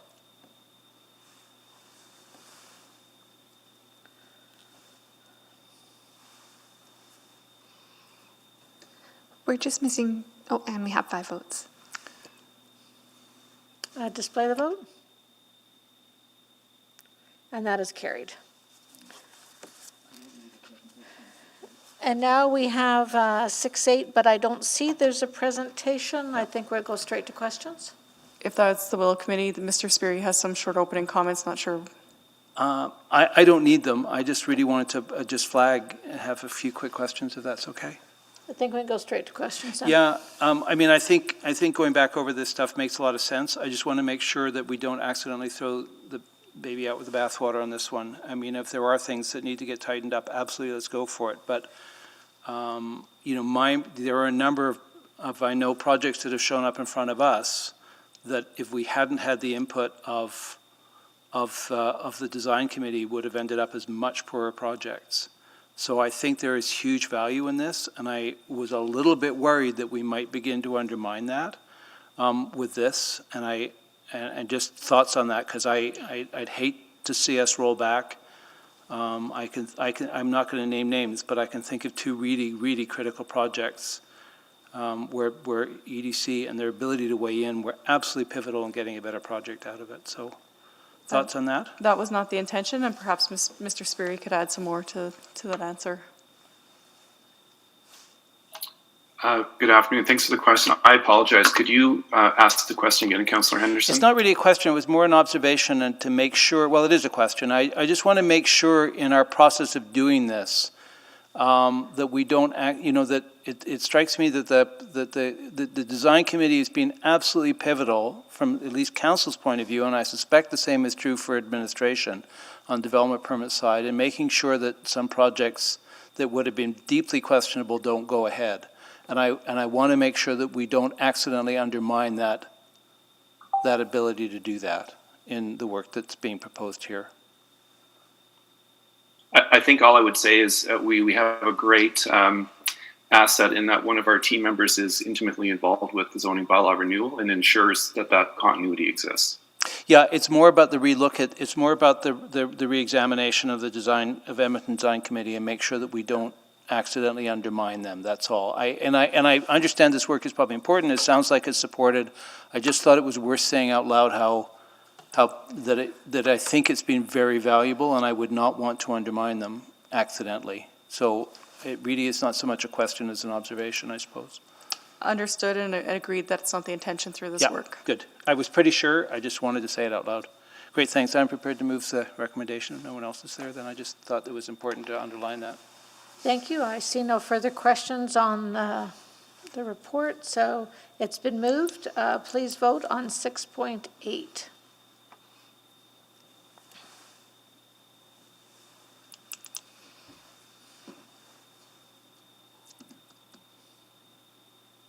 And display the vote. And that is carried.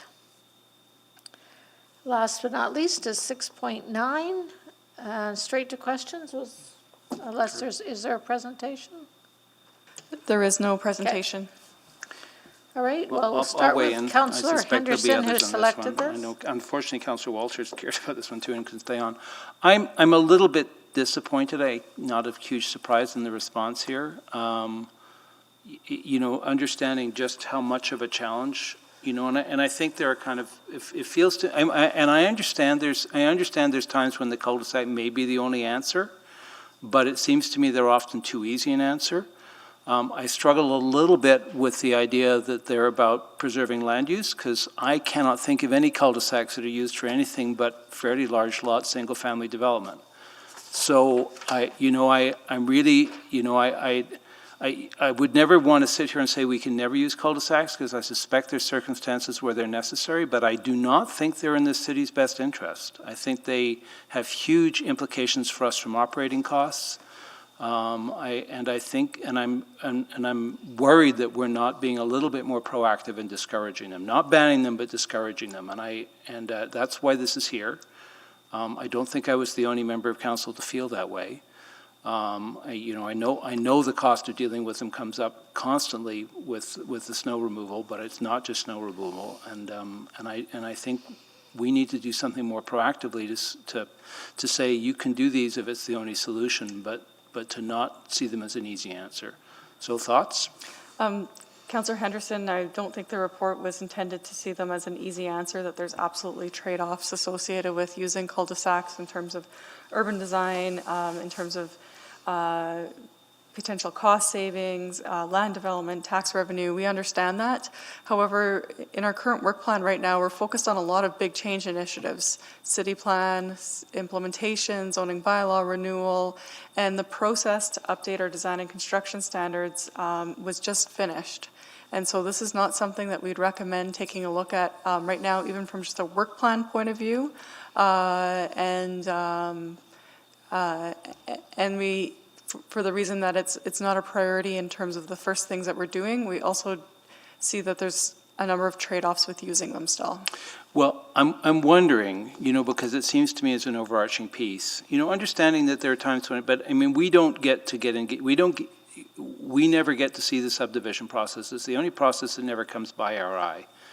And I'm not suggesting that we pass a motion that says that's it, no more cul-de-sacs, but I do think it'd be appropriate to ask for something that discourages them. And I don't think we have that in our text right now. It'd be very easy to add it to our new neighborhood design guidelines. So that it at least sends a message to the people doing subdivision that these are to be avoided unless necessary. And I'm not, you know, as a pure policy piece, would that be difficult to do? I need to get somebody from the team to weigh in on where it is from where it sits in terms of the policy direction right now. Ms. Tui or Mr. Pivovar? Councillor Henderson, I think we could make that kind of statement, but I think there's a need to be recognized that it's not just the best use for our maintenance. There is a really strong desire on the part of the developers and the market to have the cul-de-sacs. And so that's the kind of conversation that we would need to have with the developers, because I think, you know, it's efficient use of land in the way that they develop out their pieces of land. And I guess my question back to them is, if they want it, are they prepared to shovel their own, you know? I mean, the significant cost of us having to clear these things, they make no sense in a winter city.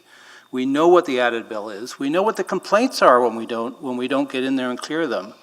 So, you know, we're giving the market a free ride in some ways. And that's my concern. All well and good to say people want them, but are they prepared to pay for them? And right now they're not. That's why this arose. So I don't know. There's other people on the board. I'll wait to hear what they have to say. But I think you know, there's a common good here that we need to recognize that this does not make sense in our style of city. Yeah. Anyway, I'll wait to hear others speak on this. Thank you. We'll go to Councillor Banga. Thank you.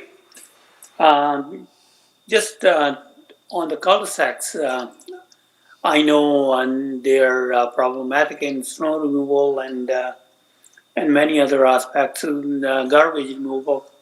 But these,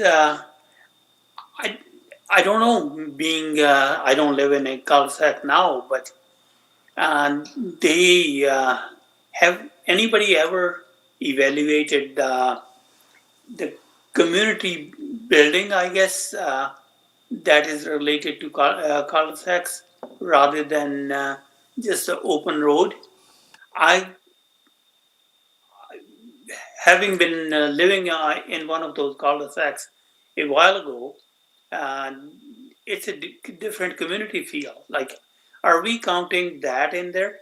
I know we cannot, I guess, fulfill those requirements, but we can buy equipment. And I don't know if I would totally agree with limiting the, I guess, design of cul-de-sacs, but I would be more than happy to hear other people in regard to this subject. Thank you. Thank you. Councillor Knack.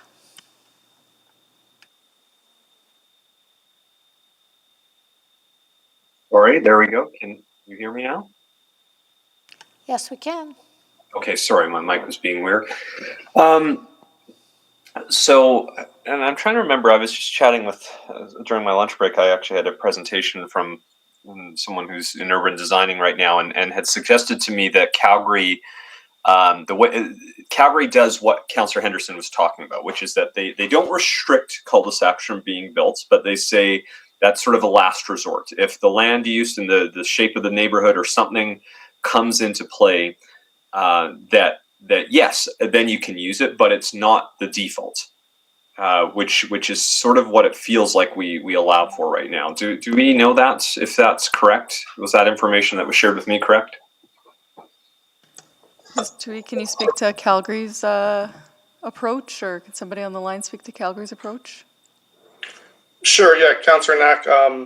So Calgary does have a different standard than Edmonton based on the size of the cul-de-sac. The city of Red Deer uses the word right in their standards that we discourage the use of cul-de-sacs, but they still have a design for a cul-de-sac in the case it does get used. So Our design for a cul-de-sac is very similar to Calgary's. It's actually a little bit bigger than Calgary's standard design. So there is that possibility that, you know, adding words like using discourage in the standards can help, but it's still important to have that in there for new cul-de-sacs and obviously retrofit cul-de-sacs that are currently existing. Yeah, that makes sense why you'd still have regulations in it. I just, my thought is if it is discouraged or just not encouraged, I think, because it really feels like we sort of encourage it as a city right now. And going back to Councillor Henderson's point, and I appreciate there's all sorts of things, but like we don't have enough equipment to clear the snow. We have to contract out that entire service right now. So it feels like we don't even have what we need on hand to actually serve residents who have bought into that. That's my understanding of our current operations, correct? We don't actually have the necessary equipment to do it. In 2018, we did work with internal partners and the development industry with the goal of improving waste collection and snow clearing for efficiency around cul-de-sacs. And there was a revised design standard that increased the radius from 11 meters to 12 meters. I saw Mr. Sebrick on mute, though. I want to just get because my understanding is that we still contract out almost that entire service, and we can't, we can somewhat modify our vehicles to go in a little bit the larger turning radius, but most of the smaller cul-de-sacs don't allow that. Is that correct? Councillor, you are correct in that we don't have that type of equipment, but for many components within our snow and ice control program, we don't have all the equipment. It makes more sense to contract out certain elements, and base level services are ones that we do have the necessary equipment. So the piece around whether we would actually do it internally or externally is more of a whether that equipment and that resource can be used on an efficient basis year round. So that doesn't necessarily mean that the cul-de-sacs are bad. It's the way in which we have to address them. The design standards do help to a certain extent, but there is no doubt that they do certainly add a different degree of cost in comparison to a straight section of road. Absolutely. No, that's fair. Yeah, I just thought I'd ask. I used to live in a cul-de-sac growing up when I was in Spruce Grove, so I liked, to Councillor Bang's point, I liked a little bit of that. It was nice, but there's a practical element that we should be talking about. So thanks. Those are all my questions. Thank you. I'll go to Councillor Caterina. Well, thank you, Madam Chair. Gord, do you have any indication of sort of a dollar amount that we're talking about on a yearly basis for this? Like, what do we talk about? A little higher cost, but give me a dollar, or give me a percentage, or give me something. So when we do a residential blading, we will do a cursory blading in the cul-de-sacs. When we have to go in and remove, depending on the amount and the frequency, it's anywhere from approximately $2 to $4 million to do an entire clearing of all the cul-de-sacs in the city. So, on an event basis, you could say roughly approximately $3 million to clear them, and that means clearing as well as picking up and processing some of the snow. So, in terms of regular blading, we're just blading to the side and clearing driveways. So, it's a bit of a different cost. Yep. Is there a definition for cul-de-sacs? Crescents, keyhole crescents, size of them? Like, what are we talking about here? Mr. Friend, I think, can answer that. Yeah, what do we consider a cul-de-sac or a crescent? Or I think you're touching on something there, Councillor Caterina, that's a fair assessment, is that there's lots of complexity there with what a cul-de-sac can look like. Some are longer than others, and some are really shallow. Some are quite shallow, and we have a number of them developed over a large number of years. Certainly, anything new built today would be reflective of our current standards that we referenced in the report. Things that were built 10 years ago would reflect the design standards of the day and have the trade-offs associated with that design. So we to answer your question, there are many different types of cul-de-sacs, and we don't have a tight definition of exactly what one looks like. Yeah, so that to me seems a little bit problematic as well too, in discouraging where it might be necessary for certain ones. Has this anything to do, Gord, with design of the old, say, the older part of the city with the grid versus the outer areas with circular roads with very little access into communities where the grid isn't there. In a grid system, you can get out virtually everywhere in and out of a community. Where that doesn't exist, usually you'll find more crescents or cul-de-sacs. Is that correct? Or There are definitely more cul-de-sacs in the curvilinear design neighborhood for sure. In the older neighborhoods, which are primarily grid, there's very few cul-de-sacs. There are some, but certainly not that the grid design doesn't lend itself to a lot of cul-de-sacs. But in the newer areas, that is part of trying to make the most efficient use of specific portions of land. right. So with, I guess, use this winter for an example, you haven't done neighborhood blading. I don't think we haven't gotten to that point where we've gone into neighborhoods. So how has that affected your cul-de-sacs this year, for example? So this year we haven't had to do a lot in the residential areas in general, just because of the lower snowfall amount. Right. So Yeah. in terms of cul-de-sac work this winter, it would be spot location issues such as sanding or some small rutting. But again, this winter it hasn't been very significant.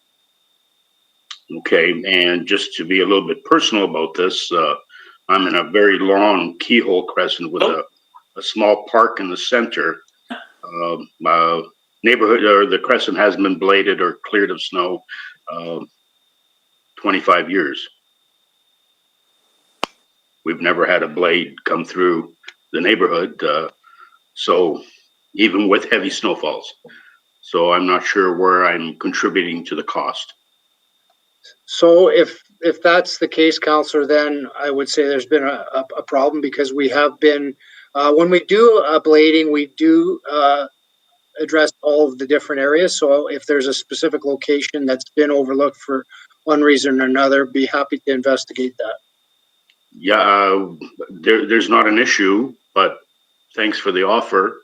But that, I guess the point is here, the term cul-de-sac just means maybe different things to different people. And I'm not sure if we want to discourage that. The planning people, developers, they need to be the experts in whether that makes efficient use of their builds and their neighborhoods. And I would leave it at that. Thank you. Thanks.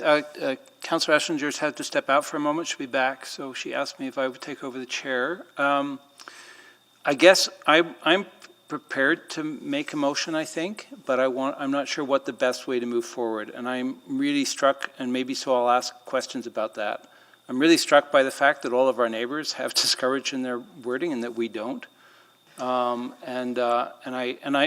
not suggesting that we ban them. I think there's places where they're probably completely appropriate and we need to keep them in our arsenal. And the fact that we have the design guidelines that make them work better is great. I'm not sure what a next step would be. Just to add, I don't think it's probably appropriate for us right now to say it should be added. I think probably there's a process we have to go through. But ultimately to have us have a look at putting into our policy that they be discouraged in neighborhood design. So what's the best process to get there as a motion? So first of all, I think just the reality of what's happening is they're not being built in new neighborhoods right now at the rate that perhaps was being suggested today, because a lot of what we're seeing in new neighborhoods are modified grids. So right, which is great. So they are discouraged just by the very nature of the density targets and what needs to be achieved within a new neighborhood. If committee has a will for us to discourage them into our design and construction standards, we would have to reopen the design and construction standards, gather feedback on that, and do some engagement with internal and external city building partners, and then put that into the design and construction standards to be discouraged. Okay, I understand what your reticence is in terms of the work that you have on your table right now. I mean, I do think this is, and I wonder if there's a way to flag this, because so that it can be part of another piece of work. I recognize doing it as a special piece of work, given everything that's on your table right now, is problematic. And I wouldn't mind others' thoughts on this, and I don't know if I have other support from others to move this forward. I mean, I'm guessing this would have to go to council anyway. Are we anticipating this question being opened up as part of any of the work we're doing right now? Not of the current work we're doing, but it is on our work plan within 12 to 18 months to start to look at the design and construction standards again. And through that process, we will definitely look at this question. Well, then I'm wondering if then the motion should say when you look at that, the question of discourage, that we could flag this for that process, and a motion that would flag this as part of that work. I'm not sure how to word that, but just so that when you open it back up again, this question comes up, because again, it'll be, we'll forget it and then we'll be sitting looking at it again. This will come up again in the future, and we will have missed our opportunity. So what would be the best process to make that happen? That if the will of committee was to put a motion around when, at the next update of the design and construction standards, that administration review the process to discourage the use of cul-de-sacs in new neighborhoods. Okay, I will move that.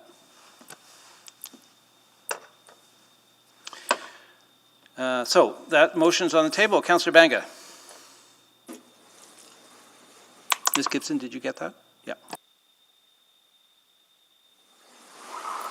Yeah. So anyway, I had questions without the motion first, and my question again is, in the absence of any motion, what would be done with this information that's been provided to us today, other than receiving it for information? When administration reviews the design and construction standards next, when that comes up in our work plan, we would be looking at things such as cul-de-sacs, among other things, to create that alignment to the city plan. And Ms. Tui, did you have? No, I just wanted to say that we do regularly monitor and keep track of things to add and revise in our construction standards. So this would be added to that list. And Mark Pivovar has been keeping lists, and we regularly update them. And this is something then that we will consider and have some discussions with our industry partners as to how best to include it. And I believe we would want a little bit more discussion in the front end of the design and construction standards to describe the kind of neighborhood that you were talking about and what you were looking for as to the why we would, as well as on the drawing itself. So that's what we would plan to do. Okay, so up to this point in time, when we design a new neighborhood, we approve something new in new areas, depending upon how they are shaped and what is the road structure around there. Are we not considering those requirements of trash collection and also the snow and ice removal, etc., etc.? We must do it now. Do we? Yes, absolutely we do. We consider that as we're reviewing the new neighborhood. Someone from the team could definitely add more detail to that. Yeah, for sure. When any construction of local roads, collector roads, arterials, or cul-de-sacs, we clearly identify where snow would be stored. The types of sidewalks certainly help. Separate sidewalks, boulevard sidewalks versus, curbside sidewalks help for snow storage and everything. And then, like as mentioned before by Ms. McCabe, that the introduction of the new standards, we increased the size of the cul-de-sac to certainly, and that came from direct communication with city operations and waste services to ensure that it fits their new style trucks and everything that are going to be used. So that was something that we kind of collaborated well internally to help include the operational function of those roads in the new design's construction standards. Okay, so I know snow and ice control issues are one aspect, and there might be another aspects in relation to the cul-de-sacs. Do we have any other, what are those other concerns? I know snow and ice control, I know basically storage of it, and then also waste disposal collection. Sure. The other important aspect of a cul-de-sac is obviously emergency rescue services, being able to get to that cul-de-sac and possibly exit it if there's any sort of blocks thing. So we have standards that say cul-de-sacs after a certain length have to have a mandatory second way out as an emergency access. But that emergency access gets used more for almost active mode. It connects other parts of the neighborhood. So it's also an emergency access that can be used by cyclists and pedestrians to help move people around through the neighborhood and get into more of a trail network that's kind of connected to the cul-de-sac. So that's the other aspect of a cul-de-sac that we also take into account, emergency access for those cul-de-sacs in very, hopefully few emergency situations. I can just add to that, add to Mr. Privivar's answer. There's from a network connectivity point of view, there's a pedestrian connections, but also land efficiency when laying out the neighborhood as well. And so that might be reacting to pipeline crossings or natural areas or other unique land uses that that cul-de-sacs can help with as well in terms of having more developable area and perhaps less linear infrastructure. And as Mr. Privivar mentioned, the pedestrian connectivity and connections are also an emergency access as well. Okay, yeah, you mentioned some of them, and again, the continuation of trail system into the neighborhood is highly, I guess, enhanced by the availability of cul-de-sac design in any neighborhood. Yeah, would you agree with that statement? I think it would be context dependent, and it would depend on what else is in the neighborhood. So the potential for sure is there for cul-de-sacs to provide additional connections throughout the neighborhood. Also potential for those connections to be provided other ways along a linear street network as well. Okay, thanks. My time is up. Thank you, Councillor Knack. Thank you, Madam Chair. I guess, I see Councillor Henderson put this motion. Maybe this question's to Ms. McCabe, and I know it will sound odd coming from me. Appreciate that you highlighted, if you were going to make a change, you might want to go and do a lot of engagement. And I think sometimes, not all the time, we can default to maybe too much engagement on smaller changes that could just be made by council. So I'm curious if the reason you recommended having to go back to all of these partners is just sort of an overabundance of caution versus maybe council could actually just say, you know what, this is a small enough change because they'd still be permitted. We're okay with sort of not going to do that long-term engagement process. Go ahead, Ms. Toohey. So, Councillor Knack, we committed to industry that when we changed the design and construction standards, we would engage with them. So we don't want to change any of the standards without our engagement. And it doesn't necessarily have to be a long process, but we did commit that we wouldn't make changes without them because there was a time when there'd be surprises. And so we don't want to give any surprises. We want to bring them on board. No, that's fair. That's fair. Yeah, I'll briefly speak to it. So I support, I can't vote, but I hope this motion can at least pass. I get why there might be a desire to have a longer conversation or even some type of conversation. I think, honestly, we could also do that if we just put forward a motion and had it come back to a committee and then people could speak to it at committee. But if this is a way to finally have that conversation and finally get this in front of the next council, then I think it's the right step. Although, yeah, I don't always think we need to go too deep into something like this, where it wouldn't eliminate that choice. It would just try to encourage other choices. So that's it. Thank you. We're past time. I know. So we need to take a break. And I think the mayor's had to step out briefly because of that, unfortunately. So I think, yeah. So either we vote on this and he's not here, or we can do another choice. I think he can come back if we I think he can come back to vote on it if we take our break, is my understanding. Why don't we take a 10-minute break? So if we take the short break, and then let's make it a 7-minute break, and then we'll come back and wrap this up for the day. Okay, we're on a 7-minute break.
I'm just checking if committee's back. I see Councillor Katarina. Is Councillor Banga with us?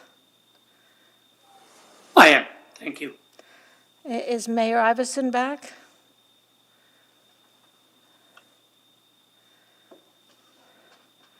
Okay, I don't hear him either. Councillor Henry.